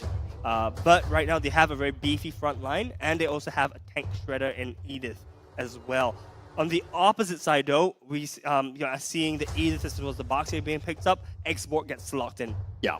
It's very tanky, deals with it, but Yo, look, Bleed, the first 3 picks is just like, I'm running at you. I don't care what you do. I'm gonna continue to just get in your face and just be this tanky beast. So the export kind of counters that, where you kind of hope to slow things down. Maybe you get the sticks to kind of get that pull, that one guy who might be a little out of position, so you have that chance. Now, if we're looking at what NIP Flash did earlier against tankier lineups that want to run at you, is that they had ones or lineups that were very damage-oriented. They would be able to kind of basically Toriando, the whole, like the bull running at you, right? It's one of those things where you just get out of the way and then you just burst him up.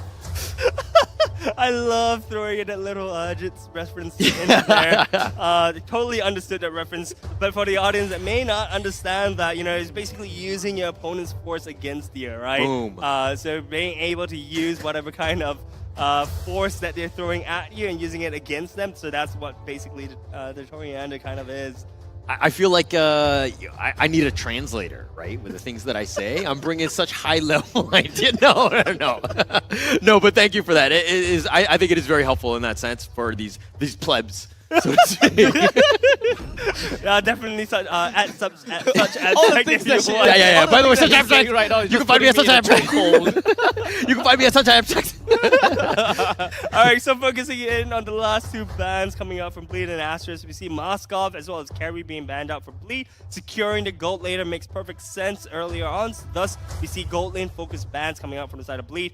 For Asteris, we see the Paquito as well as the Hellcurt, a little bit of a nod towards the side of Gear with the Hellcurt ban, seeing that he's probably, I think, one of the only one, if not 2 people that play Hellcurt during the final week of the regular season. And we see Bleed slotting in Arlet, as well as Yi coming out for Jay for Bleed. On the side for Asteris, we see the Claude being slotted in, and they have got, I guess, the Roam that's left open right now. Okay, I always find the Yve kind of funny. It's not in the greatest spot. I think we've seen even the power of the Farza even earlier today. So, like, why would you limit yourself here? And the real manipulation, the box is much smaller. It seems like it's not the most ideal pick, especially, again, with the Farza still open. Yeah, not to mention, right? I mean, the thing is that usually with Yve, they want some form of crowd control, some form of CC that allows them to group something together. Pairing Yve with something like the Yuzong may actually be pretty good, right? Because you can kind of group up and herd the enemy team in a circle, and then when Yve uses the real world manipulation, she's able to then maximize the damage that she outputs from there. We do see the Minotaur being locked in for Asteris, which I was about to say would be good for the side of Bleed, right? Minotaur, Minnow, and Fury together, real manipulation is disgusting. Croissant, you can't be like, after they make the pick, you'd be like, yeah, I was, thinking that. Like, no, you're too late, man. No, I was gonna say that it's good for Bleed. So Bleed not picking that up, right? It's actually gonna be super detrimental. It's because you're trying to make it like, like this portent, but you call it after they made the pick. That's not helpful. Hey, I mean, look, it just shows that I'm in sync together with the teams today, boys. So we're gonna head straight into match 6, guys. This is the first game of the lower bracket quarterfinals. Bleed versus Asteris, lads. There's once again a little bit of beef going on between these 2 teams. Asteris lost the last time around they faced Bleed. We're gonna see if they have something to say about that today. All right, guys. Once again, we're always going to start off with the general question. Who has the easier matchup to play? Or team composition to play? Probably Asteris for me. I'll probably call it for Asteris. They do have a pretty much a plug-and-play kind of composition. Their initial 3, their core 3 being the Brethren, Xbox, and Valentina, pretty much just fits them in any kind of lineups pretty easily. Putting a Claude and a Minotaur in just basically suggests Deathball, and they will be able to successfully do that if they have a Brethren as well. If they want to do a little bit of a pick-off, they can definitely do that as well. Wow, okay. Not something that we were expecting, but that is definitely a first blood that's going over to the hands of Asteris. That was really, really quick. I'd love to see a quick replay as to what happened over there, but it seemed like a bit of a skirmish was happening up top, trying to get, I think, Kiwi some space, because I saw just now that Jay was actually being able to push Kiwi into his lane underneath the turret, was not able, so we wouldn't give Kiwi enough space, but farming the creeps underneath the turret. Okay, if we're gonna talk about this bottom, the gold laner right here, right? Seiji versus Chu. Who are you giving the edge to in terms of the? Sorry? Seiji. 100% Seiji. Because the thing is that we saw, that's a lot of damage. We saw just now actually a little bit of a sneak preview of this matchup, right? Where we saw RSG fighting against NIP Flash. NIP Flash at the time playing the Claude, and I think CS was on the Roger. Roger was actually dominating Claude in lane, and Vanix was actually a little bit behind, and that was the only time. Gonna be in tight top lane. Does seem like we have 3 men jump in coming from the side of Bleed, wanting to get a kill down on the Bear. With Yon being in the front lines and here actually becoming in as well. This 4-man team from Bleed unfortunately did not manage to reap any rewards. Yeah, it was a pretty sizable. Okay, what they were trying to Bleed was trying to go for the gank in the top lane. They had 4 members. It's a pretty sizable commitment. But again, Bear is on the export. You had that Faraga armor so that you had that get out of jail free card. No, the final slash, the flicker final slash did not manage to land on anyone. JH subsequently takes down the turtle as well as Arlet himself. Yon now taking a quick little back home trip, but it doesn't seem like he will be able to do that as we do have the Earth Shatter connecting onto him, bringing him down and leaving Gear currently in his primal wrath form, unable to do anything without Firelax, but immediately resummoning Firelax to make sure that he have got all the defenses he need. Sagitnu with the air ball in that final slash completely whiffs out. Then he gets killed. That was probably not exactly a highlight, but like a low light at that point, kind of. A high low light maybe. A high low light. Not the greatest. But again, Asteris up 3-0. This is kind of what we expected out of Asteris, or at least I did, because I've been on this train since. You guys have been, on and off. But, the bandwagon goes real slow, so you can, get on and off whenever you want, right? That is true, but I'm still confident in the Bleed boys right now. We see 1.4k gold lead to Asteris.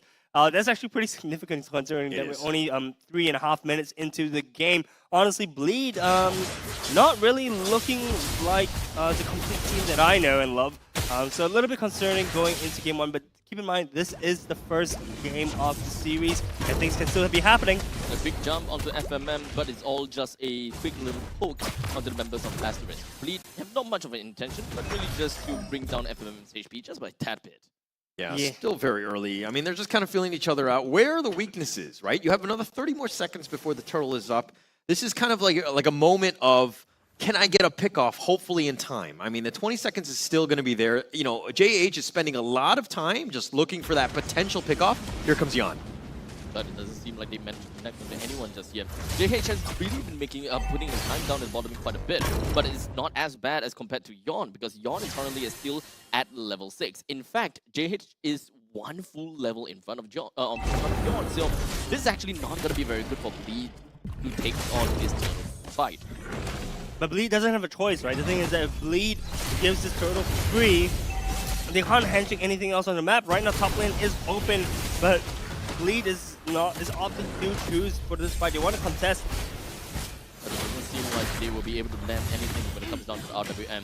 Sagitnu jumps himself on Kiwi. The primal rep is going to be activated. They were all going to be focusing on Sagitnu with a 3-man Minoan's Fury, followed by a skill 1 from FMM continues onwards. They managed to knock 3 on top of that. This pushes Bleed all the way back and getting 1 kill on Sagitnu, and in turn, also getting the turtle for themselves.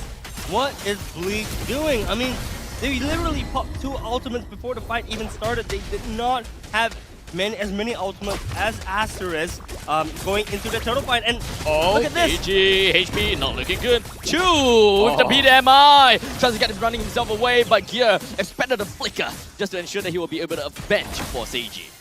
I mean, if they didn't get the kill, it's a 1 for no trade, right? So at least the flicker was expended and a kill was secured at the end of the day. But are they pushing in too much? We see FMM and Kiwi kind of going up to the top, but it seems like nothing's going to be happening from here on. Yeah, I mean, the kills are all going Asteris' way, but taking that top T1 definitely provides a lot of space, right? Getting the objective. The 1K net worth lead isn't the end of the world, especially at this stage. There's a lot, but the final slash, Doesn't seem like he's gonna go under the turret for an extended period of time, but he did manage to take a couple of shots. With a quick little dash out of the way as well as a retribution, slow Seiji just enough to ensure that he will be able to get right out of harm's way. Keep in mind that this is Sagitnu on one of his signature champions. This is one of his signature heroes, right? Arlott can be played by both Gear as well as Sagitnu. But honestly, the performance that I've seen this game on the Arlott with Sagitnu, it does not seem very promising, honestly. It feels like something is missing from this bleed that I know, right? They seem a little bit out of shape at this point. What do you think is that missing piece? Mental. Mental. Okay. I mean, in my opinion, right? Like, Sagitnu is making some plays which I haven't seen him do all regular season, right? He's missing spinal slashes. He's not committing to it. And when he does commit to it, he's committing at the wrong time. His team isn't even close to him so far. Right. I feel like this is a breakup about to happen. You're like, oh, you've changed, not me. But I don't know what's changed about Bleed exactly, right? There's like one of those weird but onwards. It really feels as though there is a lot of pressure onto the side of Bleed. I'm not too sure exactly what that pressure is, but maybe the thought of losing the entirety of MPL SG Season 7 have gotten to their heads. They're getting this. They're starting to look a little bit feisty and a little bit. JH. Wait, did JH actually take it? He Oh stole it. my god! He stole it. Absolutely disgusting. And on top of that, it does seem like Bleed is not happy about the steal. They all went forward to JH and drop him all the way down to 30% HP. But quickly after that, JH managed to get away. Barrett uses expended all his Viraga armor and got himself away. Well, but look at that, right? Sagitnu used the final slash, and honestly speaking, that was a good final slash, but the rest of the team were not there to follow up. Guys, it seems like Bleed is just not communicating. Yeah, we're going to have to find out. But it looks like there's a bit of a skirmish in the mid lane here. With a quick little initiation onto Gear and follow on through Words. With a 4-man knockout coming from FMM. They're going to be diving down on the turret. Yon is hoping that he'll be able to stay alive for a little while longer. JH with Appraisal's Wrath just going to be landing on top of Yon. But unfortunately, just leaving with a tad little bit of HP for him to recall back home. Asteris would now take this opportunity to knock down this turret in the middle lane. As for now, Kiwi stolen away the RWM, hoping that he will be able to catch onto Jay. That was nasty. Bleed just got eliminated from the middle of the lane. I mean, that was a fight that they weren't supposed to even take. I mean, look, FMM brought the fight to them, right? It was a really nice flicker into Minnow and Fury into skill 1.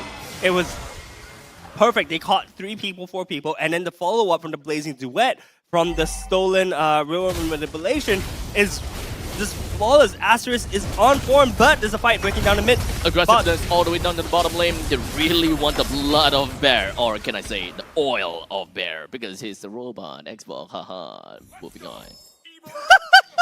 I can't believe that was the joke there. Yeah, I thought you were going to talk about bears, and then I was like, wait, oil? Like, I didn't understand. But then the export maybe thing, I was like, okay. Oil of Xbox and just put the context there. I'll do better. Be better. Be better, Holler. Be better, Holler. Be better. I'm sorry, be better. Why like this? Okay, so going back into the game, we see the Lord being sorted up already from JH. JH, you know, being actually, to me, guys, JH, I'm calling it MVP so far. He's been it's still good. very early. But yeah, but look, he's stolen the turtle. He's made the plays that Asteris needs so far. If it's not JH, it's FMM. Okay. We don't crown winners after the first quarter, right? Okay, I think that we still have a long way to go. JH can mess up. But I think it would be funny if he's wrong, because anytime you're wrong, I always find it funny. That is true. We see the Lord being started up right now, brought down to almost half HP. Bleed is really is trying to get in, but they can't find the angle to enter. FMM is being the statue there, preventing Bleed from approaching forward. FMM looking for flicker angle. Oh yeah, but they have that push, which is kind of a difficult situation because they have so much vision from it, but Gear gets on out of there. They scurry away all the cockroaches, so to speak. Battle Spell economy as well as ultimate economies are all looking to find a dandy.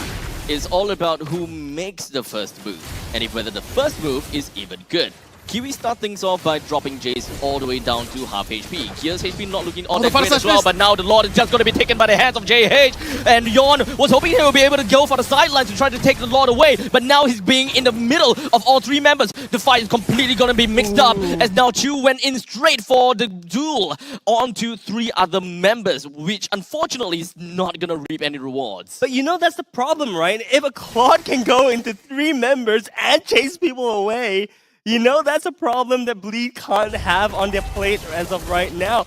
Literally 1v3 and you're able to chunk down three of the team members to like half HP. By the way, Jay popped RWM to try to chase Chu away. So there's one more wasted ultimate. Yeah, it's a lot committed. I mean, okay, another thing that we need to do is I wish we could have a counter of Sagitnu's missed air balls of the final slash, because he's had at least 2, maybe even 3. Okay, he misses, he gets the minion on the catapult.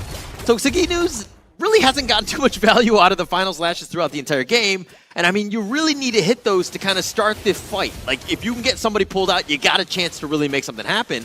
But they really haven't found that opening or that nice final slash that carries 3 or 4 heroes. Yeah, unfortunately, Sagitnu is actually one of the main setup for the team. Yeah. It's very hard for me to imagine that they would want to completely rely on the Earth Shatter coming from here. Technically, yes, you can, but the zone is kind of small if we are talking about just purely Earth Shatter. Yeah, zone is small and it's also really unreliable. I mean, there's a really good chunk of time that it takes for the Earth Shadow to actually hit, right? So honestly speaking, look, I'm just going to count on our analyst to count the number of error slashes. Well, as the analyst here, I forgot my abacus, so it's a little difficult. Hey, you're not the only analyst, okay? That Oh, we've got okay. Kindofu, you know.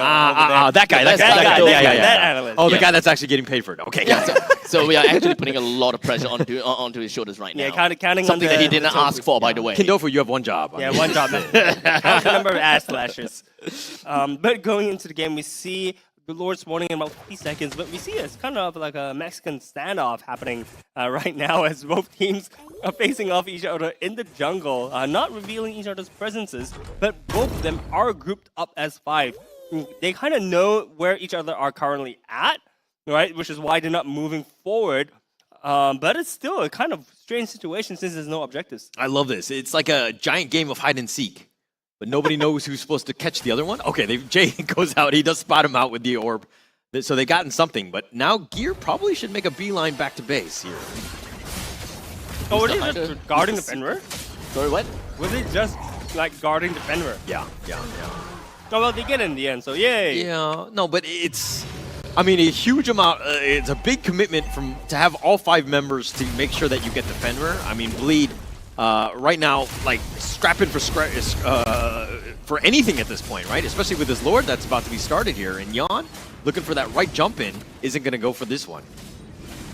Yeah, he's just going to do like a quick drive-by, say hi to his friends over the Asteris and come back, you know, because there's really no angle for opportunity as we see the Lord dropping down to quarter HP.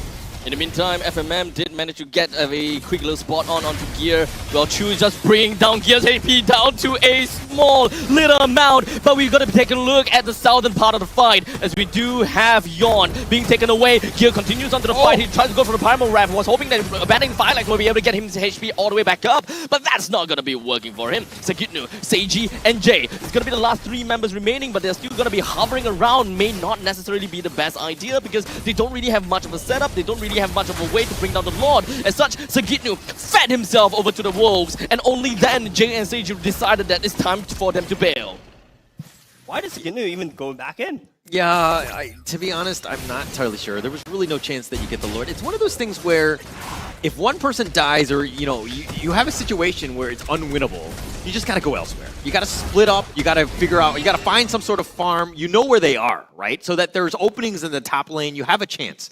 Right? But this is one of those things where it's like, I still see people. Maybe I can make some sort of play, but when you're 0-4-1, you really haven't found that right, angle, so to speak. It's been very difficult for you.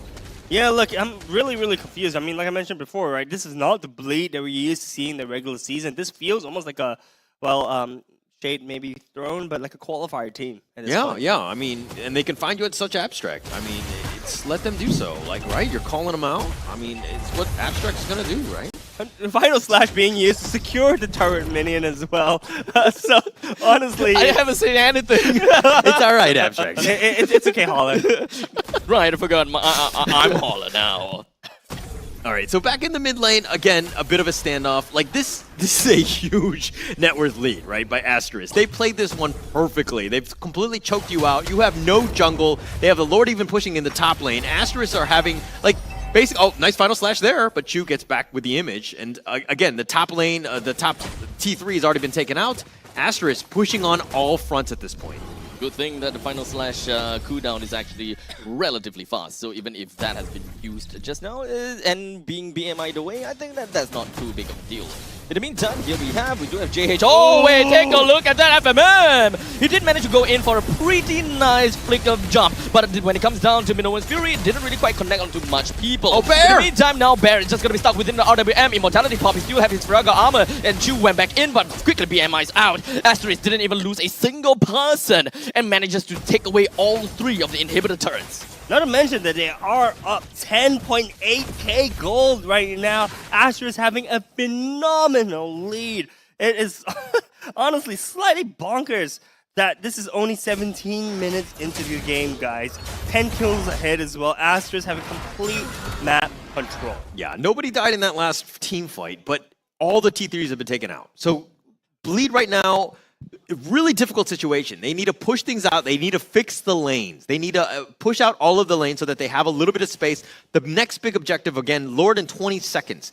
Can Bleed get the steal? Are they able to do so? Again, they need to. You got to find some sort of farm. This is probably going to be the last potential Hail Mary play that they've got.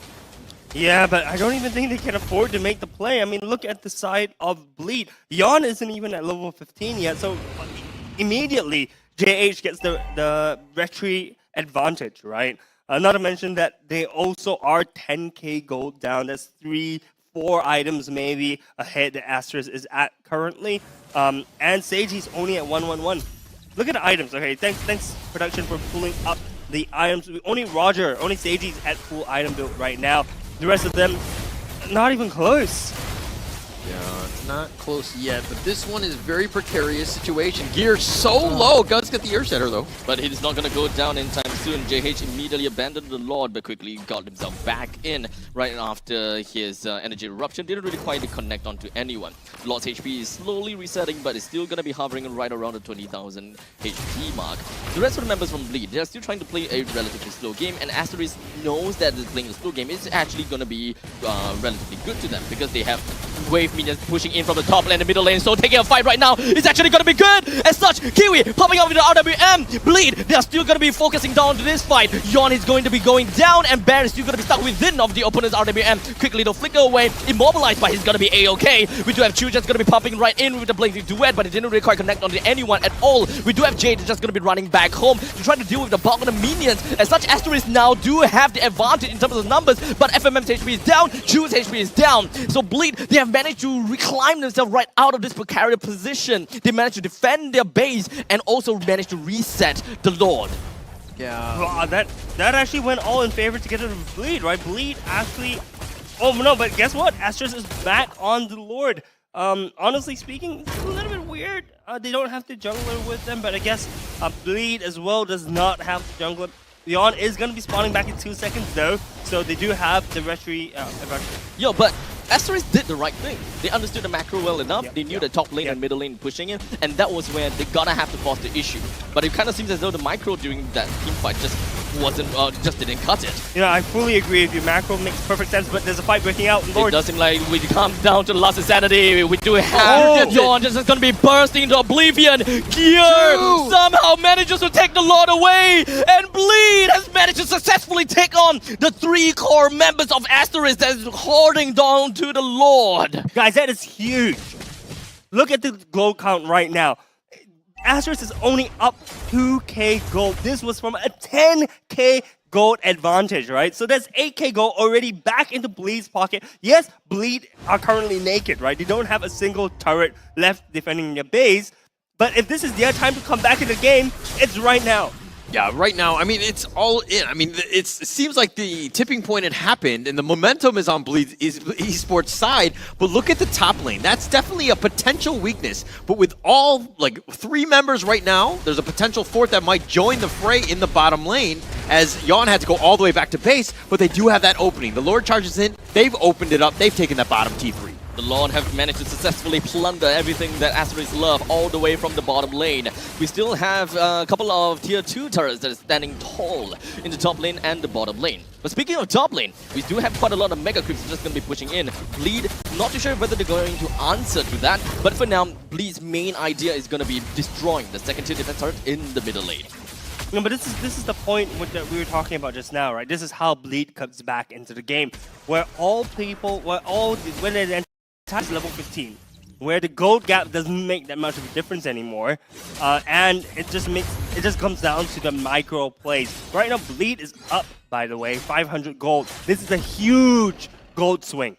Yeah, and it all comes back to that Lord fight. I mean, yeah, like you push it out, but you had Jay recall back to the base because he had to deal with the minions, and then you had a bit of an opening. It's one of those things where you were too aggressive. You didn't need to have been there. You didn't need to throw, so to speak. You're losing a lot of members on that one might have cost you the game, especially since the net worth lead is like shifted to Bleed. But again, to your point, Kwasang, the net worth doesn't really matter at this point. Yeah, we're so late in the game. It's 22 minutes in the game currently, and honestly speaking, gold does not matter. Most of the teams should be at full items. It'd be great if we could have the items on the screen. Just to clarify that, perfect. Yeah, look, most teams have their full items. If not, they have just half a component left to build. So at this point in time, gold does not really make that big of a difference. It comes down to the actual micro plays for both teams. Okay, so your top and mid lane for Asteris is going to push a little bit stronger just because you've taken out the T3s. Those are the ones that you need to work on. Bottom is like a bit of a wash in terms of where it's a tie, right? So it won't really push. So now Asteris needs to use that as they prepare for this Lord fight, which is going to start in about 5 seconds. You need to ensure that those lanes are pushing. Maybe you have Sagitnu who's dealing with the top lane right now. You have that opening to take a fight, potentially 5 versus 4, because you need a numbers advantage. This is not something that you can win straight head on. Or maybe you can just by outplaying, right? But the Lord has been started for the side of Asteris. Currently at 1/4 of its HP gone. Sagitnu is still nowhere to be seen. But we do see True actually pathing up to the top side. So that means that Asteris does not have their marksman, their gold laner. That's fine, because Asteris needs to know that, hey, since True is in the top lane, we don't need to push for this. We don't need to push it strong. We don't have Chu, right? So seeing that Chu, I think he's been off the map. I don't know if Bleed Esports spotted him out. This might be an opportunity where Bleed is like, hey, what is going on? I don't see Chu on the map. This is kind of scary. Do we go in for this Lord? Seiji. Seiji manages to escape perfectly fine. They spot, Astra spots Sagitnu up top, and they decide to commit, I think, a little bit for the Lord. Jumping on the gear as it realizes that the gear wanted to go over to the Z bush, but it doesn't seem like Asteris did manage to take the full HP down. They're gonna go! But now FMM flickers on forward. RWM is popped coming from the side of Kiwi. They didn't manage to call onto anyone except for Yawn. As such, Immortality popped. Changed to RWM, where it follow through with the last Insanity. But unfortunately, both sides just not gonna be getting a single kill. It's all throughout stalemate as well. Both teams just squaring up to one another. These fights are getting closer and closer and closer. I am so happy that this is the first game of this series. Lads, we are in for a ride. It's already 24 minutes in. Both teams, our base, have been on this Lord for at least 2 minutes already as we see a fight break out. Quick jump onto Sagitnu. They do have Immortality. The rest of Asteris quickly backed off as they realizes that they are in a very big choke, a very small choke point. We do have the Yawn just gonna be jumping onto one, but quickly just retreats. Oh, he's gonna go! As Prazo's wrap, Kiwi takes the Lord! Kiwi! What are you doing? As now we're just gonna be left to get to it, hoping that he will be able to just running around through. Kiwi popped in Immortality was saying he's just gonna be in the middle of the fight. He's just trying to get himself away. FMN sacrifices himself to make sure that Kiwi will be able to successfully run away. As such, Bear, Kiwi, and JH, the last 3 members remaining from the side of Asteris, alongside with a Lord, will now prance across the battlefield. Does Lord even matter if you're able to wipe out the entire of Asteris? Probably not, but luckily Asteris manages to survive thanks to FMM giving out his life. They also have an enhanced Lord pushing down mid, but it seems like it's going to be quickly dealt with. Tough situation. This is as Asteris, where you're like, hey, we had we could have potentially closed this game out. Now we're on the back foot. Yeah, we have the Lord, and they're potentially going for like a conceal play, but they need to defend this T3. They need to survive. They need to clear the wave, buy time, get Chu and FMM back in, which is 30 seconds. That's an eternity at this stage. An eternity indeed. We see top lane and bot lane pushing in towards Bleed, but mid lane is being shoved in. Bear having to use the last sanity, the last hit to clear out the minion wave. But it seems like Asteris is going to survive this onslaught. Gonna be back to square one, man. Yeah, man. I mean, but like the 4K Network League on Bleed's way, all you need to worry about, where are the minions? Where are they pushing? Are you in danger? Then we can potentially do something. If we push it all out, we fix everything, we ensure that we're there. But Seiji, man, this guy has turned it on. He's found the right targets. He forced Chu to make some very uncomfortable plays. He doesn't want to image at times. He can't really go in with the Blazing Duet because he's being forced. And Seiji, even with the immortality, is just, he's pouncing on you and he's basically like eating you up. Dude, it sounds like he's turning you on at this point, man. But, Seiji... Oh, was it that obvious? Oh. There's a reason why I'm sitting. I'm just kidding. What are we talking about? Seiji is really, really, really good. And this is, like I said, I sound like a broken record at this point in time, but Seiji is one of the premier gold laners. Yes, his performance was not as stellar yesterday as it was compared to the regular season, but he is currently popping off this game. 5.5 gold lead in favor to Bleed at this point, and at this point of the game, it's gonna show which team has the better macro plays, right? You talked a little bit about how the minions waves are pushing. We see Sagitnu in mid lane trying to shove it up, but immediately a response from the side of Aster trying to group around, trying to potentially push out the mid wave a little bit more. But you can kind of already see an invisible line. Hey, if you look at the mini map at the top left-hand corner of your screen, you can see like an invisible line being drawn off, and that's the boundary that Asteris can't push forward. Oh my god. Yeah, but look at this damage dealt. Jay, insane. What is that? 160,000. Oh my gosh. That's almost double what Chu has. Yeah. Almost. Yeah. Almost. But like, okay, I was questioning the Eve pick, but he's clearly knows what's going on. He knows how to play it to the perfection. But his orbs and his real-world manipulations have been on point. That's exactly what you want. And it's been very difficult. Like, the zoning that he provides, Jay, has just been on point. But Sagitnu going in for Bear. Doesn't seem like they will be able to get a kill on Bear that easily. He still have a lot of Faraga armor on himself. Yon finds onto JH, but it does seem like he's going to be actually pretty isolated. But the rest of the members from the side of Bleed, they are ready to come in and jump onto Asteris whenever they find the opportunity to. But it doesn't seem like we have found that. Yo. Look at the top lane. Gear and Seiji sneaking up to the top lane. Do they push this one out? I mean, if Asteris decides to commit for the Lord, there's a potential GG push that could happen in the top lane because there's two members. Seiji hits like a truck at this point. He would be able to clear it out. Yes, he's been spotted. Okay, it looks like Gear's going to make his way to the Lord at this point. They can't afford to do that, I feel. Honestly, this team fight is going to make or break the game if Asteris manages to take the Lord or wipe out the rest of the members of Bleed. Seiji himself can't defend the base. They need to start grouping up as 5 as of this point in time. Yes, they got the top lane push, which is good and in favor. They also have the bot lane push and the mid lane push. Actually, all the waves are being pushed in towards Asteris' side of the base. Lord, Bleed should have the slight advantage to draw this fight out for the Lord. Yeah, but Bleed has 4 immortalities right now.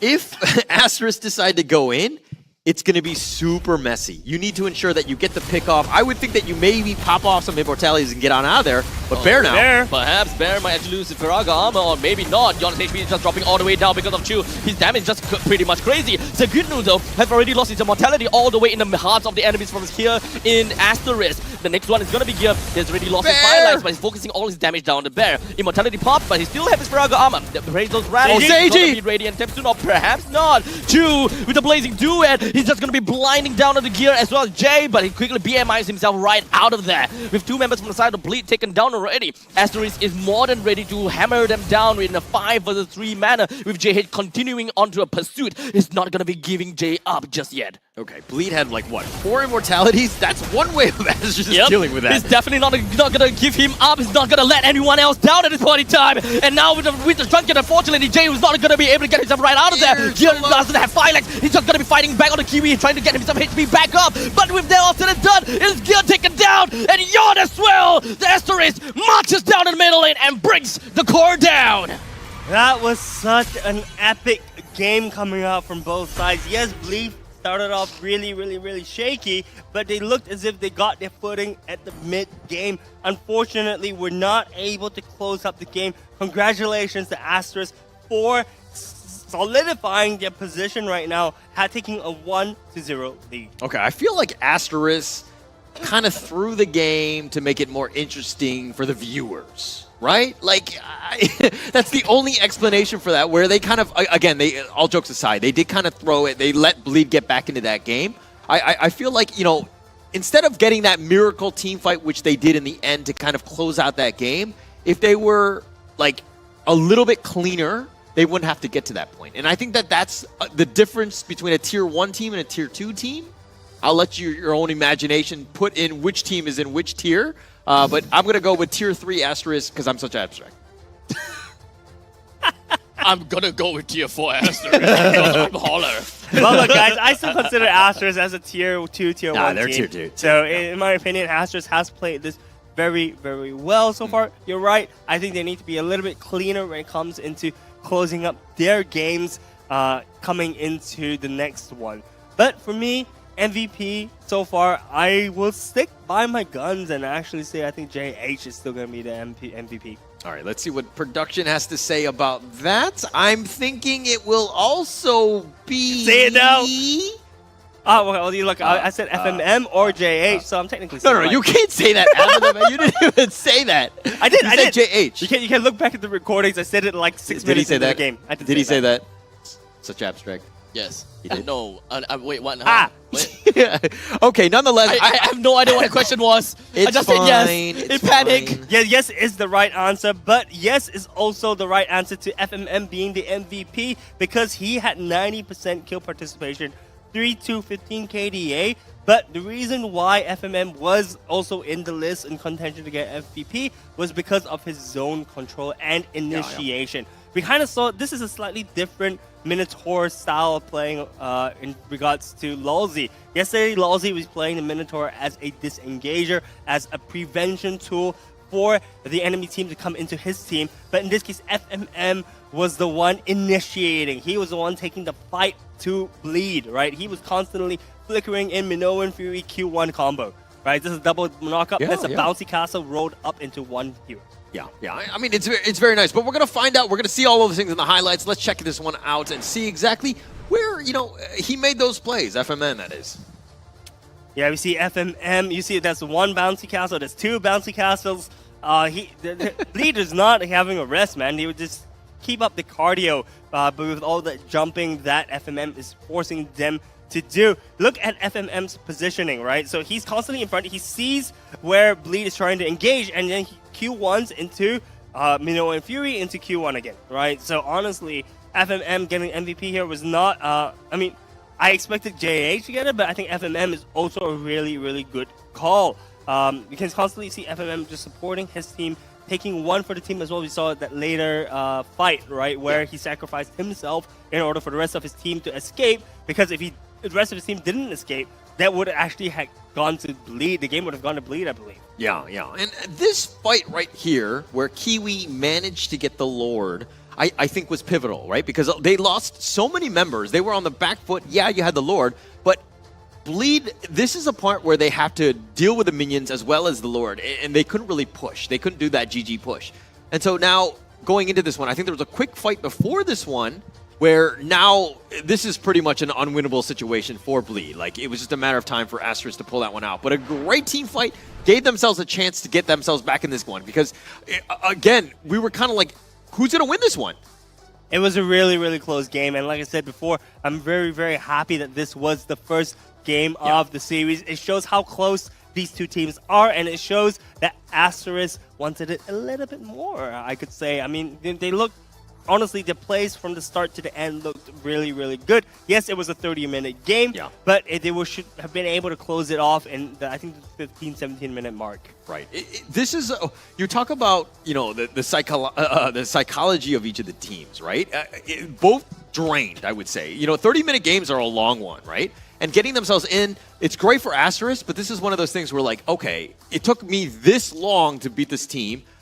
Do I have enough energy and the right state of mind to do this 2 more times? I don't think Bleed is going to give up this series easily because, I mean, obviously the loser goes home. Everybody's playing for all the stakes at this point. So it's a situation where you got to settle down, go back into it, and be like, what do I need to do to get myself refreshed?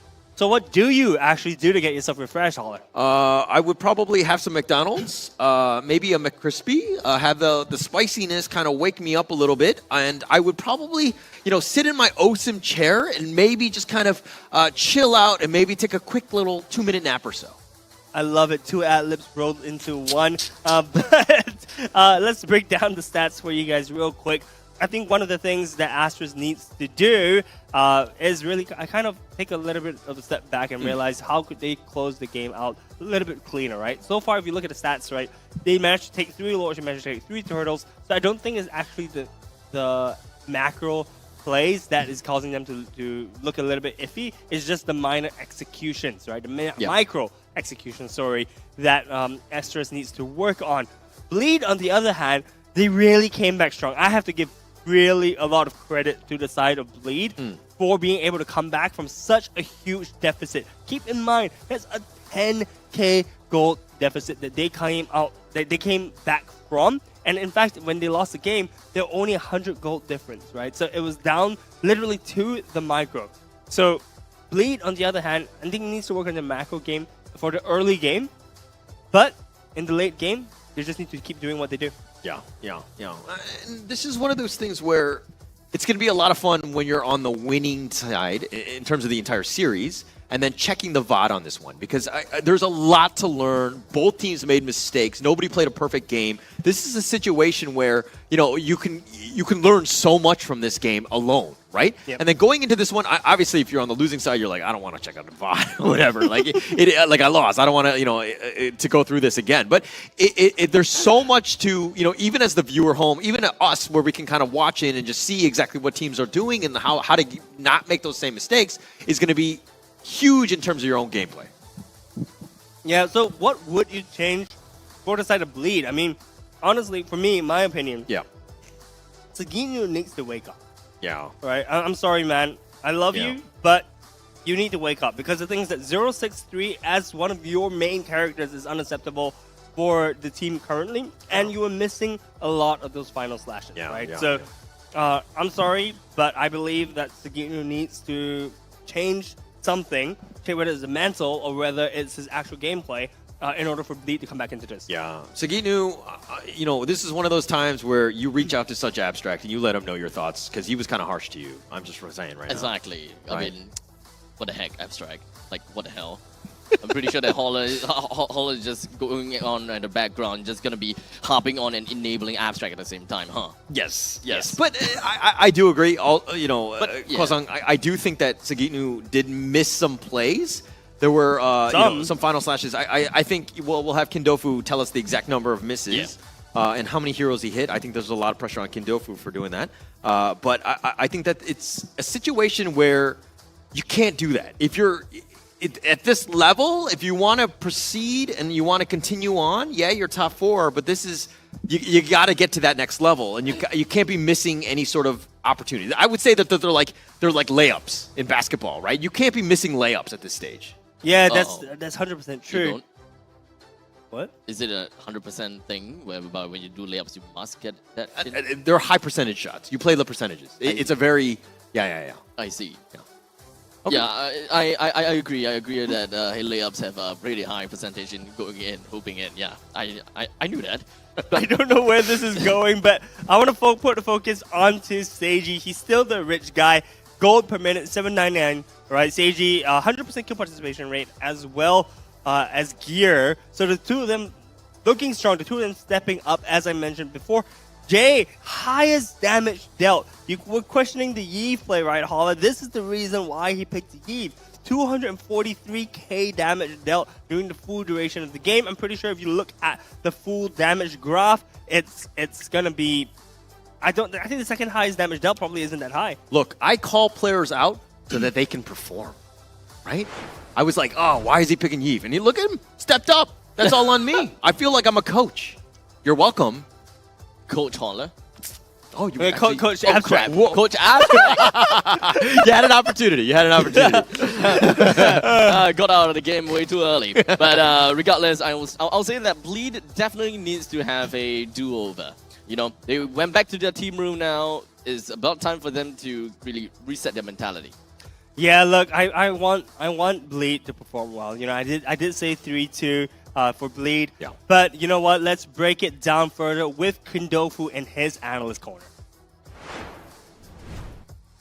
All right, welcome back to the Tofu Academy. First and foremost, let me educate my little students here on the caster desk. He did not miss those final slashes. The final slashes were to clear the waves faster. Yes, he may seem a little bit unorthodox, but it was just to make sure they have better rotations. Nonetheless, he is still a threat, and I'm talking about Sagitnu. And now, this team of Asteris, if you're looking to be an MPL team, one of the things that you need to work on is your teamwork.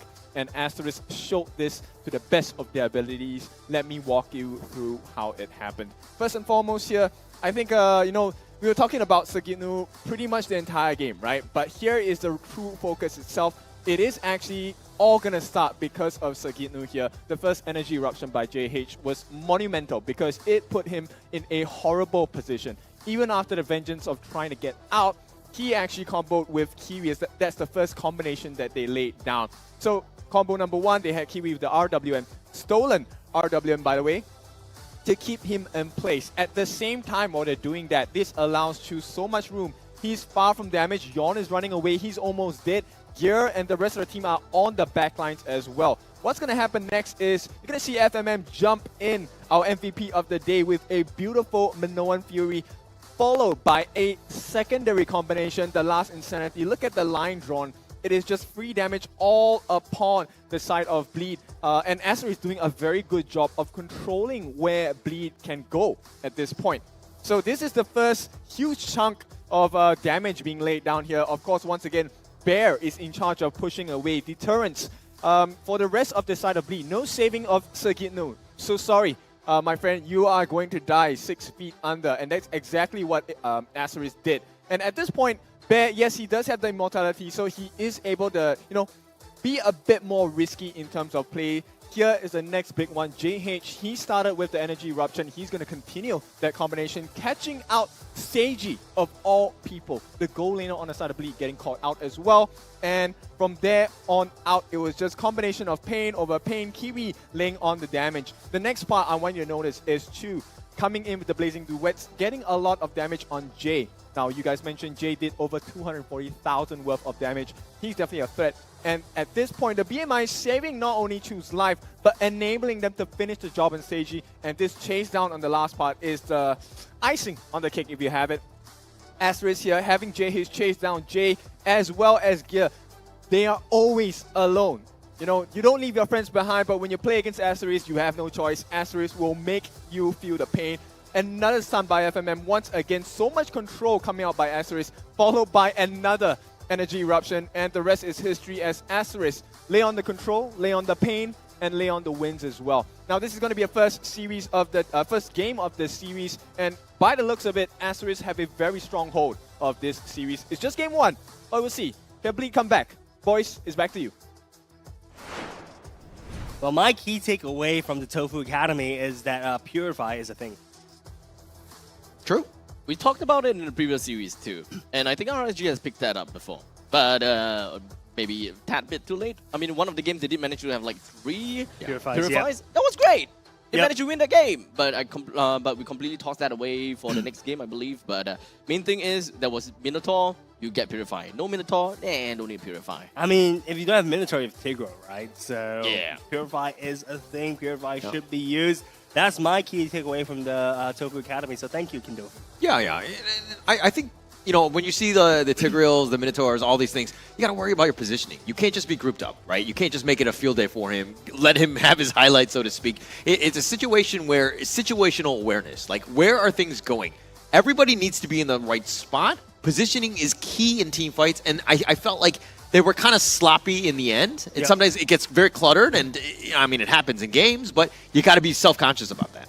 Yeah, for sure. You know, I mean, I'm just thinking out loud at this point in time, right? Like, does Bleed, I don't know, does Bleed kind of transit into something more like assassin-style jungle gameplay to allow, you know, more of the lanes to open up pressure, something like maybe the Julian? I mean, having a Julian is great. I mean, solely because of the fact that Julian is technically one of the skins for the Jujutsu Kaisen skin collaboration between Munten as well as JJK. So not only that, we do have Kugisaki Nobara that is gonna be on to who's that? Melissa. Yes, we got Gojo Satoru that is on Xavier. Yes, and then we also have. Yuji Itadori, yes. The main character, man. How do you not know this? No, I was really impressed. I'm setting it up for you. I was really impressed until like missing up the final character, the main character as Yin. I remember everyone, but probably like the main character. Dude, I am so disappointed. But yes, Yin is what's his name again? Yuji Itadori. Yuji. Yeah. And there is of course a change when it comes down to his skin though. Yes. Also, all the skins, I think most of the skins have been updated. And honestly speaking, they're beautiful, beautiful skins. I hope to see them on stream as well. Maybe we get to see some Yin action. Oh, it'd be really I highly doubt it. I highly doubt it. But it would be fun. It would be so fun to see some Yin action on stream. But going into the picks and bans, the drafting phase itself, from Asteris' side, you see the Angela as well as the Faramis ban, and Bleed once again opting to ban out the Chip and the Harith. Honestly, I'd like to see Chip being dropped in priority in terms of the bans.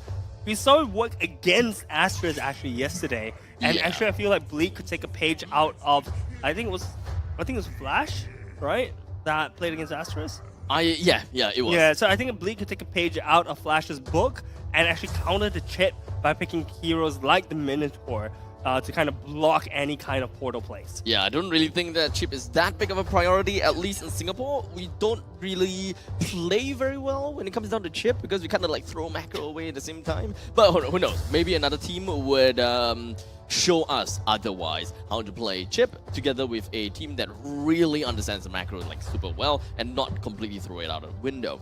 But for now, let's take a look at the rest of the bans. We do have Angela, Faramis as well as Helmut that is being thrown to the banning pool by Asteris. As for Bleed, as we talked before, we have Chip, we got Harith as well as Luo Yi. Nothing exactly out of the ordinary, to be honest, but we do have Asteris that's just going to be focusing onto Moskov for their very first pick. Yeah, look, Moskov I think is a really solid pick. We have seen Chu play the Moskov with some success. They are also taking that away from Seiji, right? Seiji is an excellent Moskov player. The question is, do we see Seiji back on the Roger maybe? No, we see them first picking Novaria as a priority for Jay or potentially Gear. We saw Gear playing the Novaria with success as well yesterday. So honestly speaking, Novaria, great first pick for Bleed as it's flexible in the roam as well as the mid lane. That is true. So based on previous records, it is relatively fair to say that the Novaria is not just a mid laner. We can definitely see that possibility that it could be flexed over to Gear. But for now, just for conventional users, we can just assume that Novaria is mid that will be played by Jay. So with that all said and done, we'll be passing the ball over to Asteris back again. So we are just building the solid foundation of the team. We already have Moskov that's already out. So let's just fill in a couple of gaps. I don't recommend them immediately picking up their Roma at this point in time, but preferably just picking up one of their mages is going to be a great idea. In the meantime, getting a jungle is also going to be a pretty good idea. Honestly, surprised that not surprised that the Fredrin gets picked up by Bleed. Fredrin is, of course, one of the most picked heroes in MPL SG, but Fredrin is also JH's main character, right? But we do see JH playing the Boxia this time around, and FMM picking up the Matilda. Matilda, very solid, very, very pivotal pick. going into it, and we see FMM play with success as well. Yeah, I really like these picks from Asteris, that is. The Moskov, he doesn't have to be in the fight, and I mean, he can join at any moment, assuming he hits a spear. But Matilda and Baxia are just like, hey, it's green light. We go. We're just going to fight. We're going to get in your face. We're going to do this. So now, I mean, you have options with carry. You can obviously just like dash away, but the Novaria is a little bit more static in that sense. How are they going to keep it alive? Maybe with the Fredrin, kind of peeling, providing a little bit of, tankiness, so to speak. But this is going to be a very fast lineup from Asteris, right? Where they just kind of want to, they have a lot of speed. They can get to anybody almost. So you need ways to keep yourself alive, right? And you need some sort of like a Minotaur-ish, somebody who can kind of control things for you. I'm a bit silent at this point because I see the Valentina getting banned, right? So Valentina getting banned is very interesting because on the side of Asteris, they ban out the Faramis, and typically you pick the Faramis into the Valentina, and if you're banning out the Valentina, you want the Faramis. Yep. But banning out the Valentina means that you're about to pick someone with a very, very useful ultimate. Yeah. I wonder what Bleed is cooking at this point. Well, I mean, to be honest, I don't know. It doesn't really feel like a great ban there, unless, again, to your point, maybe they have something up their sleeve. But the Yuzong is one of those things where I feel like this is probably a better ban here because Asteris, again, they just want to go at you, right? And having that Black Dragon form would be a huge issue, right? Because literally everybody's on top of you. You have nothing that you can do about it because they have so much mobility. But the Valentina ban, interesting. Again, we're gonna have to see what Bleed pick here because they're trying to protect something at the end of the day. Farsa, perhaps. I know we haven't really seen Jay on the Farsa yet, but Farsa could be pretty good. I'm shaking my head right now because I feel like Bleed right now already have, like, you have the Novaria, right, and you have Carry, which are very squishy. Getting any of those people from Asteris just jumping on you is going to be scary. Right now, you need a little bit more beef to kind of protect yourselves. You need like that tank, so to speak. Now, I fully agree with you, but yesterday we saw Gear playing the Novaria as a roam, right? Yeah. This could be a potential poke versus dive composition. They have the Brethren as a front line. They can pick one more frontline character, like maybe a, I don't know, like a Grok? Not a Grok, but... So, I'm even more confused now. No. Okay. Like I don't think the Gear Novaria would have worked because you provide you have the Echo, you have some vision, but at the end of the day, you're really not going to do damage, right? And you're just going to get blown up, which everybody and their moms right now on Asteris are able to get on top of you, right? So it's not something that you want to be in. But the Kaja is a little bit different. You can kind of get that isolation. Maybe you get that pick off. You force the bad Circling Eagles or the Shield Unities to jump on you or try to force that sort of team fight that, maybe Asteris aren't comfortable with. So that makes a little bit more sense. But I think that they really need something that's kind of protecting the carry and Novaria at this point from the side of Bleed. Vexana actually would have been really good in the hands of Jay, I just realized. Because that gives you that one more beefy unit. It gives you the burst that you need as well with the Kaja. I think... Okay. Right? Fine, it is an option. Vexana would have been good into Bleed's composition. And Asteris taking that away. Got it. Right? Would have been just... It's now horrible for Bleed. Bleed opting to pick the Paquito instead. Okay. Yeah. When in doubt, you take the guy without a shirt on, right? That's how I draft, no? Definitely. I mean, the shirtless guy is definitely the way to go. But the Paquito adds quite a bit, right? You have a little bit more control. You have the jab. You have ways to kind of tempo some of the team fight, right? And you got to slow down Asteris. Xborg kind of rounding out the draft of Asteris. I like that one. But, okay, this game 2, which draft do you like better, Kwazon?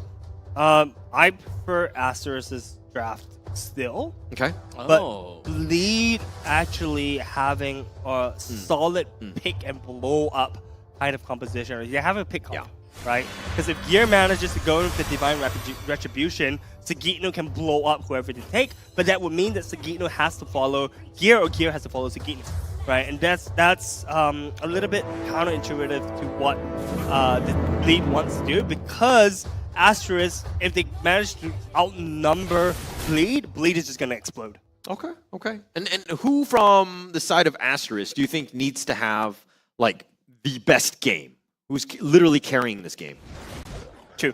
Chu? Okay. Right. I mean, if Chu's positioning needs to be literally paramount, needs to be on point. Because the thing is that if Chu gets picked off, yeah, they have Kiwi for damage.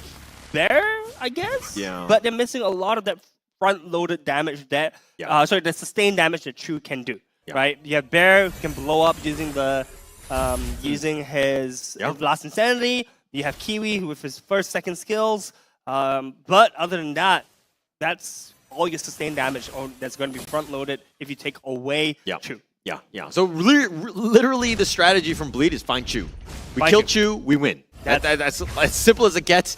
Can Asteris protect Chu? It's going to come down to that one. I think this is going to be super important. But really, Gear and I think Yon and Sagitnu, those guys really need to kind of create the team fights. Start the initiations at the right time. Don't take any bad fights. Get yourself a chance because you got to know where Chu is before you actually go into the team fight. Not to mention, it's not so easy to take Chu, right? Chu is slippery. Moskov is slippery. Yeah. Not only that, you also And have Matilda. the Matilda. I was going to say that as well. Thank you so much. Holler, abstract, flash. Yes. But Can we call him the artist formerly known as Prince at this point? I don't even know. He's had so many name changes.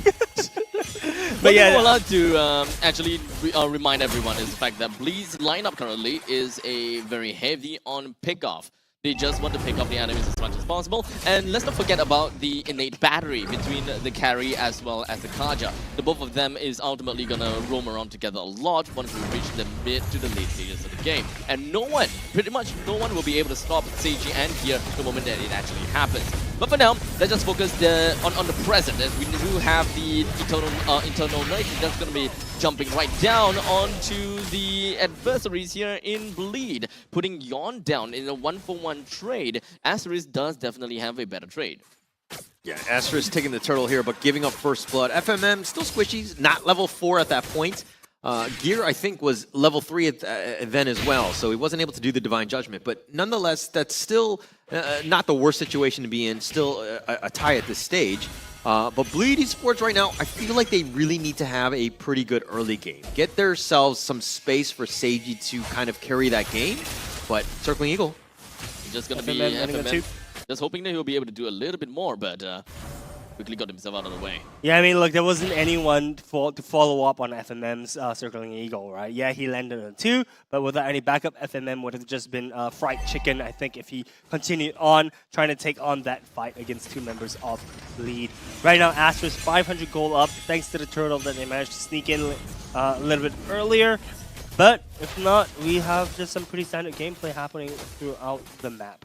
Yeah, pushing here. Look at if you look at Yon, he's invading the enemy jungle, making it difficult for JH to get anything going. But JH does have that level advantage, something sizable at this stage. Yon not getting anything, right? He was trying to invade, got thwarted, wasn't able to get any sort of XP. JH continuing to farm, getting fatter. JH is cooking up a storm right now, but Sagitnu as well putting on pressure onto Bear, bullying Bear actually. The Furaga armor out of Bear currently. Bear in the armorless form or the naked form. Yeah, Sagitnu, the good news about this game, game 2, is that you can't miss a Final Slash because you don't have Final Slash on your hero. I mean, you could still miss the last insanity. But that would have been that would have to be a really big whiff. Hey. Okay, Gear getting gone on. JH, perfectly timed with the turtle.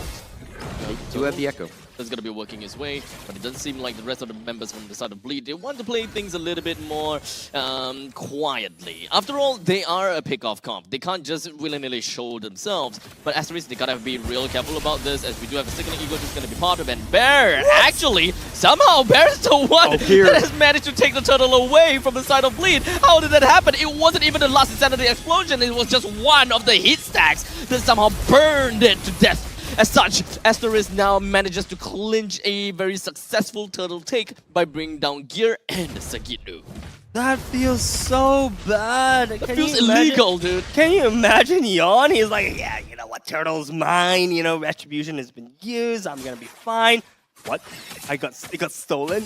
Yeah. Like just by one freaking heat blast from there? It's not even a heat blast. Blast sounds like a burst, right? That's a heat spray. Oh, There's a gosh. flamethrower. This is, by the way, the second Second loss. loss turtle that's been of neutral stolen. objective. No, the second turtle that's been stolen. It's just I mean, I feel so bad for Yon at this point in the game. But looking at the items, we see both gold laners already building the Kuros, the Scythe, building into the Holy Trinity for the gold laners. Other than that, boots, tier 2 boots being built from across the board. Nothing too surprising there at this point in the game. Oh, JH looking to crash onto Yon, but it doesn't seem like the opportunity showed itself, at least for now. We're 6 minutes into the game. It does seem like Asteris, they are definitely scoring themselves up to bleed pretty nicely. Still very early. You know, the 1.7k net worth lead from Aster is pretty decent, right?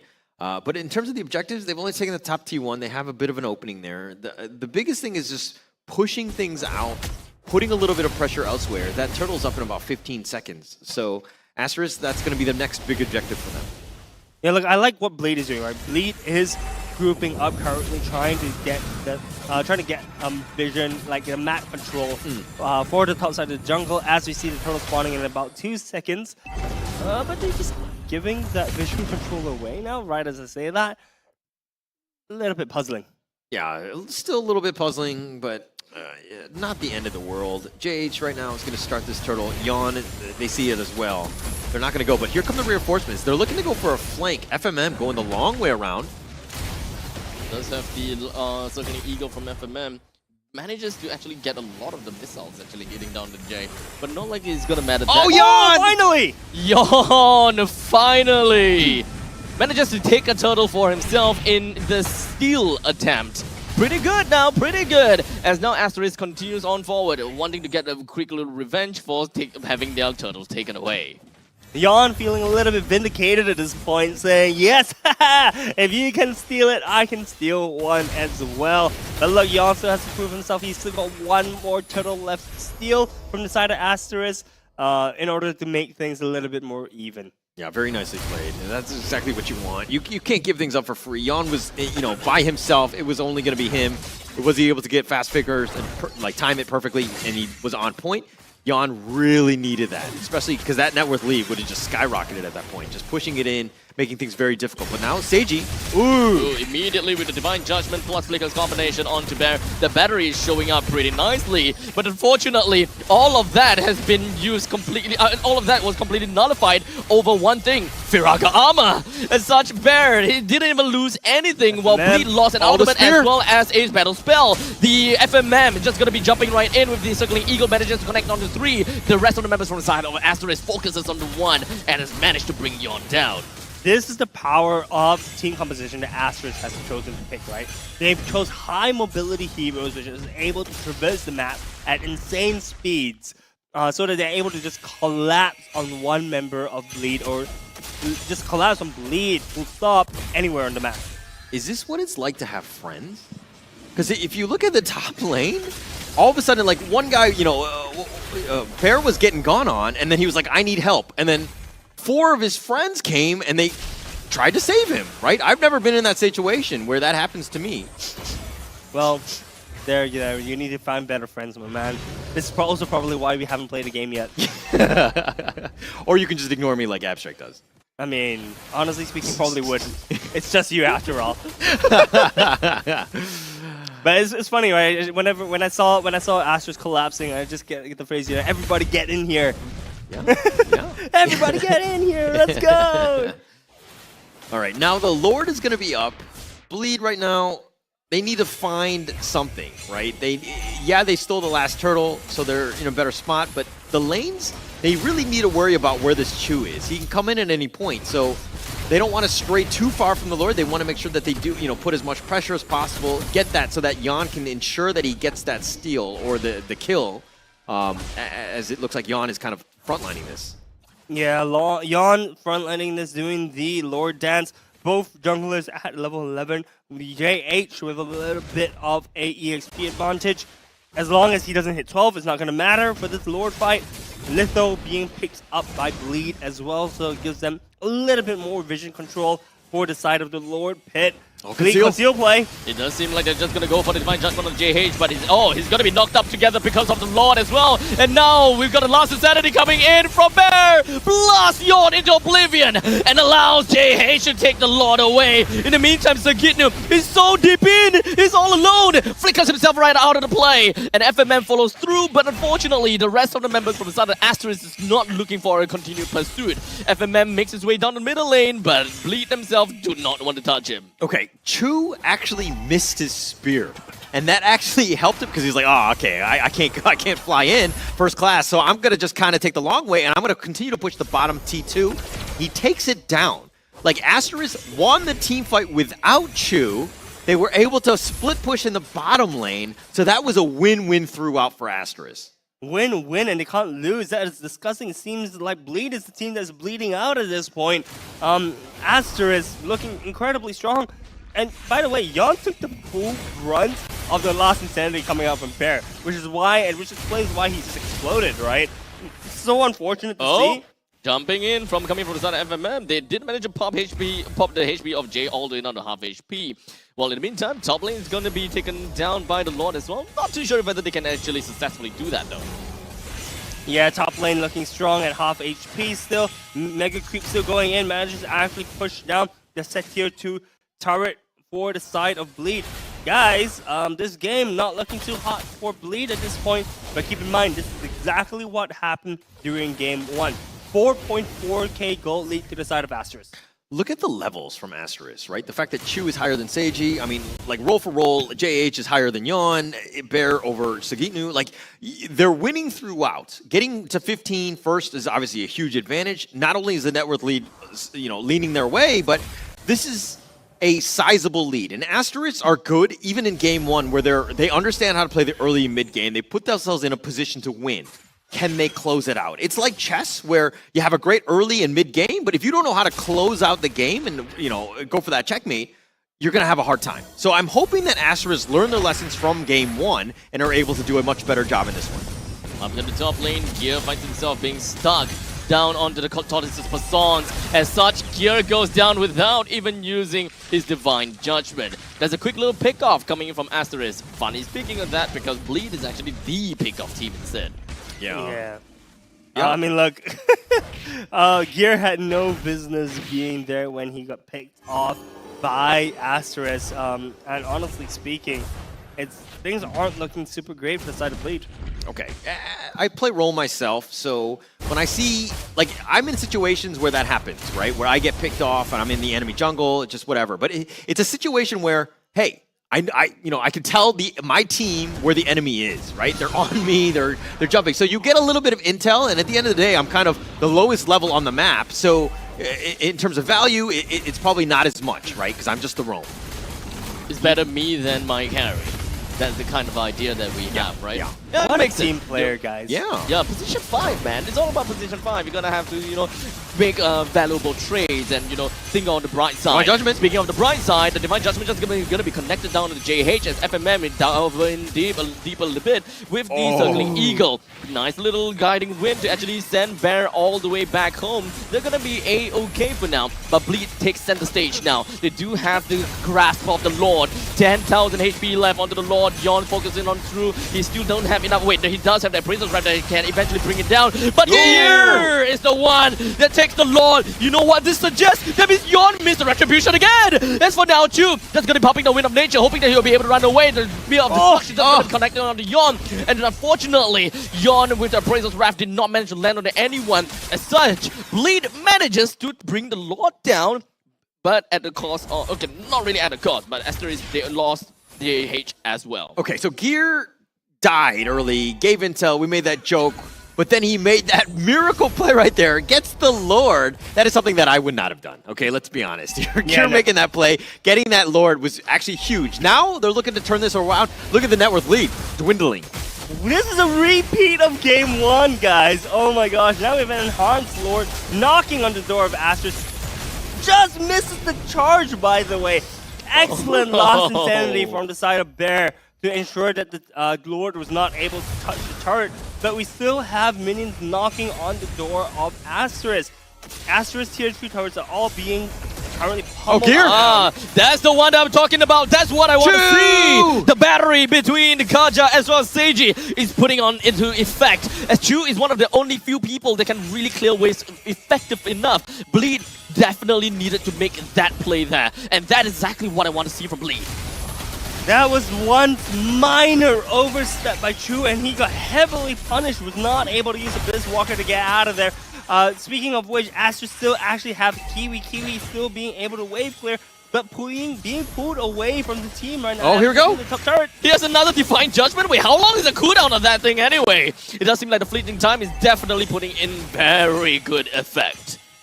They did a lot of chip damage. Look at those T3s, all of them very, very low. This is a tough situation for Asteris. Again, they had that lead. Now the net worth, I just saw it switch to the side of Bleed. Kills don't matter in this game, objectives do. And Gear able to make those plays, finding that pickoff. We talked about the importance of Chu and how he needs to stay alive. Him getting picked off like that, absolute disaster. Honestly speaking, picking off Chu or picking off Kiwi, both are key players to remove. They are the ones that outputting the damage, right? FMM is your utility support. JH, Bear are your front lines. Yes, Bear can deal damage, but mainly soaking up the damage. As you see the damage dealt, Kiwi dealing the third most damage in the game. Actually, Chu not doing a lot of damage to heroes right now, but I expect this graph to change once he starts participating more in teamfights. Chu's a grower, not a shower, right? I think at the end of the day, towards the late game, he's going to be on point, but I think that he hasn't gotten to that point yet. I love it. That is true. That's true for Chu, and Chu definitely is going to show us how big he can go, you know, I mean, in terms of damage. Yeah. I mean, he's still a ways away. He hasn't hit his spears to get himself into the team fights, right? So it's a situation where, like, you gotta get that pick off. Like, he's level 15 right now. He should be probably the highest in terms of net worth, and we'll see that. But he hasn't been able to just blow people up at this point. Look at Gear. Gear is like, hi guys, I'm here. I'm still gonna survive and leave. Wow. That's a free Lord, by the way, going to the side of Bleed at this point in time. But I was having too much fun with the true jokes that Lord just got taken away instantly by the side of Bleed. Yeah, made it short work of that one. It's going to push in the mid lane here. Now, Asteris, how do they get back in this game? What do they need to do? I mean, if we're looking at the lanes, they're all kind of pushing. The bottom lane probably could be fixed a bit, but like Asteris right now, they're playing scared. This is, again, not a good situation for them in back-to-back games. Back-to-back games is what they're currently having to do. They have to play one more game just like this as well. If they don't, even if they win this, Lord shoving it in, top turret, bot turret.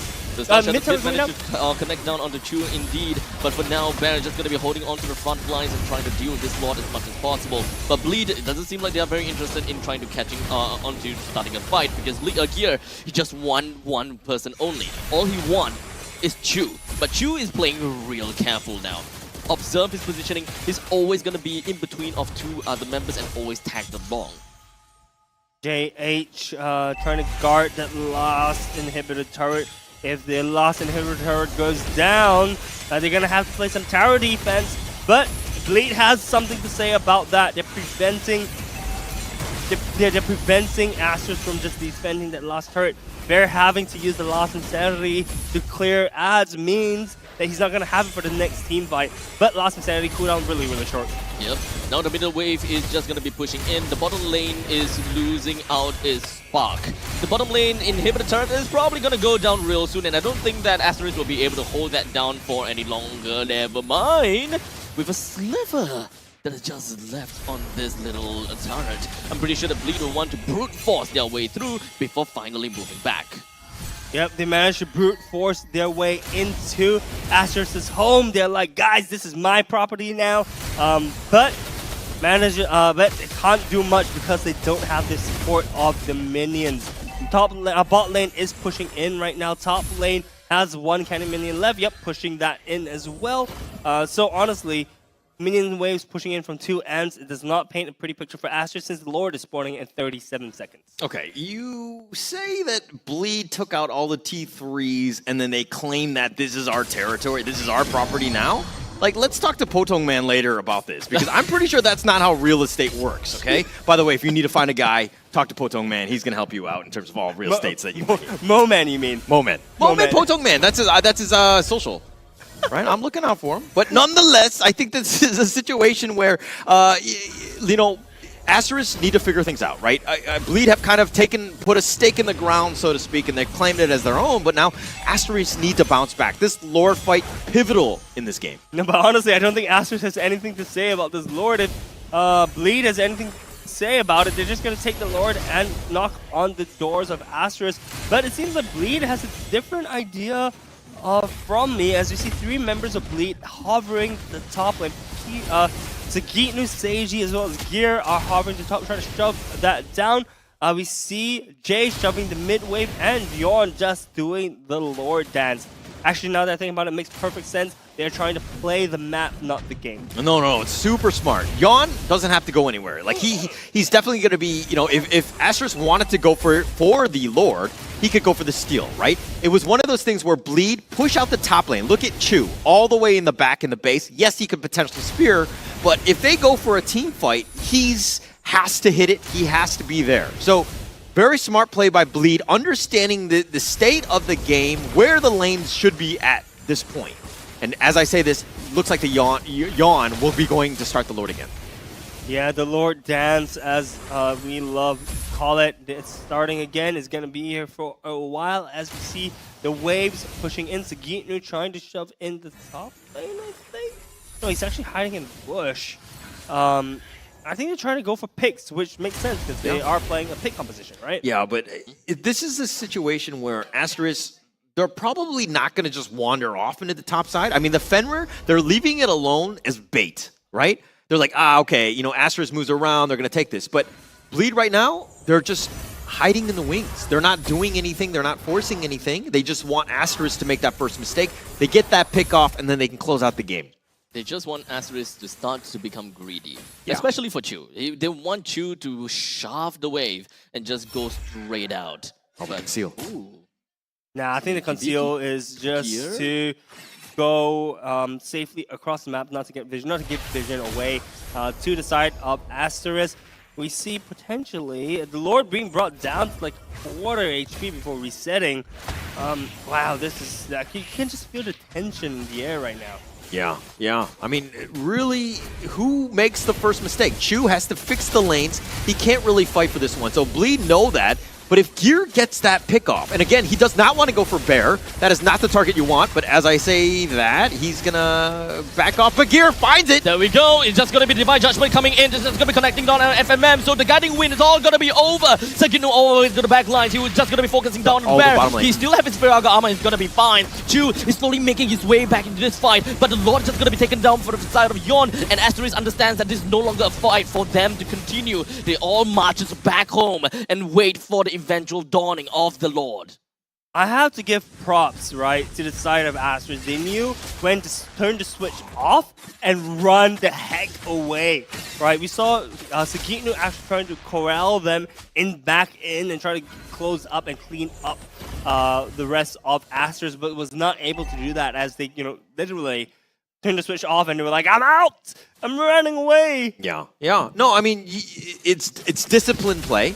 And this is why Asteris are where they are, top 4, right? They're not making, it's like one of those things where if FMM were to get picked off and we're like, oh, okay, everybody go, let's take this fight 4 versus 5, not a good situation, but Bear's still up in front. Yeah, the Star Shadow was hoping they would be able to land on someone, but there we go, 2-man knockup. But it does seem like Gear will be able to get away with just a sliver of HP. JH will try to finish him off, but wasn't able to do that. Bear in the heart of everything. He's going to be the first one to be taken down with a 60 seconds timer onto him. The rest of the creeps are just going to be knocking onto the core, leaving it down to 30% HP. Asteris now holding on by a thin thread. Bleed, they know that this game has to end. They're seeing the light at the end of the tunnel, and such FMM is just going to go straight down. JH just going to be focusing himself down to the Yon, and now the immortality just going to be popped as well. Chu being gone down, but now it's just going to be Bleed focusing on the core, and they manages to go on the tie for 1-1. Oh, that was so close. My heart was not stopping. My butt is still getting clenched. Oh, that was such a close game. All right, we don't need to talk about people's butts. I'm just saying, right? That's like TMI at this point. But, that was the game that they wanted, right? Bleed Esports, they wanted that in their game 1. They wanted to have closed that one out. They were able to do it in game 2. And really nice comeback play. This is what we expected from Bleed Esports. Indeed.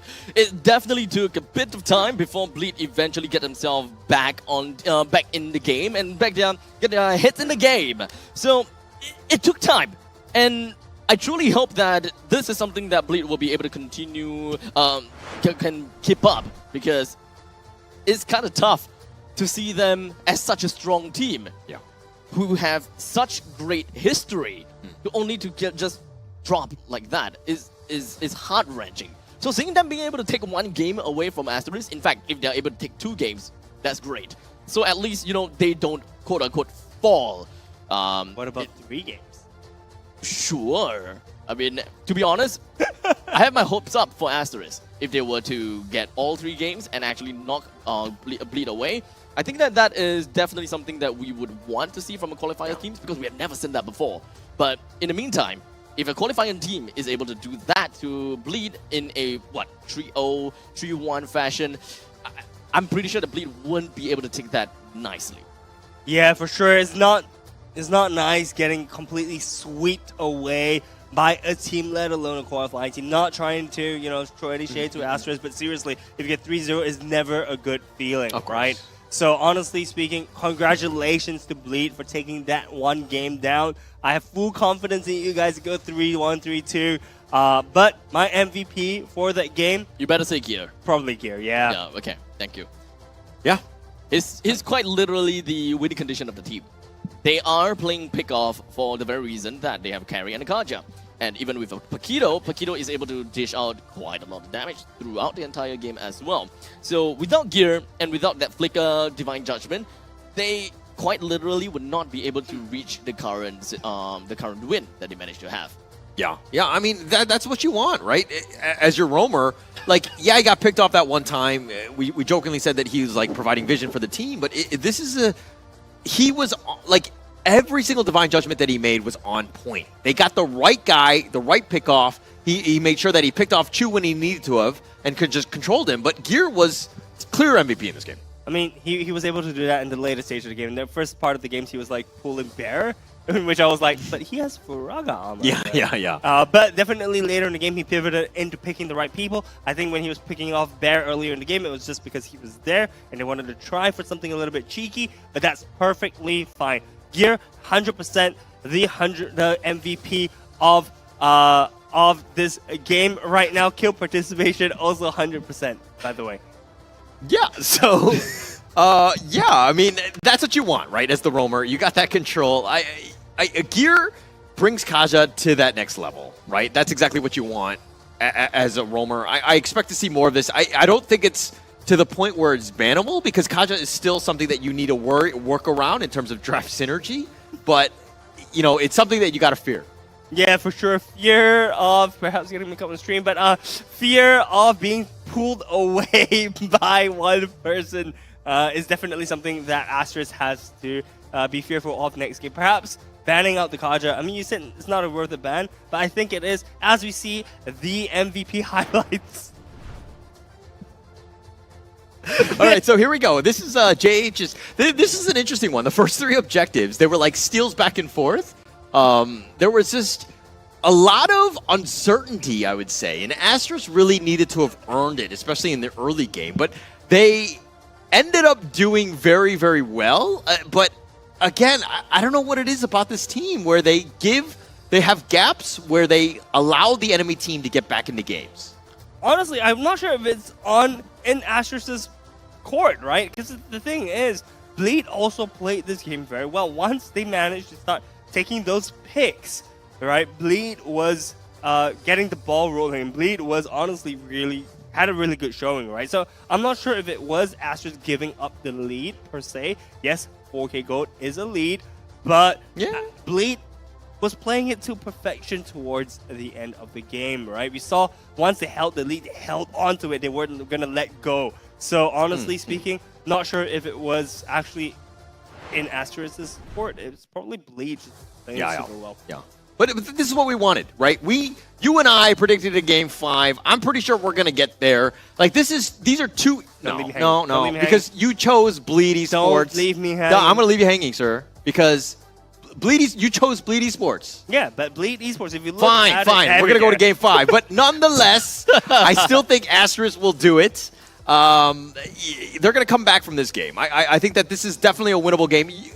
Teams that do well in the early to mid games, generally speaking, have a higher win rate than the ones that come back. I 100% agree with you, man. And honestly speaking, I love a little bit of this contention on the desk, right? I mean, we can't all be holding hands and singing Kumbaya, because that makes for a boring show. But I want to sing Kumbaya. Go ahead, you can sing it right now. The floor is yours, my man. Let's break it down with the stats. You called me out, and you win. Bluff call. Thank you, sir. Yeah, so let's break this game down right now. If we look into the items, honestly, Wind of Nature actually being picked up for Chu stands out to me because it shows that he is really scared of the spinning light wheels and the light wheels coming out from the side of Seiji. Seiji actually opting for the Sea Halberd instead as the item difference, I think, between Chu and Seiji. Opting to remove some of the shields that I think Matilda provides. So, good choice, I think, from both sides of the goal lane. Yeah. No, it's just very, like, if we're looking at stats, a Kiwi, I don't even think he's died in the 2 games that he's played thus far. He's been very, like, the lone, like, the quiet, consistent guy from the mid lane, and that's really what you want, but it's coming back to that one pickoff from Chu, right? It was finding that opportunity, getting that pickoff, and then the game completely changed at that point. Yeah, for sure. I mean, look, Kiwi has the highest KDA for a good reason, right? He knows where to position, and honestly, I don't think Gear saw an opportunity to even Divine Judgment Kiwi, even if he could, right? If not, he would probably target it for Kiwi late in the game, because a late game Fixana hits like a freaking truck, man. Not even a truck, a train at that point. All right, but the thing is that Chu making that one mistake probably did cost his team the game. And I find it very, very interesting. For the first 2 games of this series, the team with more kills actually lost. Yeah. Yeah. Very interesting. Yeah. I mean, it's crazy stat. They're so evenly matched.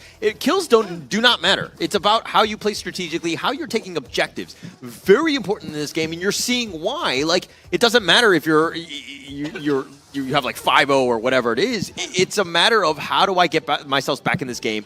How do I take those lords, at the right times? There's so much more to this game than just kills.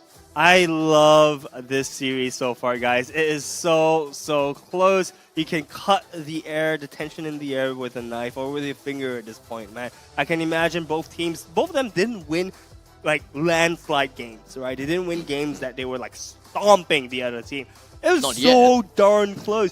And I honestly don't expect to see that kind of game today. I personally feel that there could be a chance that one game will become like that because of maybe like great start or bad start, the kind of thing going on. But if you look at the first 2 games, I mean, Bleed was not doing well. They had bad starts. Can I remind you, it was a 10k gold lead in the first game. The second game was a 6k gold lead. Bleed was not doing hot early on, but they came back still. Fair. Maybe. Then maybe on the next game, maybe Bleed just have a bad ending. They had back start, bad mid game, bad ending, and thus became a throw. That kind of thing can definitely happen. But I definitely do not want to see that going on for Bleed because they've had enough of that mental breakdown yesterday, to be honest. And the very fact that they managed to kind of like keep it close with Asteris for game 1, and in fact even winning game number 2, I find that a total win already. They should be back in the normal headspace and should be able to give Asteris a pretty good fight. Yeah, and this is one where I think Asteris are going to get hit hard, right, in terms of psychology, right? Being able to win that out and then just kind of losing that in the end, it's a tough situation. Like, it's one thing to get stomped, but it's another to kind of come back.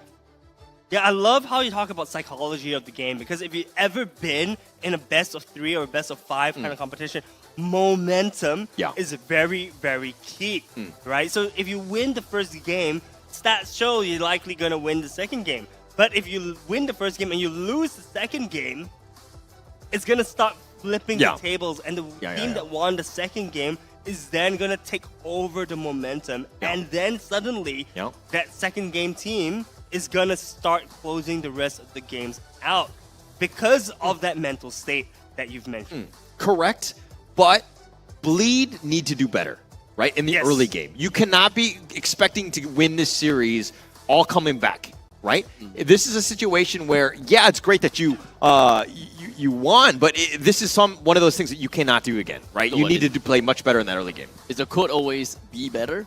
Is that a quote of the day? Of course. 100%. Be better. But to talk about being better, right, it's interesting once again. Rich Guy going to the losing team. Chu actually this time taking the gold per minute lead, 804. Damage dealt still Jay. Jay is doing so much damage these two games. 240k, 209k damage this game. Jay is insane. He is pulling his weight in these past two games, guys. Honestly speaking, Bleed is showing up finally. We see Gear as well as Seiji also working harmoniously as a pair. Maybe the two of them are singing Kumbaya backstage, and that's what's working for them. 100% kill participation by Gear, by the way. Looking at the 28% kill participation by Chu, I mean, I can technically understand that marksmen generally have lesser participation because they focus a little bit more on turrets and objectives and such, right? But at one point in time, maybe having too low is not too good. Because 28% just kind of assumes to me that he has been relying a lot on the Spear of Destruction in order to get himself into fights. And the moment he whiffs that, he's like, okay, let me just continue doing what I was doing. So it kind of puts your team kind of at jeopardy that you don't have the front, the backline that you need. But the thing is that Moskov is able to do that, right? He's able to pivot either into team fights or to shove down the lane, right? So honestly speaking, I think Chu 28% kill participation, not too big of an issue. But I want to hear more from the Tofu Academy. Teacher Kin, take it away. All right, welcome back to the Tofu Academy production. I'm going to request for a little bit more time. I have some golden nuggets to drop. This is a half of a quote by Sun Tzu, right? Which is, if you know your enemies and you know yourself, you need not fear the result of 100 battles. And that's exactly what Bleed did. So let me give you a little bit of context. This whole game is just centered on FMM as well as Baxia, right? So with from the moment FMM gets that Flask of Oasis and with the addition of Baxia Mark, until the point Bleed gets all of the magic and physical pierce, such as your Divine Glaive, your Sea Halberd, and whatever other pierce you could have, Bleed was not going to have a good game. And that was the game plan that RL19 had for the side of Asteris. So at this juncture of time is where Bleed outran the time cap. And at this point, the reason why Gear is the MVP is because he only had one job. His job was to catch FMM. And if you take a look at this, this is how they broke it down. Number one, there are a lot of shields in this coming in the form of Bear as well as JH. So the first thing that Bleed did successfully was actually to chunk down Bear here. Who's going to be the first person to fall on the lineup from the roster on this side of Asteris? Right then there, we talked about Jay having so much damage, over 200,000 worth of damage, and this is where his value comes in. But this is the moment where the entirety of all Bleed fans and Bleed players were waiting for. It is at this exact moment where FMM took a step too far forward. Right in the faces of Yon, in the faces of Seiji, as well as Gear and Jay. Once that is down, you are out of your guiding wind. There's no more defense, there's no more additional shielding, and that's where Asteris lost all advantage, and it was just game on for Bleed. So it's a very clean and clear result for Bleed. They understood what they needed to do. They outlasted the competition, got the win from there, killed off the win condition, which came in the form of FMM. Now, that is all from me from this time for Tofu Academy. Boys, it's back to you. It is 1-1 right now. 1-1 is such an exciting time right now, even if you are a Bleed or Asteris fan. Super exciting. We've had great games so far, and I cannot wait to see how the rest of the series plays out. It's essentially a best of three at this point, right? Like, yeah, I mean, you know, the whole psychological hits that both teams have taken at this point, but getting themselves into this one, you got to think about it. It's, okay, not the end of the world. We can afford to lose another game if we want, but obviously we need to bounce back. Game 3, it tends to find are the most pivotal in terms of what you want to do. Because again, you were talking about the fact that, you want Game 2, you get to roll into Game 3, right? This is a situation where Asteris, they need to turn this around. They need to stem the bleeding, so to speak. They need to win this one out so that Game 4, they have a much better state of mind going into Game 4. Or I guess you could say that, you just hope that the bleed clots up, right? And then just not able to move and just becomes a scab and then you can just flick it off. Okay. That the scabs take a little bit of time. I don't know if we have that in a best of 5, but nonetheless, your analogy works. And no, I agree with you. Yeah, no. Any thoughts from you, Abstract, going into this third game where we see Abstract, where we see Asteris face off against Bleed? Honestly, I don't really have too much thoughts about it because it has been back and forth between Asteris as well as Bleed. They haven't really necessarily shown everything, like all the aces in their sleeves, perhaps, if they still have any. Now it's more of a survival of the fittest. They're gonna have to do whatever that they can in order to keep themselves afloat. And every score is gonna be a leading score. All right, last thing before we get into the drafting phase. Abstract, I give you one chance to change your prediction. 3-1. 3-1 to? 3-1 for Asteris. All right, perfect. 3-1 to Asteris is Abstract's new... Maybe. No. You've locked it in. No. You've locked it in. You may proceed. So going into the drafting phase, we have the chip ban. Once again, I still question this chip ban, bro. Why? No, because there's so much, like the portal play, when you do it right and you have the right team synergy, it is just so powerful. It catches teams off guard. You have so much potential for the outflank. Very important. And there's a reason also why Asteris counterbanned that with the Lo Yi here. Lo Yi is really good in the hands of Kiwi, so I was actually surprised that they're not forcing Bleed to ban it. I guess Jay also plays the Lo Yi very, very, very well. So that's probably why the Lo Yi got banned out. Kaja being banned out for the side of Bleed, though, is a little bit of a question mark. No. It's not a question mark. They're like, Gear, you played it too well. We're going to ban it. It's just not fair. You think that's I'm going to give the enemy... No, I don't at all.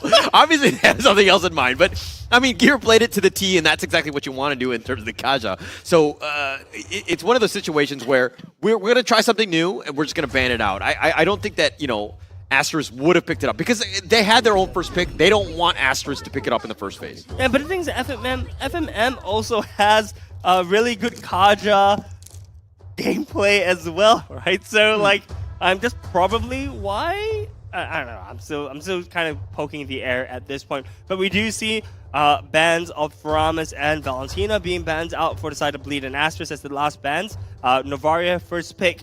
Edith and Fredrin first pick for the side of Asteris. Yeah. Good first picks, right? Edith wants to go at you. You have a lot of potential for him to make plays.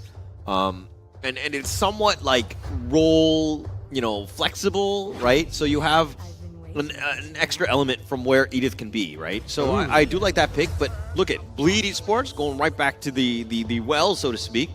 Carry being picked up here. With the Akai, I like this combination here because Akai is also kind of flexible in that own way, and it has a lot of control, right? Which you need to do especially against when you're looking to protect the Novaria and the carry. For sure. I'm actually surprised that Carry got picked up so early. Yes, we saw Seiji have an excellent game with Carry earlier on, but Carry is not typically a gold laner that you want to show so early because Carry has very short range, right? So Carry can get countered and actually bullied out by the Roger. Roger indeed being picked up on the side of Asteris. True, playing the Roger pretty well as well. So honestly, the carry pick is a little bit confusing coming out from Bleed so early. It's okay. It's a continuation of the last game, right? It's one of those things that we just have damage. We know what we can do. I mean, the fact that she has an escape, she has potential, right? And but if we're going to talk a little bit about this Roger pick from Asteris, I kind of like it, right? Again, Roger very, very highly picked. Yeah, that win rate is abysmal at 35%, but it fits in with what Fredrin and Edith want to do. Fredrin is going to start everything because he's so tanky. Edith is going to just back him up with the Earth Shatters, and then Roger's there literally clean up, right? He's the janitor. He's going to clean up everybody. So the potential for run at you monkey man style of play, the potential's there. Monkey or Wolfman, I guess. Yes. Totally yes. Wolfman. Because Monkey Man is son. Okay. Well, you know what I mean. The strategy, the brain dead of me run at you. I'm assuming that's how monkeys. I don't know. Monkeys can talk now? Bro, where are you going with this? Yeah. Have you not? No. Did you not watch Planet of the Apes? It's like I actually haven't watched it yet. So there you go. Okay. So Fleet is banned out Yuzong, and Asteris has banned out the Arlott. Arlott evidently being target banned towards the Gitnu and Gear. I'm pretty sure Blade is pretty happy with Arlott being forced banned because they're like, look, we're gonna not have to deal with the missed slashes again, I guess. Air slashes. Ooh, yes. There were many. And maybe they were doing them a favor. I'm not sure, but the ban here with the Grok, again, just being able to split up the enemy team or just slow Roger down, maybe cut him off. It could be a potential issue for Asteris. So I like that ban there. But Bleed Esports, they need a way to just slow the tempo down a bit, right? How do you counter this run at you playstyle? You need more than just the Akai. So they're going to have to pick something up in this last phase here. Yeah, I am very curious to see what Bleed has cooking up in their pockets. We see a Paquito being banned out as that last ban coming out for the side of Bleed. We've seen Bear play it, but in terms of split pushes and burst damage, Bear also can play the Benedetta, right? So Sagino being the last ban is a little bit of a question mark, but we'll see what both teams have cooking in the kitchen at this point. Yeah, I mean, last two picks, see where it needs to go. But I do like the Benedetta. Like, I feel like it adds a lot. It's going to run at you, and it makes it even more difficult for Novaria and Carry to get away. And Bleed know that, any sort of hero that kind of chases after them with the Yuzhong ban and the Black Dragon, the Paquito, like, both of those are like, hey, we need to protect our backline. And so any sort of potential heroes that can kind of jump them is going to be a problem.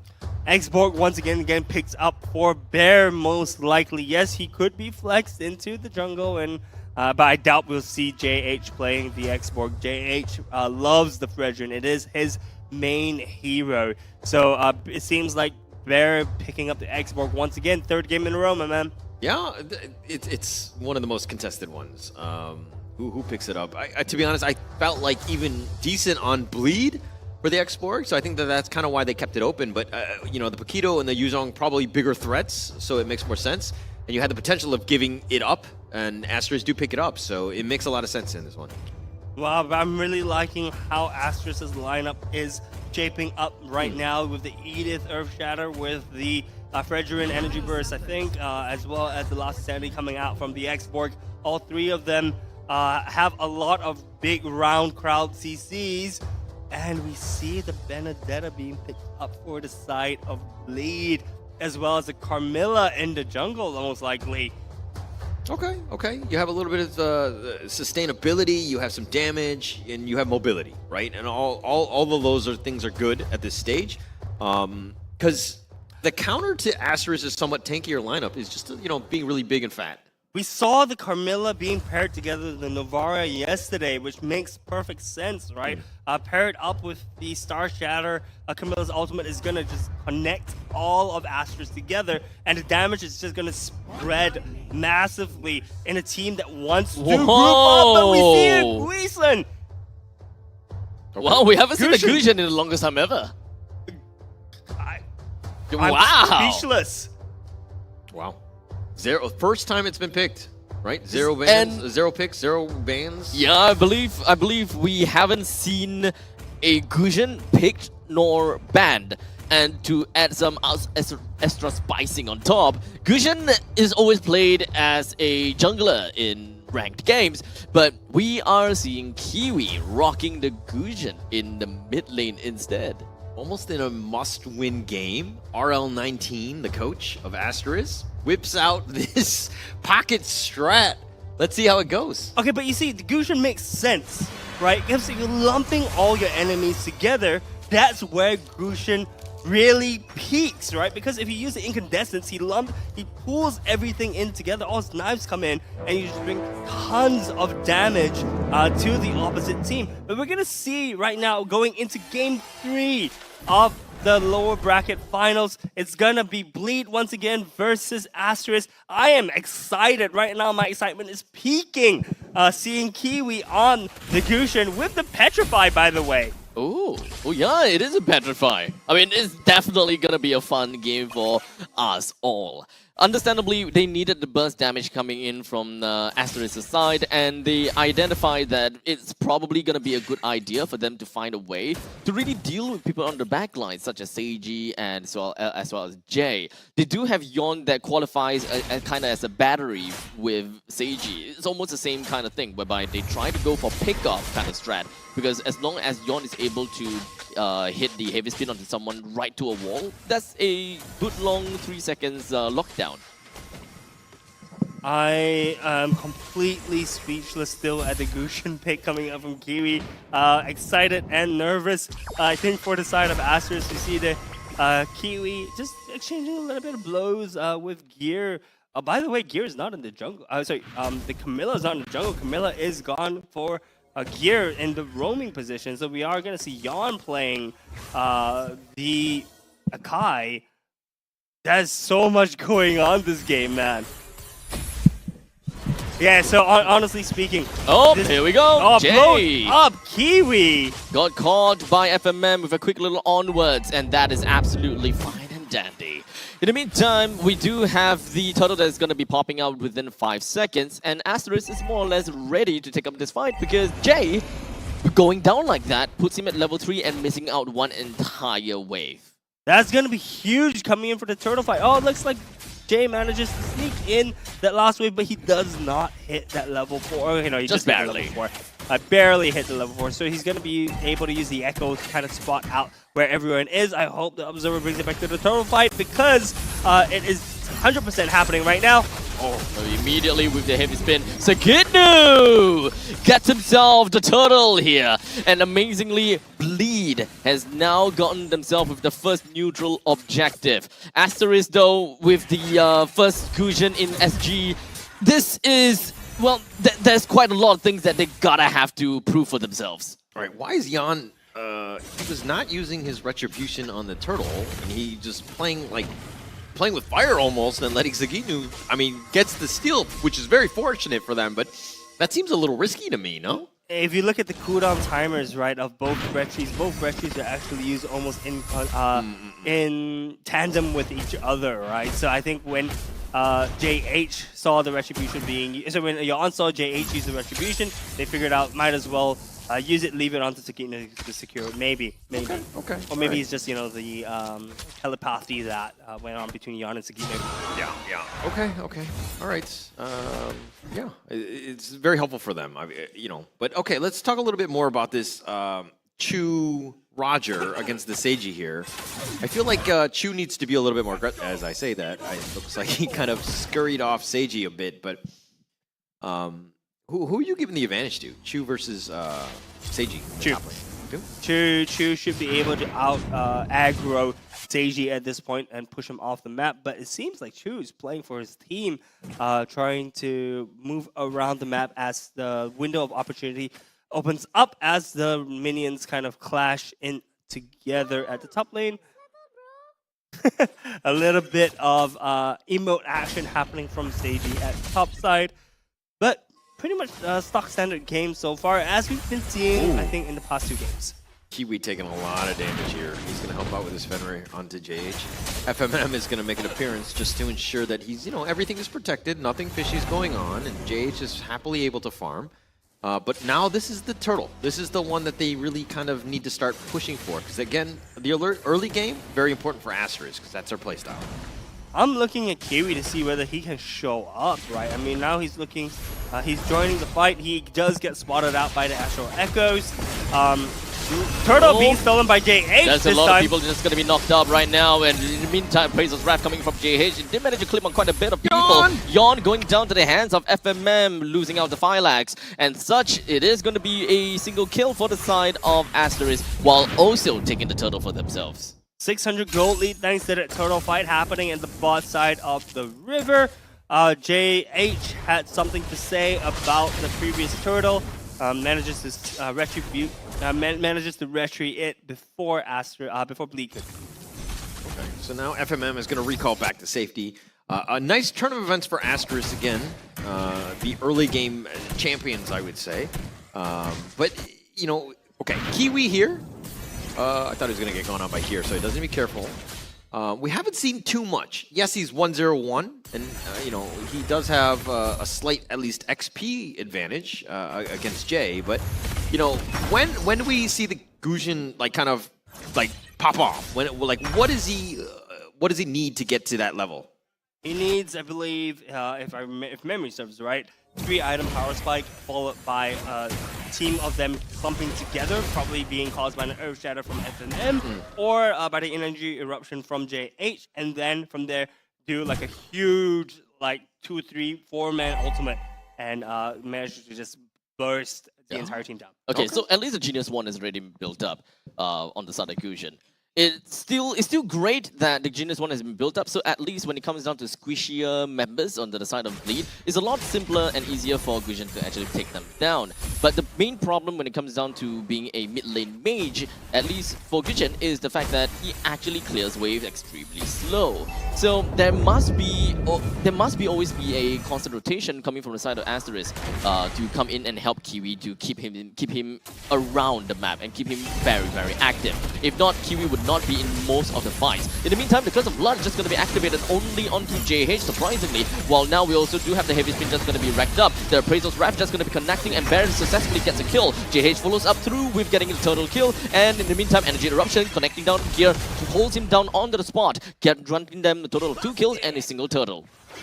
That was not a fight that went in the way of Bleed. Aster still showing us that they are the early game kings. Almost 2k gold ahead at this point.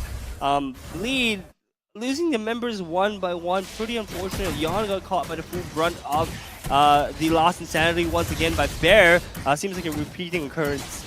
Yeah, but one thing that Asteris hasn't done is taken that net worth lead and turned it into some sort of objective. All 3 T1s are still standing. Yeah, you've gotten some turtles, which is great, but you know, it's one of those things where you can further push, further choke them out once you take those objectives. As I say that, it looks like they've taken the bottom T1. In the meantime, down to the bottom lane, Sagitnu stuck within of the second Tefans turret. He's gonna go straight down, and thus far, I'm talking about Sagitnu. I haven't really seen him going around the map at all. No presence as a Benedetta, unfortunately, and understandably so, right? We're looking at a Asteris that really requires them to move around a lot. In the meantime, hold on a second, as now we are looking at FMM just going to be granting himself out of Phylax, but unfortunately, Seiji takes himself that 1 kill. A quick little flicker coming in from the side of Bear with the last Insanity, allows them to pick off 2 as they continue on onto Sagitnu. He did manage to get himself a quick little dash away, but Kiwi!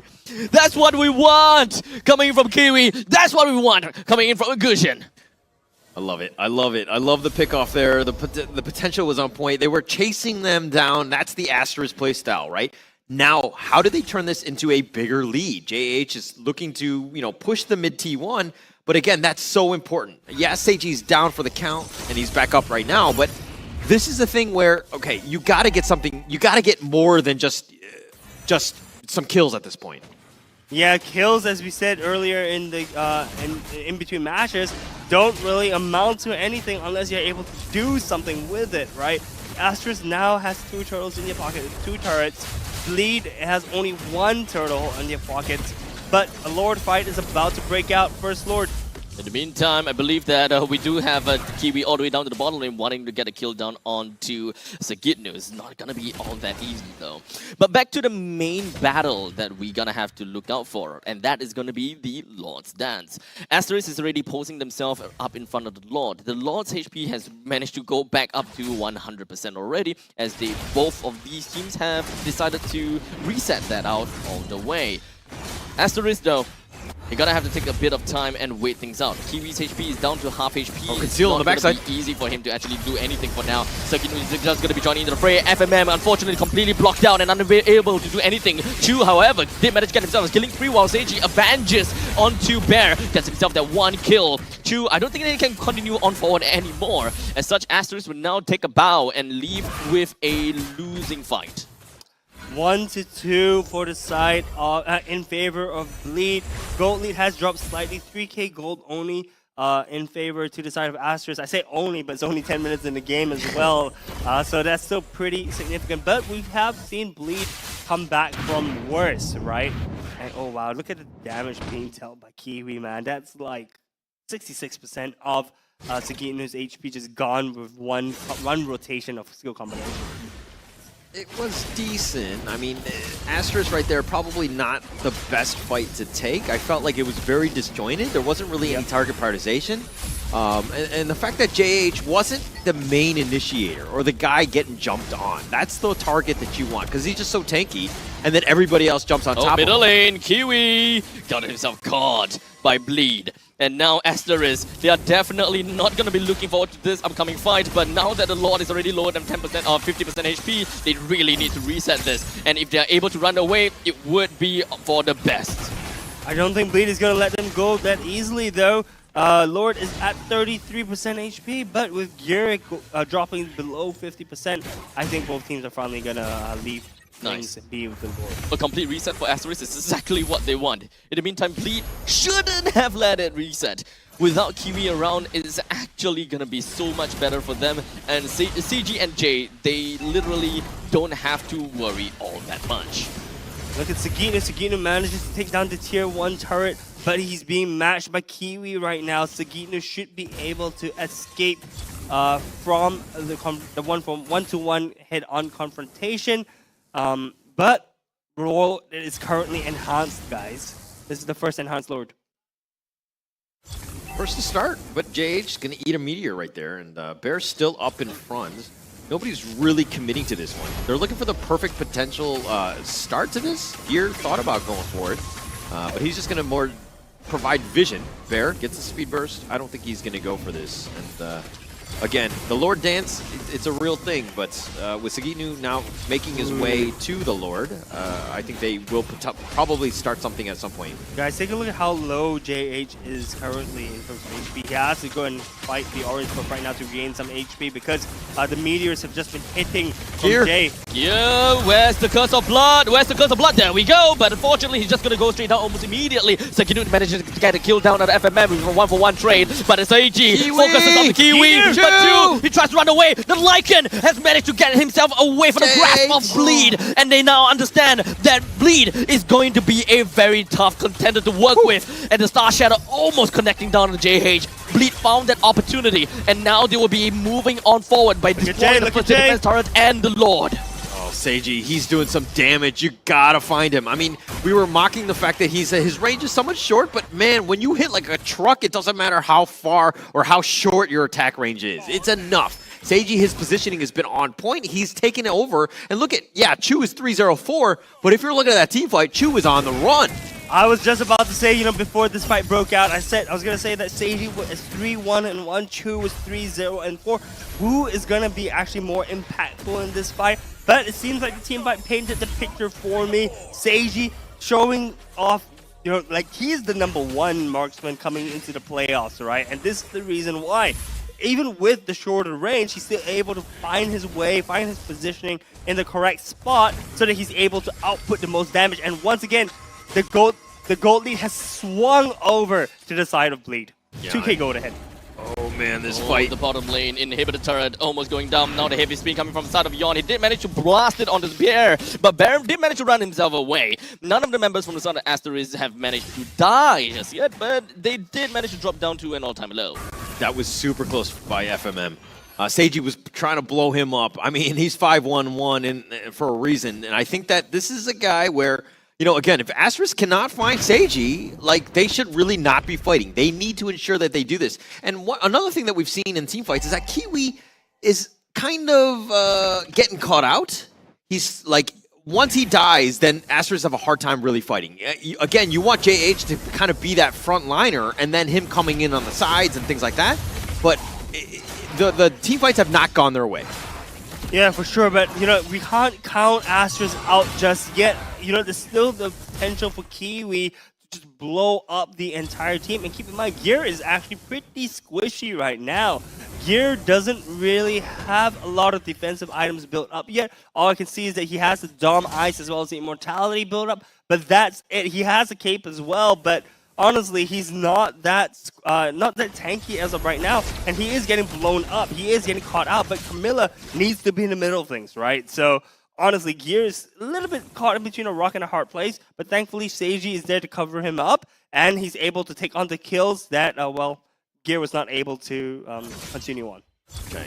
Bear right now, again, with JH, those guys are the frontliners. Chu and FMM have been waiting in the bushes for somebody to come in, not the right target. Yawn, he gets, you know, to safety at this point, but Bear now getting gone on.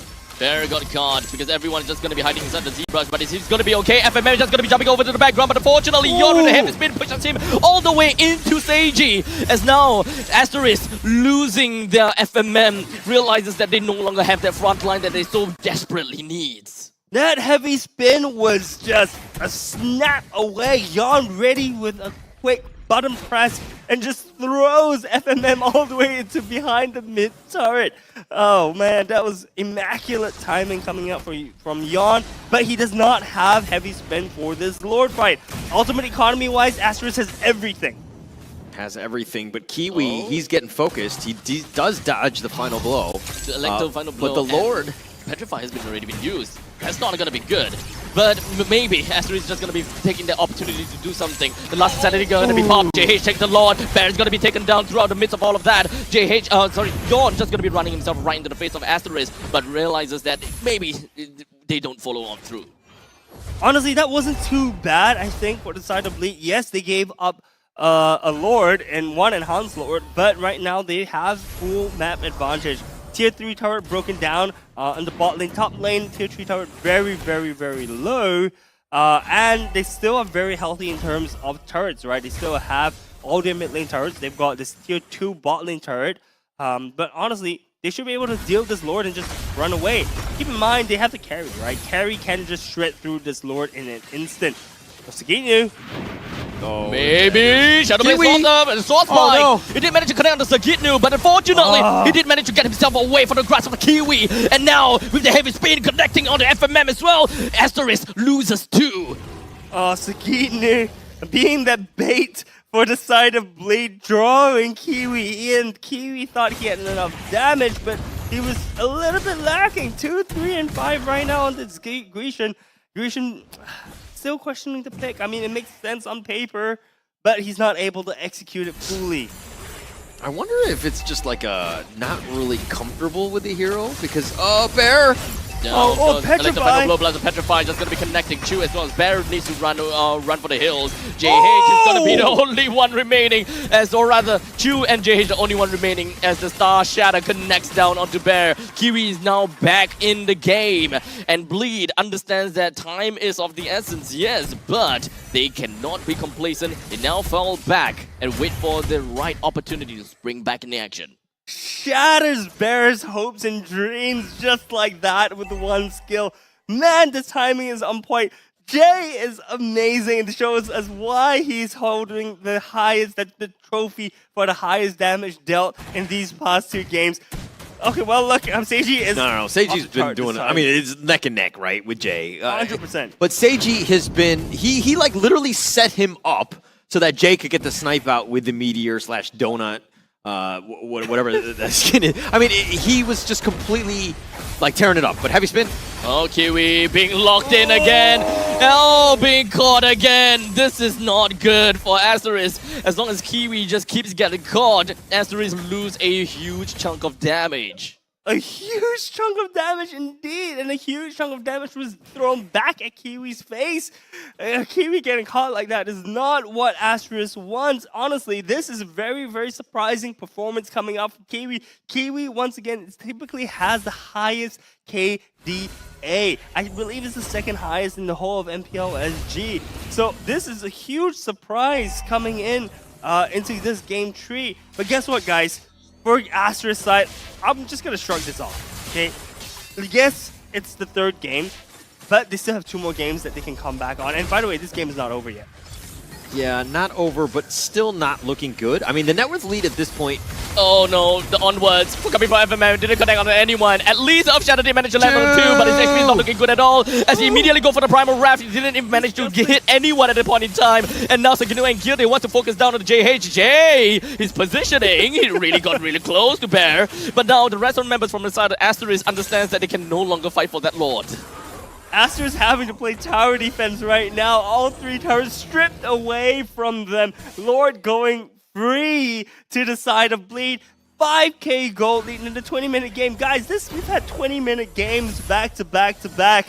These 2 teams are so darn close, and it's making things so exciting. If you look at it, I'm standing up on stream, and I don't think I'm going to be sitting down till the game's over, man.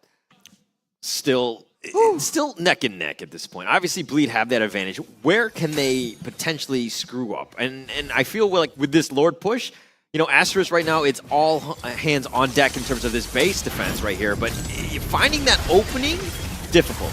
Definitely difficult, as now we already have JH going down with the immortality as Seiji takes 1. The rest of Bleed, they march on. They're not going to be caring about the core just yet, as Sagitnu brings Kiwi down. FFM's next, but perhaps what's not is going to be 2. As 2 goes down, the rest calls it on, as now the core is going to be taken by the hands of Bleed. Cheers from the side of Bleed. That was amazing. Once again, Bleed was at the deficit. 4k gold lead down. By the way, 10, 6, and then 4. It seems like we're dropping. And honestly, Bleed is looking so much more in form. This is the Bleed that I knew going into the playoff stage. This is the Bleed that was playing in the regular season. And honestly speaking, they need to keep this up, because my hopes and dreams of the 3-2 is still alive. Still alive, as are mine. I think selfishly, I'm kind of more worried about Kiwi more than anything else, because this was not a good game. And having a game like this, how does it shake you up, right? Going into this one, you need to win out the next 2 games to make me look good. And if he's not in the right state of mind, then we got a problem. But look, Kiwi was trying something. Okay, I have to give credit to Asteris, right? Yeah. Asteris trying out something in this game. If they don't try it out now, they have to wait until next season to try anything, right? So to be fair, trying out the Grecian was not a bad call, in my opinion. The idea was there on paper, and having him as the last pick, of course, makes things exciting for us to cast, right? And this is the right time to pull out the Grecian. But I want to focus on the win. Who is your MVP for Bleed? Yon. Really? Yon. Akai. Just like that? Yeah. Okay. No, he had some amazing lockdowns, Yeah, right? it's all about lockdowns yeah. for this game. Like I said before, it's very similar to the previous game. They just want to pick off. And Seiji. Akai definitely... I said it before it came out. I said it. You I did. And the reason for this is that he was just doing so much damage. He was just blowing people up where That's you his had job. to respect out with Seiji. They could not find him. I mean, he was 8-1-7. Like, they could not find him. And wherever he was just blowing, like, literally, he was like John Wick, killing everybody. That's his job! No, but the thing is that it's his job, yes, but will he be able to pull it off properly is a different story altogether, right? Because you could be John Wick without guns and you just get slaughtered. You can jump in and then you, oh wait, where are my guns? Yeah, right? He was pretty well armed, right? Yeah, so he had his gun. I have to say, with his light wheel, Seiji definitely pulled off this game properly. We talked about his positioning. We talked about how he was able to enter and exit fights when he needed to be, right? He needed to be where he needed to be, when he needed to be. Honestly, Seiji is the right MVP in my opinion. Yes, I have to give credit to Yon. Without Yon, Seiji may not have been able to pop up so well. So the best wingman, I guess, award goes to Yon in my opinion. But Seiji, congratulations. This is his peak form right now, 8-1-7 on the carry, 88% kill participation. We talked about marksmen's or gold lanes not having that high of kill participation. Seiji's proving you wrong otherwise. How many percent was that? 88? 88%. No, this just means that he's been very involved in team fights, and that is absolutely something that I love. As compared to Chu in the previous game, he had low amount of participation. So there is a stark contrast as to what happens when a team have their marksman versus a team that doesn't. That is very, very true. As we look into this fight, I want everyone to pay attention to where Seiji is currently at, right? So Seiji enters the fight a little bit late. He realizes that the fight is losing. They're losing the fight. He's trying to do as much damage as he can before dashing out. He's always at the outskirts of the fight. Right now, you see Seiji's doing damage, maximum damage to whoever's in front of him. Right? So Kiwi gets blown up. FMM gets blown up. JH gets currently about to get blown up. Oh no, he survives. But look at where Seiji's at, right? He's not being too greedy. Like, if we're looking at these highlights, you're seeing FMM go into the heart of the enemy team. And then he gets focused and he gets killed. I think that in terms of the way the team fight should have gone, JH needs to start things off. People need to go in. Or Bear, right? One of those two. Kind of start it off so that they do this. But Bleed, super smart, understanding how to take the right team fight. They were on point in terms of priority, ensuring that, hey, FMM is just going to control you. Let's just blow him up. You have, just the way that they kind of handled all that adversity was just really on point. Very well-coached team.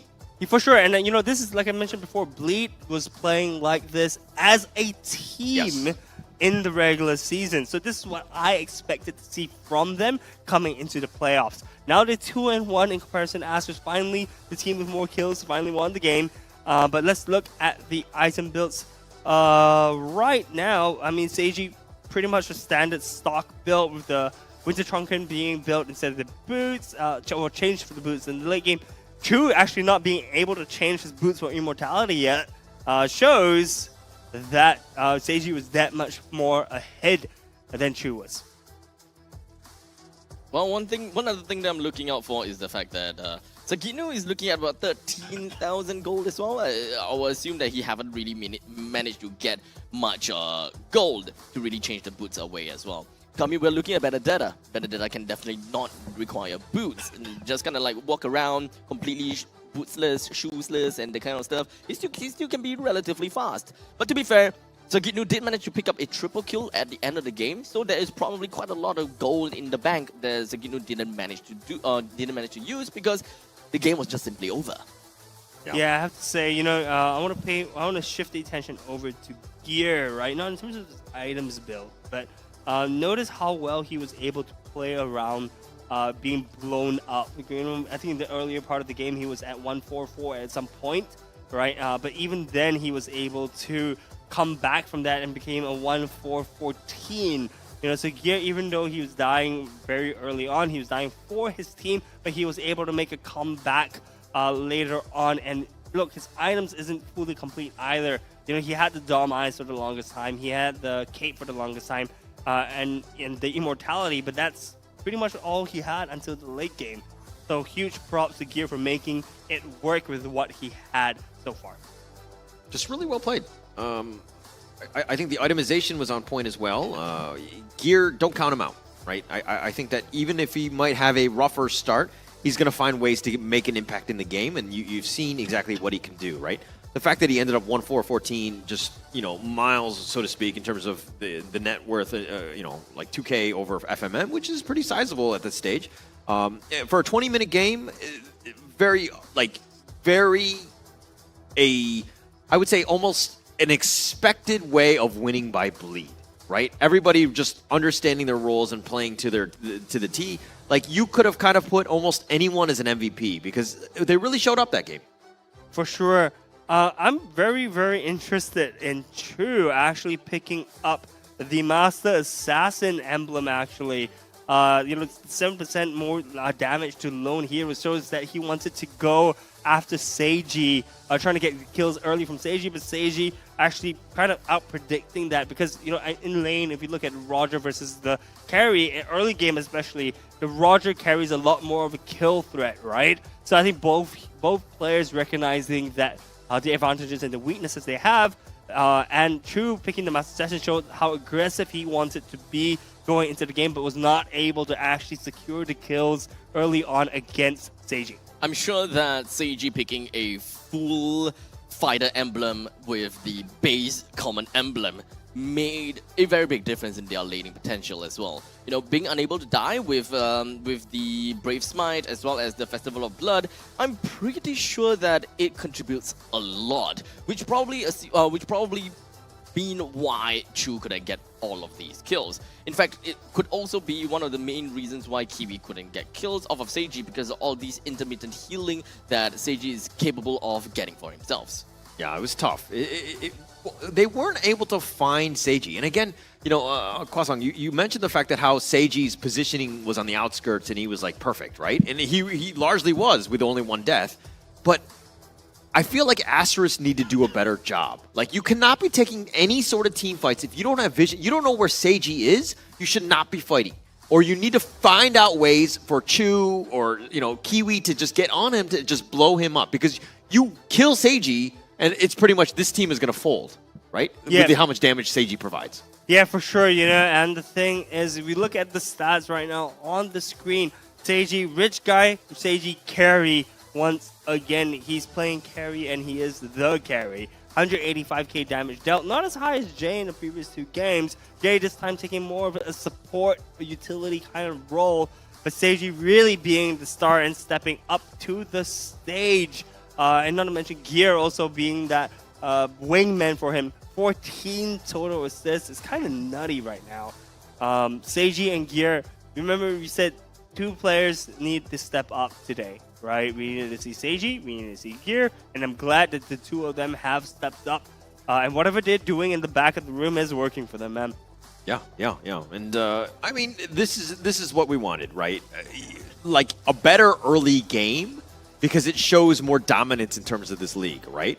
Where they don't have to come back from everything. And yeah, they were slightly behind, and Asteris did have that, but Asteris were never even comfortable in the early mid laning phase, right? So they were playing kind of on the back foot. They weren't able to get themselves going, and I mean, Kiwi kind of started off rough, and you know, it's like a bad snowball for them, right? And Bleed were able to kind of take advantage of that fact. It's almost like an avalanche, I think, for the side of Asteris, right? It wasn't really a snowball. One wrong step, and then they suddenly hear the rumbling coming, and then suddenly they get flooded, and they start screaming. Ah! Yeah, tough situation, right? And they need a bounce back. And Asteris, there are, like that last pick, we were kind of like wowed by it. It had potential, but never really got going. So I think it's like it's easy for us to criticize the draft, but I think if you check the replays, we were kind of positive on it. I think hindsight is 20/20. But if they pick the same 4 other heroes and they just change that last one up, you know, I don't know to what, it would have made a difference, I think. I don't. In my opinion, yes, it would have made the difference, but I think they wanted to try something new, and I think, like I mentioned before, it is the right time. For what they need to change, though, however, I think that's something that they're probably going to discuss, and I think RL19 is definitely going to help them and give them feedback about the picks and bans, and perhaps they're going to change some things. But speaking about feedback, if you guys want to help us improve, do remember to scan the QR code right there above Holla's head. Do scan that QR code, fill in the quick survey. If you have any feedback, improvements, suggestions, I think for us on the desk, we're also more than happy to listen to your feedback. So you can drop Holler a message at Holler TV or such Abstract on the relevant channels. True, yeah. Just send me the positive stuff. Such Abstract will be taking all the negative feedback. He'll compile it. He'll make sure that it's all dispersed to all the other casters, but he's the one you want to yell at. Yeah. I take in the criticisms just so that I have the opportunity to be the one to yell at them instead. It feels better to be the one that yells at them instead. So don't worry, I'll be your voice. Yeah, don't contact me at all, guys. Contact these 2. Okay, just remember that. But yeah, speaking about feedback and speaking about changing things up, right? I want to hear what Kindofu from the Tofu Academy have to say about the changes that Asteris perhaps needs to make going into Game 4 later on. Alright, it's time for a little bit more of Tofu Academy this time. Yes, there was a lot of shouting and screaming. In fact, if you were here at the live venue, you could hear the screams of Sagitnu's name. And I just want to highlight this portion that kind of changed the state of the game for me at this point of the time. At this point, it looked like, Asteris could turn it around, and they were chasing heavily for the kills itself. But here comes the godlike play we've been waiting for. Sagitnu, whatever results you have taken in the first two games itself, you have redeemed yourself today. What a play here, a 3-man Petrify, allowing Bleed to really not just turn around the kills, but turn around the whole momentum and the mental state of your team as well. And you know, from that point on, they went from taking a couple of kills to baroning the base of Asteris here. And at this point, there were a couple of things that I think now you should recognize that Bleed is a full-blown team that is ready and communicating with each other properly ready at this point, right? Jay here, of course, as we know, the main damage dealer, a lot of damage being laid down besides Seiji itself, allowing vision for the team to make sure that they get the next play, which I believe you'll be very happy to see if you are a Bleed fan here. Number one, this headbutt by Yawn, catching out JH, if I'm not wrong, actually forces Chu to use his pounce to go back. He uses his wolf form to go back, which allows Bleed to have the luxury of actually pinning JH down, getting the damage in as well. At the same time, I want you to look at the combination provided by the roam, this time Gear, taking that Curse of Blood, catching FMM, Chu, as well as JH in that mix of it. Now, in the meantime, while this was happening, Kiwi actually landed a strike onto Seiji. So that was why we had the flicker Earthshatter coming in from FMM later part of this fight here. This is the one where he jumped in. And at this point, you know what? Seiji doesn't care. He has his immortality. He has quite a full life, if I'm not wrong. Yeah, up to like 80% of his life points were still there. So he didn't mind it. And at this point, Sir Gitnu is going to make a very small but very important play here. And he's actually going to use his skills to cut out the creep wave, allowing the Lord to stay alive a little bit longer and allow the team to just get the damage in as well. And at this point, it was just grocery shopping for Bleed. Let's see who do we want to get. And at this point, Chu, very happily gave a discount offer by jumping back into the fight here. This could have been nerves, but at this point, I feel Bleed, they have cemented themselves as the team that might come out of this series as the winners. And boy, do we have a series on our hands. Now, that's all the time I have right now. Boys, it's back to you at the caster's table. I'll see you next game. Man, what a series we do have for this game. For today, man. I mean, I thought that the banger was supposed to be the first series where we see the two titans face off each other. But man, this is I'm excited. This is spicier. This is definitely spicy. They're two very evenly matched teams, right? We kind of expected this, I think, in terms of predictions. We thought it was going to go to a Game 5. To be honest, I wasn't sure who to pick at the end of the day. I did flip a coin and went with Asteris in this one, but it could have gone either way. Honestly, I just think that both these series that we have seen before is really starting to get a lot better. Like the first series tastes like Chicken McCrispy. The second series tastes like McSpicy. Just gets spicier and spicier. Look, guys, I'll be honest with you. I mean, I put a 3 and 2 for Bleed, but let me share with you guys why I chose Bleed over Asteris. Because if you think about it, right? I think I was actually hyping up Asteris throughout the regular season, but in my opinion, the reason why I chose Bleed over Asteris was because they have been here before. Okay, so the thing about it is that yes, Bleed has a slightly changed lineup coming into this season. But the thing is that as Guy have been the coach as well as the players haven't been to playoffs before, they know what a BO5 feels like. For Asteris, yes, they have some veteran players, but this is their first time as a team coming into a BO5. Right, so people like Sagitnu, even though they weren't really playing super hot in the first game, they came back into it because they know that they still have a fighting chance. So in my opinion, this is why I put Bleed at a slight advantage over Asteris. And keep in mind, I also chose a 3-2 game, right? Because I believe that this would be a close match, and I'm glad that we are seeing that close match right now. On that point, though, I feel like seeing as that Bleed is so quote-unquote been there, right? There's a lot more pressure on them. They need to perform, right? Asteris, on the other hand, community team, at this point, anything is gravy, right? Everything else is gravy. So this is a situation where I feel like the story of Asteris really, if they were to quote-unquote upset Bleed in this one, I think would make a better story. But again, it doesn't really matter at the end of the day. We just want to see some good MLBB, and we're here, and we're at Game 4. You know this one's going to be a banger as well. 20-plus minute game coming up. If you want to see teams duke it out like two heavyweights, this is the game for you. Yeah, for sure. These teams are so close. They're so neck and neck with each other. And honestly speaking, I am hyped, man. I'm in it for the long run. We do see the drafting phase having started up already, so let's dive right into it. Asteris have banned out the Faramis, the Hellcurt, as well as the Valentina. And on the side of Bleed, we see the bans of Chip as well as the Loi. Last ban should be the Harith, I reckon. Oh, right. Makes sense. Harith hasn't really been seen for this this ban yet. And there we go. There we go. It would be pretty funny if Bleed actually were to leak that Harith over to Asteris. But, you know, now that that's out of the way, what else do we have here? You know what else was leaked? Angela. Yeah.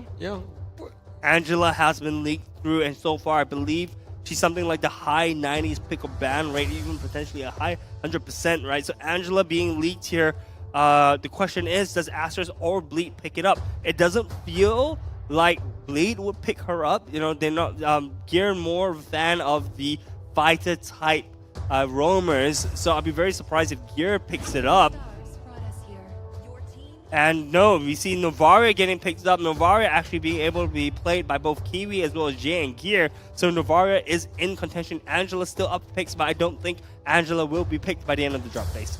Yeah, and I don't know. It has play. Obviously, it's very good, but you do need somewhat of a strategy around it. And Bleed right now going, you know, they're heavy hitters. This is what they like. Roger Fredrin right here. A lot of potential, a lot of flexibility, things that you want. And Yuzhong carry, instantly picked by Asteris. Oh, okay. Yeah, so they're looking to take away the carry this time. I'm pretty sure that having a carry onto their side is going to be extremely great, since they are dealing with a Fredrin after all. Carry is a very good answer to Fredrin, and it really stops, really makes Fredrin think, do I really want to just dash in here? Do I really just want to do this? Do I really want to do that? Because there's always a probability that the Fredrin will just get caught out. So Asteris now, the only thing that they're lacking right now is crowd control. They are lacking of that by quite a far bit of a margin, and to a certain extent, wave clear too. Yeah, definitely wave clear. And they're picking up the Paquito. They're just going with 3 of the best looking guys in the game. I think that there's some strategy too with that. But no, there's a lot of control, a lot of damage. Good things there, but they they're showing their hand, right? They just want to run at you. So how do Asteris respond with this? At this point in time, Asteris just need to focus on what they believe is the most annoying things and the things that they can't answer to.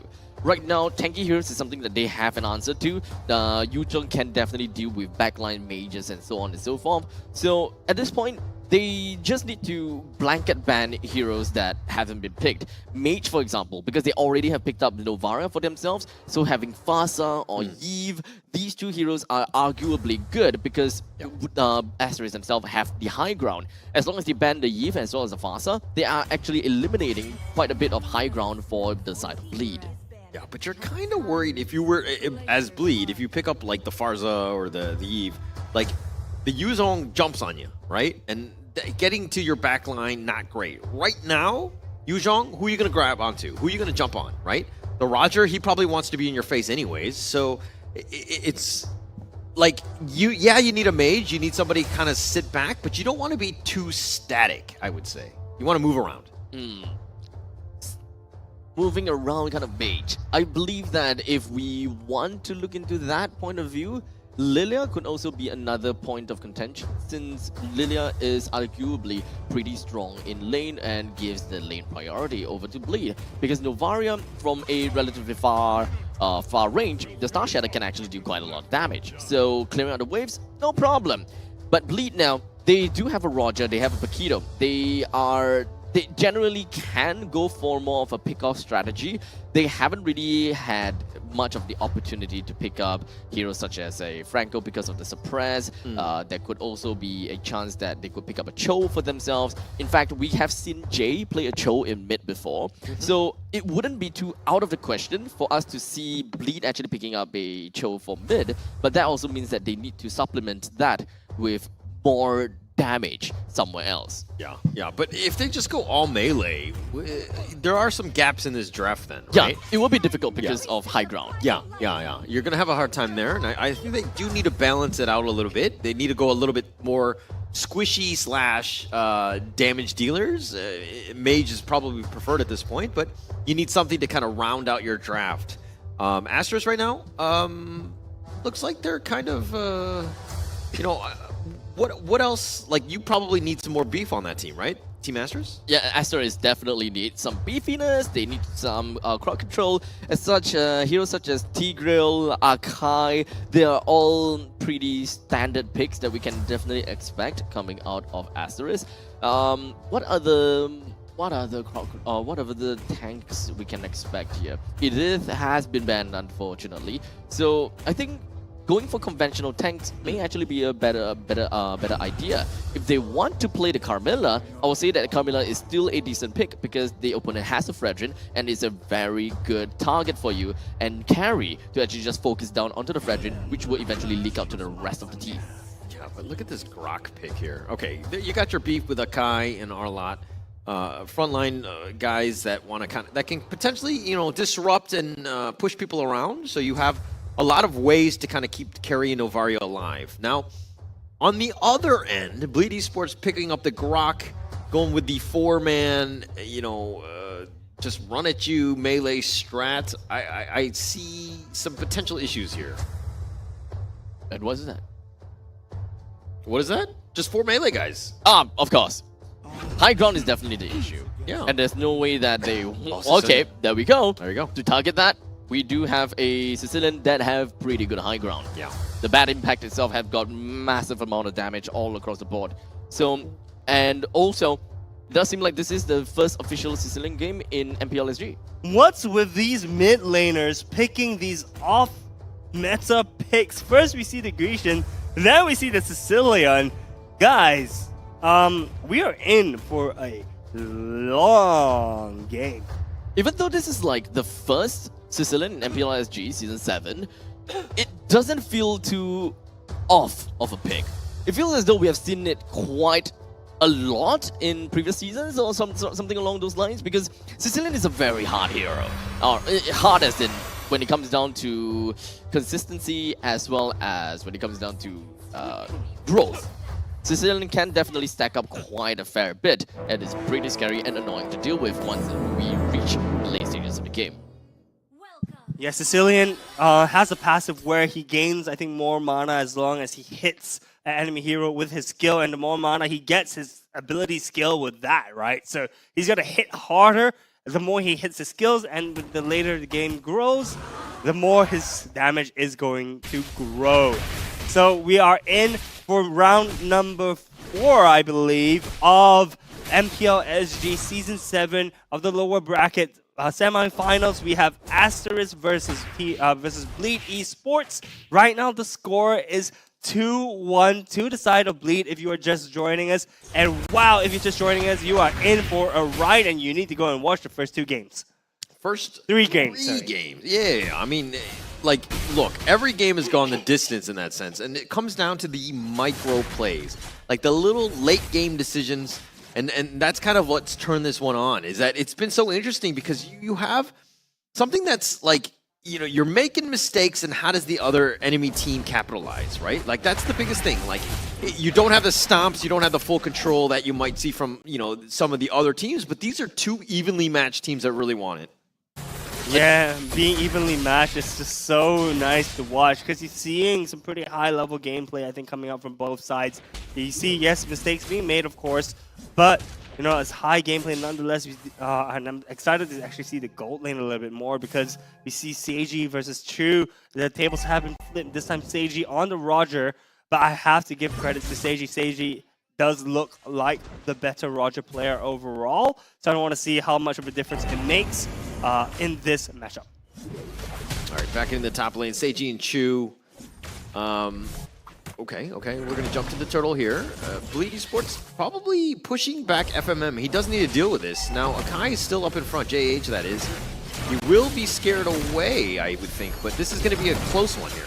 The Astro Echo acts up as well as the heavy spin, but unfortunately that's not quite enough for Asteris to do anything at this point in time as Bleed manages to take the turtle for themselves. But here comes the big Black Dragon coming in from the side of Bear, just going to be wrecking on Havoc and should be able to build a decent amount of shower residue, but not quite onto Gear just yet. As such, it is going to be expected of Bear to go down because he didn't really hit all of that shower residue for him to stay alive. FMM died as well, so it's a 2-for-1 trade in favor of Bleed. By the way, they also got the turtle. So this time, Bleed is taking the lead at 1.4k gold lead.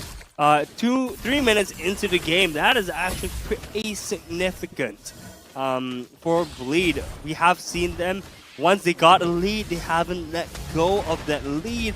And taking the lead this early in the game, Astra's not looking too great of a shape. Yeah, and Bleed right now, we're seeing the growth of this team, right? We saw them struggle yesterday. They bounced back. They figured out how to win. They faced adversity even today. For the first 2 games, they bounced back and they got themselves back in. As in the meantime, the final slash has already been suspended from FMM, but it doesn't seem like that's going to be too big of a deal. So now the rest of the members from the side of Bleed, they want to put a lot more emphasis down on the carry to try to make sure that carry don't get as much farm as possible. And in the meantime, also try to get a snowball going for Seiji too. Snowball going for Seiji, but Snowball going for Jay as well. Keep in mind that this hero is going to keep growing, and he is going to grow exponentially the more he hits his skills. JH looks like he got caught out in position. Immediately with the heavy spin, disengages himself to ensure that he's got the right passageway to go home. Create a passageway to go home, I suppose, in this case. He's going to make his own way. He's going to get himself into the jungle. Gear's chasing him down. And he's going to miss the barrier, though. So it looks like Bleed Esports, though, being the aggressors, pushing it out, like forcing them back, and then now turning this into hopefully what is looking to be a turtle here. But Gear just being like, he's been doing so much damage. Yeah, so much damage coming out from the side of Bleed. We see Jay actually licking his wounds as he has to recall, but we see Turtle being taken away by Yon. It's a free Turtle at this point in time. 1.7k to the names of Bleed. Gear going really deep though. Oh, just to go in for a single power of nature? Well, okay, the fact that he would be able to run away is not that big of a deal, as the Cyclone Eye sends him on his way back home. I mean, he attracts so much attention. He had 3 of the enemy team from Asteris like forced onto him, and he literally just walks away. He zips on out of there. He's fine. So Gear doing what he should be doing as a roamer, attracting a lot of attention by being just like this nuisance. I mean, look, that's what Grok does, right? Yeah. He goes in, and then he walks out whilst holding his first skill, and he just walks away. He's like, hey, guys, contract. In the meantime, Sagidnu, he did manage to rack up quite a bit of damage on the side of Kiwi, but the final slash connects down to Sagidnu. Unfortunately, the Sanguine Claws from Jade did not quite manage to land onto FMM. Sagidnu goes in for a poke, but gets poked himself instead. Gear again, just dueling with FMM. You talk about the wet noodle fight earlier. It's almost similar. FMM and Gear just kind of going at it, and FMM is just like, just get me out of here, man. Get this big old beast away from me, man. There's nothing they can do to one another at all. Yeah. They just slowly play around. Yeah. At this point in time, it's just Gear and FMM just feeling each other out. And they don't have anyone that can be conclusive in terms of damage unless Chu comes here. But Chu's positioning is actually pretty darn scary. But luckily for Asteris, Bleed actually don't have all that much of a crowd control they can really work with, unless Gear goes in for a surprise wild charge. But for now, speaking of surprise, the heavy spin is indeed a surprise, and that combination battery between the Alert and the Archive presents itself with unlimited dashes that brings Gear down. Gear playing with fire a bit too much, too often that is, and he did get caught out. Didn't really expect JH to commit the heavy spin, locks him in, make sure that they do get that kill. So now this is going to be an opening. Yon going in. Immediately, FMM lost half of his HP already. Akai is still going to be holding on to the turtle while Bear immediately pops off with the Black Dragon bomb. He's just going to be creating quite a little bit of menace, while in the meantime we also have the last the final strike just going to be landing on, bringing Yawn down. Jade suffers down a lot more of that kill, but now FMM returns himself back to the fray. Was hoping that he would be able to do a little bit more, but unfortunately he doesn't have any more dashes. Well, Kiwi lands the Star Shatter right down onto the Grog, but not quite enough to bring him down. That was massive. There's a tempo swing still on the side of Bleed. Bleed is extending this lead. This is how you extend leads, right? When you are ahead. That's absolutely crazy. As we take a look in this replay, yes, JH managed to lock up Gear with his heavy spin, but he doesn't have the heavy spin for this fight. It would have been great if he could spin away Bleed for this team fight. But as you see here right now, yeah, exactly. The barrier was paramount for the side of Gear.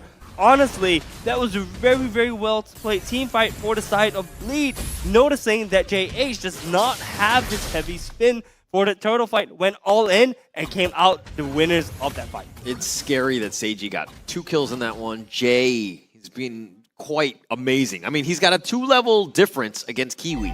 He's 0-0-5. He's been there. Just like the amount of AoE damage that he's been doing in team fights has been on point. Gear, again, we talked about the power of this guy and his just positioning and the way he even positions the barriers, really, really next level, right? This is a guy you've got to be careful of. I think the one other thing that's really scary is the fact that Gear is constantly in the opponent's jungle. That means that Asteris no longer have any form of privacy. Bleed will always know where Asteris are, and if they want to set up for anything, Bleed is ready to play their macro game. In fact, this is very reminiscent to how Bleed used to play last time. Having a Cho, having a Grog, they're just going in. Speaking of going in, it is going to be a burst of damage down onto FMM, and FMM couldn't even utter a single word before going down without a spark. Yawn with the disrespect, finds the recall button, makes sure it works, spams it a couple too many times, but now, again, back into the mid lane. Gear, you talk about the fact that, you know, Asteris has no privacy. I think Gear was actually even looking in the dressing room of Asteris, like, no privacy whatsoever. I'm just kidding, I don't want to go there. No, but man, dude, I talk about real estate, right? Dude, Blade is just smashing their homes once again. Poor Asteris does not have a home to live in. I mean, look, the jungle is supposed to be the quiet place, the place of, you know, perhaps extra farm they could take, but even that is being stolen away from them. Lord has been taken away by Yawn. Once again, 7k gold lead for the side of Bleed. I have yet to see Asteris come back from such a deficit. Okay, well, never say never. My prediction is still in play. I am a little worried, if I'm going to be completely honest. I do think Bleed are really, like, this is a team that's starting to, you see the growth, like, just how much better they've gotten, even from yesterday, just the way that they're playing. And Asteris are kind of playing scared. They're playing on the back foot. They're playing not to lose, which is not going to win you too many games. Honestly, I'm extremely worried for Asteris because right now, Bleed's composition, one of their main damage dealers, is actually a late game hero. And the very fact that Asteris is not even at the late game yet, they are having so much issue. An issue it is at hand, as we have JH already been taken down. Gear went in with a wild charge. It did manage to land on someone, but look at the Appraisal's Raft that just managed to do quite a lot of damage. But for now, Yawn is going to go straight down though. Ooh. So it is going to be a 1-for-1 trade between both of those junglers. Sicilian is just outputting so much damage. And this is only mid-game, guys. We haven't even hit the late game and Jay is already chunking people down with his bats. The answer to Jay actually is Bear, but unfortunately, it doesn't seem like Bear is capable of doing anything at this point in time. The amount of items that he have, I don't think that it really is anything at all. With the Dreadnought armor, Hunter Strike, as well as a single robe, he don't have that much that can really work for him. If he really wants to stand a chance, at least against Jay, then at least when it will probably only when he gets himself the Radiant armor. Yeah, and even then, look, he has to go through Gear, he has to go through Yawn, he has to go through Sakito before he even reaches Jay. And Jay has, I mean, Sicilian's range with the bat impact is not, he's not small. He's able to bat impact people from distances away, and he can still group them up as well with the Sanctuary Claws. Honestly speaking, the Sicilian pick into this team Oh, makes sense. High octane play as we do have Yon that's just going to be starting in the fight first. We're using his retribution, allowing JH just going to be coming up from the northern side and just rushing on through with the heavy spin. But for now, Bear is just going to be fighting onto the back lines, and we are looking for that very specific play. But unfortunately, as I said before, without the radiant armor, you will not be able to do much to Jay. As such, Jay brings him down. Seiji continues on forward with a killing spree down onto the Akai, leaving Kiwi all alone as a Novaria to stop this upcoming push from Jay as well as Seiji. Jay has also just picked up the Blood Wings. Honestly, this could just be a game-ending push, maybe? No, it can't be. It can't be. Not too early. Yeah. I'm just hyping it up, guys. Like, could it potentially happen? No, sir. No. Hold your horses. No, we're not dead yet. But I mean, Seiji, look, 3-0-2. Like, his target prioritization has been on point. Like, forcing it out, FMM is 1-4-3, but Asteris, again, back foot. They have no way to get to the lore. They have no room. The Gears barriers have been on point. They've been blocked out. Gears spotting out everything. Very difficult situation for Asteris. Gear is the human ward that Bleed needed, right? And he's playing Grok, one of the heroes that can get in and out of places and still survive. Honestly, Gear is the MVP right now in my eyes. I mean, being able to provide so much vision to the side of Bleed gives them enough information to decide what they want to do, right? This is interesting. JH is only at level 12. As such, his retribution level is way lower than Yon. But yet, Asteris went in to try to actually speed up that Lord process. In the meantime, I believe that the fight is about to start off as Asteris is just really getting themselves in and really just punching out on the Bleed. But the Lord eventually reset it. And Asteris, they're back to square one. Honestly, I think this is Bleed trying to bleed Asteris out, right? They smell blood in the water. And the thing is, Sicilian with 266 stacks is massive. He's going to be outputting so much damage with his bat speeds and bat impact. As well as Seiji's so low. Bear, he's just gonna be jumping right in, but unfortunately he's not able to catch on to Jay. So what exactly can he do right now? Absolutely nothing! As Yon now have managed to get himself the Lord, so Gitnu gets a kill down on 2, leaving Kiwi all alone, all again. And Bleed, they are gonna be marching in as a absolute unit of 5. Even with a Star Shatter, Astro Echo, everything that they want to bring in coming from Kiwi, what can he possibly do? So Gear charges right in with the Wild Charge, and Bleed does the impossible and regained their mentality, getting themselves to 3-1, knocking Asteris out of the competition. I just like to put it out there once again, Shut up. I called the Shut up. I called the Shut team up. again. Shut up. Shut up. Congratulations to Bleed Esports for securing their spot for tomorrow. Right? Who would they be facing again? Flash? RG. RG. No, I mean, this is a great confidence booster for Bleed Esports. I think that there's so much momentum. The guys are smiling right now. There's a sigh of relief.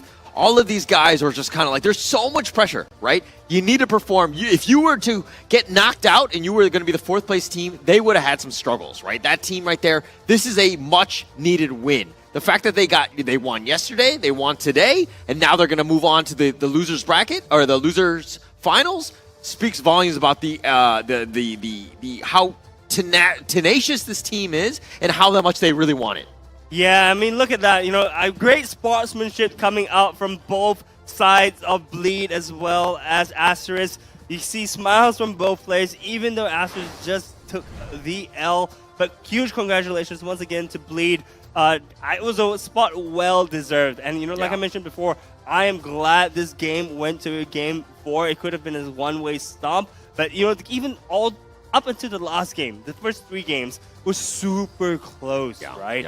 And I'm glad to see that Astro still had some life in them. It's sad to see them go, but I'm pretty sure that they're going to come back stronger next year. It's a start-started journey for Asteris, and as the qualifiers team, they have went far enough. In fact, we have been pinning a lot of expectations out of onto Asteris, and I wouldn't be too surprised if even for them, they are feeling the pressure of needing to beat Bleed because of the grand journey that they have or the grand goal that they have.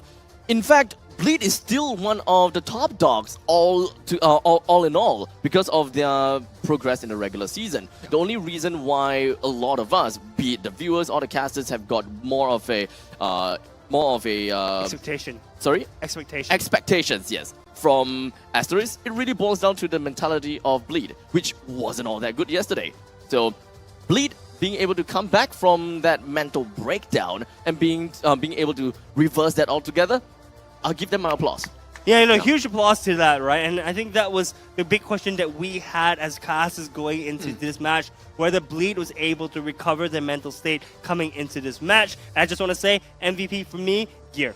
Gear? Okay, Yeah. okay. No, I see that as well. There's a lot of potential here. Finally wrong. Seiji, I mean, he got some nice kills in the end. I mean, he's doing think his cleaned job. up. He's doing his job, but like, look, everyone's doing their job. Like, let's be Everyone's honest, doing right? their Like, job, it's the kills that he got were pivotal at that moment.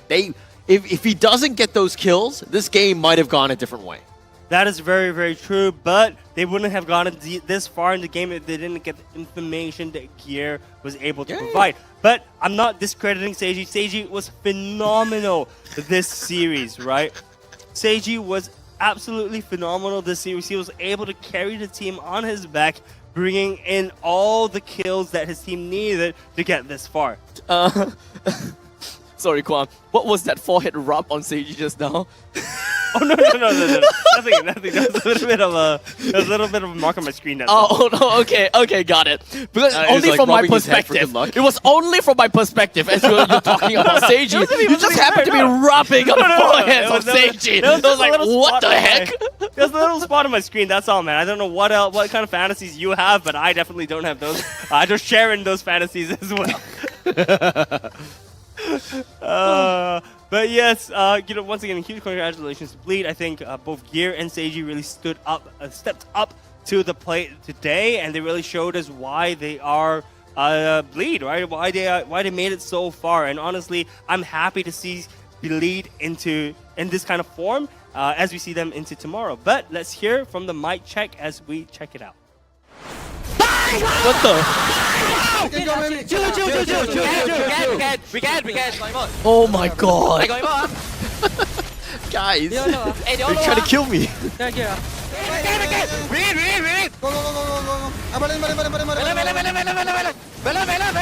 Your seal. I need defense. Me. Stun the Mino guy. Go give vision. Bottom, I suck it. No, come fight Lord. You want the export base. No. Come down, guys. Bro, I'm a Kaja main, bro. Try again. Kaja main, bro. The flag. I go beat him. No, trust me. Just I go beat him. I'm beating them. Just rush the law, guys. Yeah, Lord. Run. Bro, I don't want anyone to look back. Run, guys. Hey, don't back. Help. Base. Back, guys. Run for your life, bro. Hey, good shot me. Yeah. Nice. bro. Let's go, Sagi. Go mid, Ulti. Wait, ulti too. Hey, guys, Nice. Top. You did Bye. Hey, CL. Hey, your change. Do not. Change. Oh my god. Oh, it's okay. CL, guys, can just back. I'm there. Come. I stun. Go. I shot them. He's stuck, bro. Oh my god. I'm stuck, bro.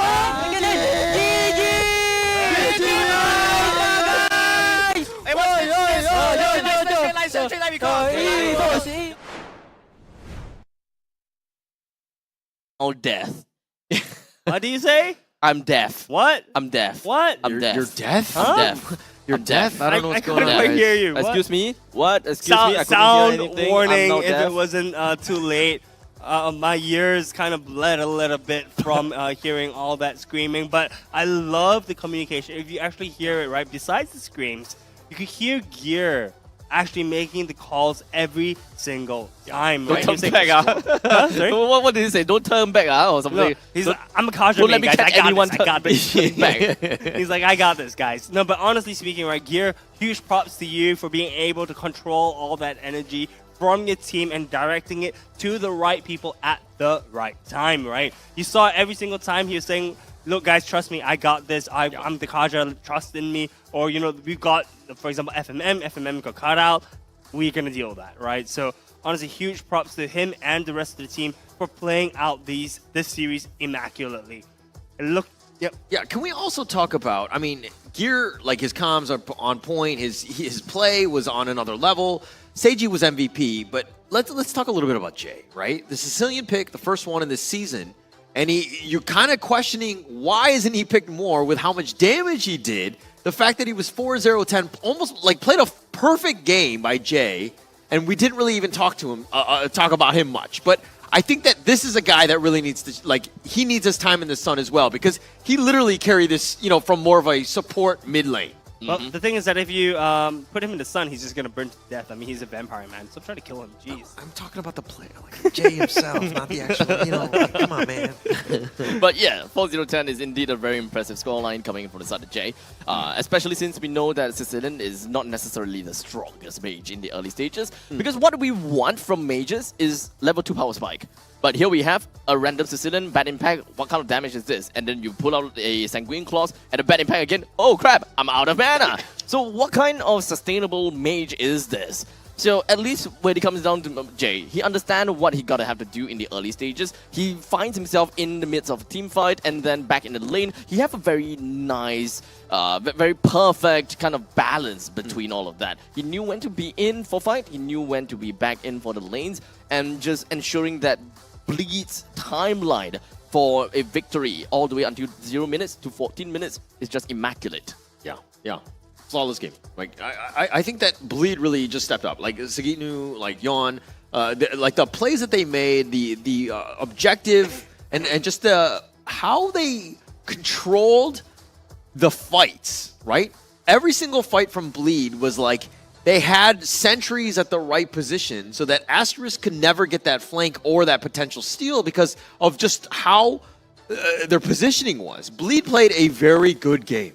Yeah, I mean, like I said, right, I think it all stems down to the information that they were able to gather from Gear, right? Because Gear being in the enemy's jungles, I would argue probably like 78%, 80% of the time, it gave them enough information to do what they needed to do without worrying about getting ganked.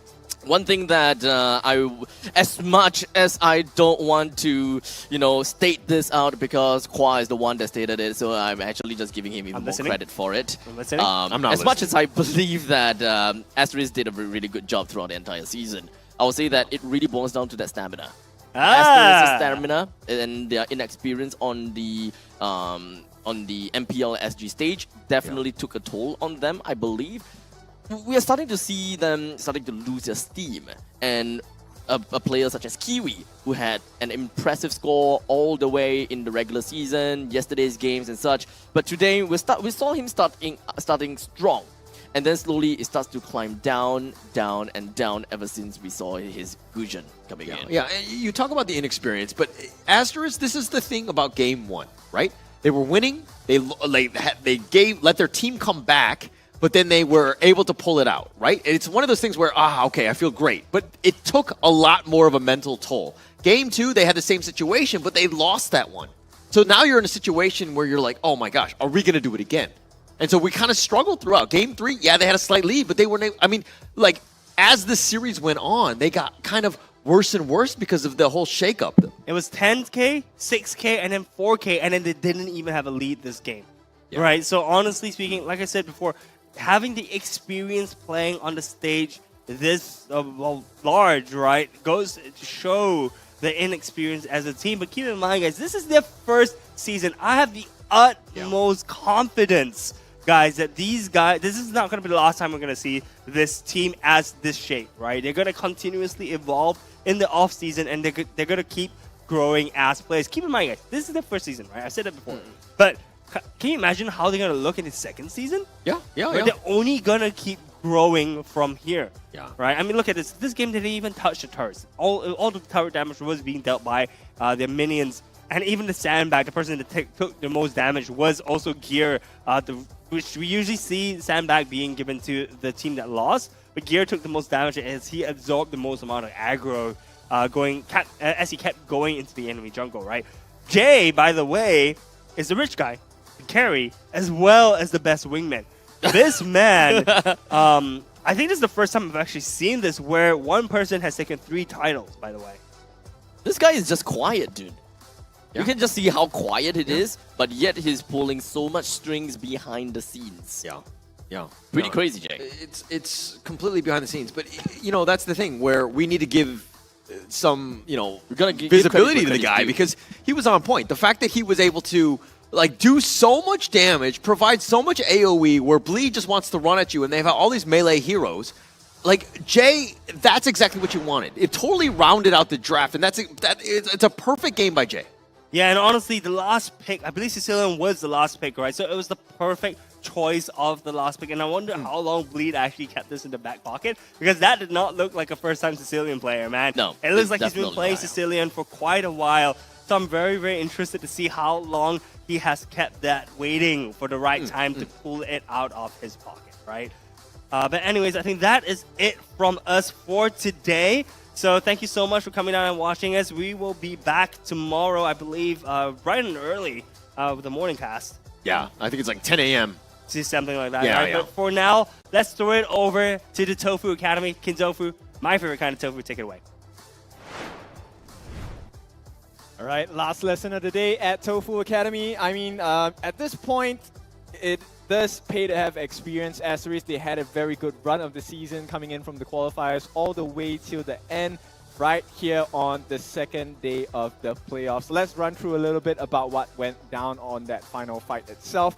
First and foremost, let's take a look at Gear here, who is going to commit that wild charge onto the jungler JH at this point. And right after this wild charge, you're going to see Asteris start moving as a contingent because they start to realize, hey, there is no wild charge, there is no AoE damage, we are safe to enter into the fights. And as you see, that is one big blunder for the team itself. They are going to start progressing in, and when they do that, there's a couple of things that happen at the same time. So they burn everything. The Guardian's Barrier is put there, which allows Sagitnu to actually get the flank down towards the backline. He's going to keep his eyes on both Kiwi and Shu as the day goes on. And of course, Jay. We're talking so much about him, about the bad feast, about the bad impact, and the Sanguine Claws as well. The Claws catching so many people out, along with the bad impact, that major damage that has been at the forefront of whatever pain that Asteris has had to deal with for the entire day itself. And you're going to see how that works out itself. Bear did use his Petrify, but to no avail at this point. And this is where Bleed capitalized. They took the experience that they have. Being placed in this situation so many different times and getting it down. End of the day, they did kill off JH, which meant there was no contest for the Lord itself. They made it super clear for themselves. And this is where Sagitnu put the value at the early flank itself, getting down the damage onto both Kiwi and Shu as well, pushing them away from the fight. And with Bleed, when you put them on individual heroes running away, you know Bleed always got it, 100%. And that's the end of the day for Bleed. Now we're left with just the final 3, which we are heading into the third day of the playoffs here. We have the Crimson Army from Bleed. We have the Raiders from RSG. And finally, we have the Ninjas in Pyjamas coming out for the Blazers itself. Now that will be the end of me for this segment today. This has been Kindofu. With this, we will be passing it to Cheryl shortly, who's going to be conducting the interview. I'm not sure who's going to be the person they're interviewing. To be honest, whoever they're interviewing is going to be quite the gem at this point, because Bleed have taken this series all the way from the back of the room now, all the way to the top of the mountain as well. And let's go. I'll see you, Cheryl. Thank you so much. Our favorite kind of tofu. Now here, if you guys are wondering who this is Analyst Cody Banks that I have beside me. Now, as you guys know, when it comes to Bleed's support of Coach and Analyst, you guys are so decked with Coach G and then you. Tell us a little bit more about what did you guys do to prepare coming into this particular matchup with Asteris?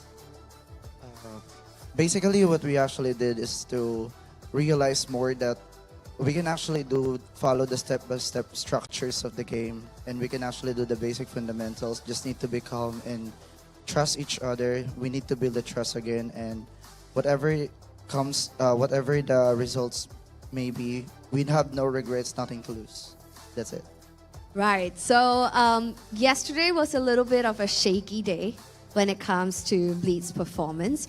Now, coming into this game, what did you guys do differently? What we actually did is to adjust some of the drafts and also adjust also with our performance and to have a team reflection on what actually happened yesterday. And to realize what's going to be the opponent's strength, and we need to focus more on our strength and realize more about our team composition. And everyone is actually contributing in the draft.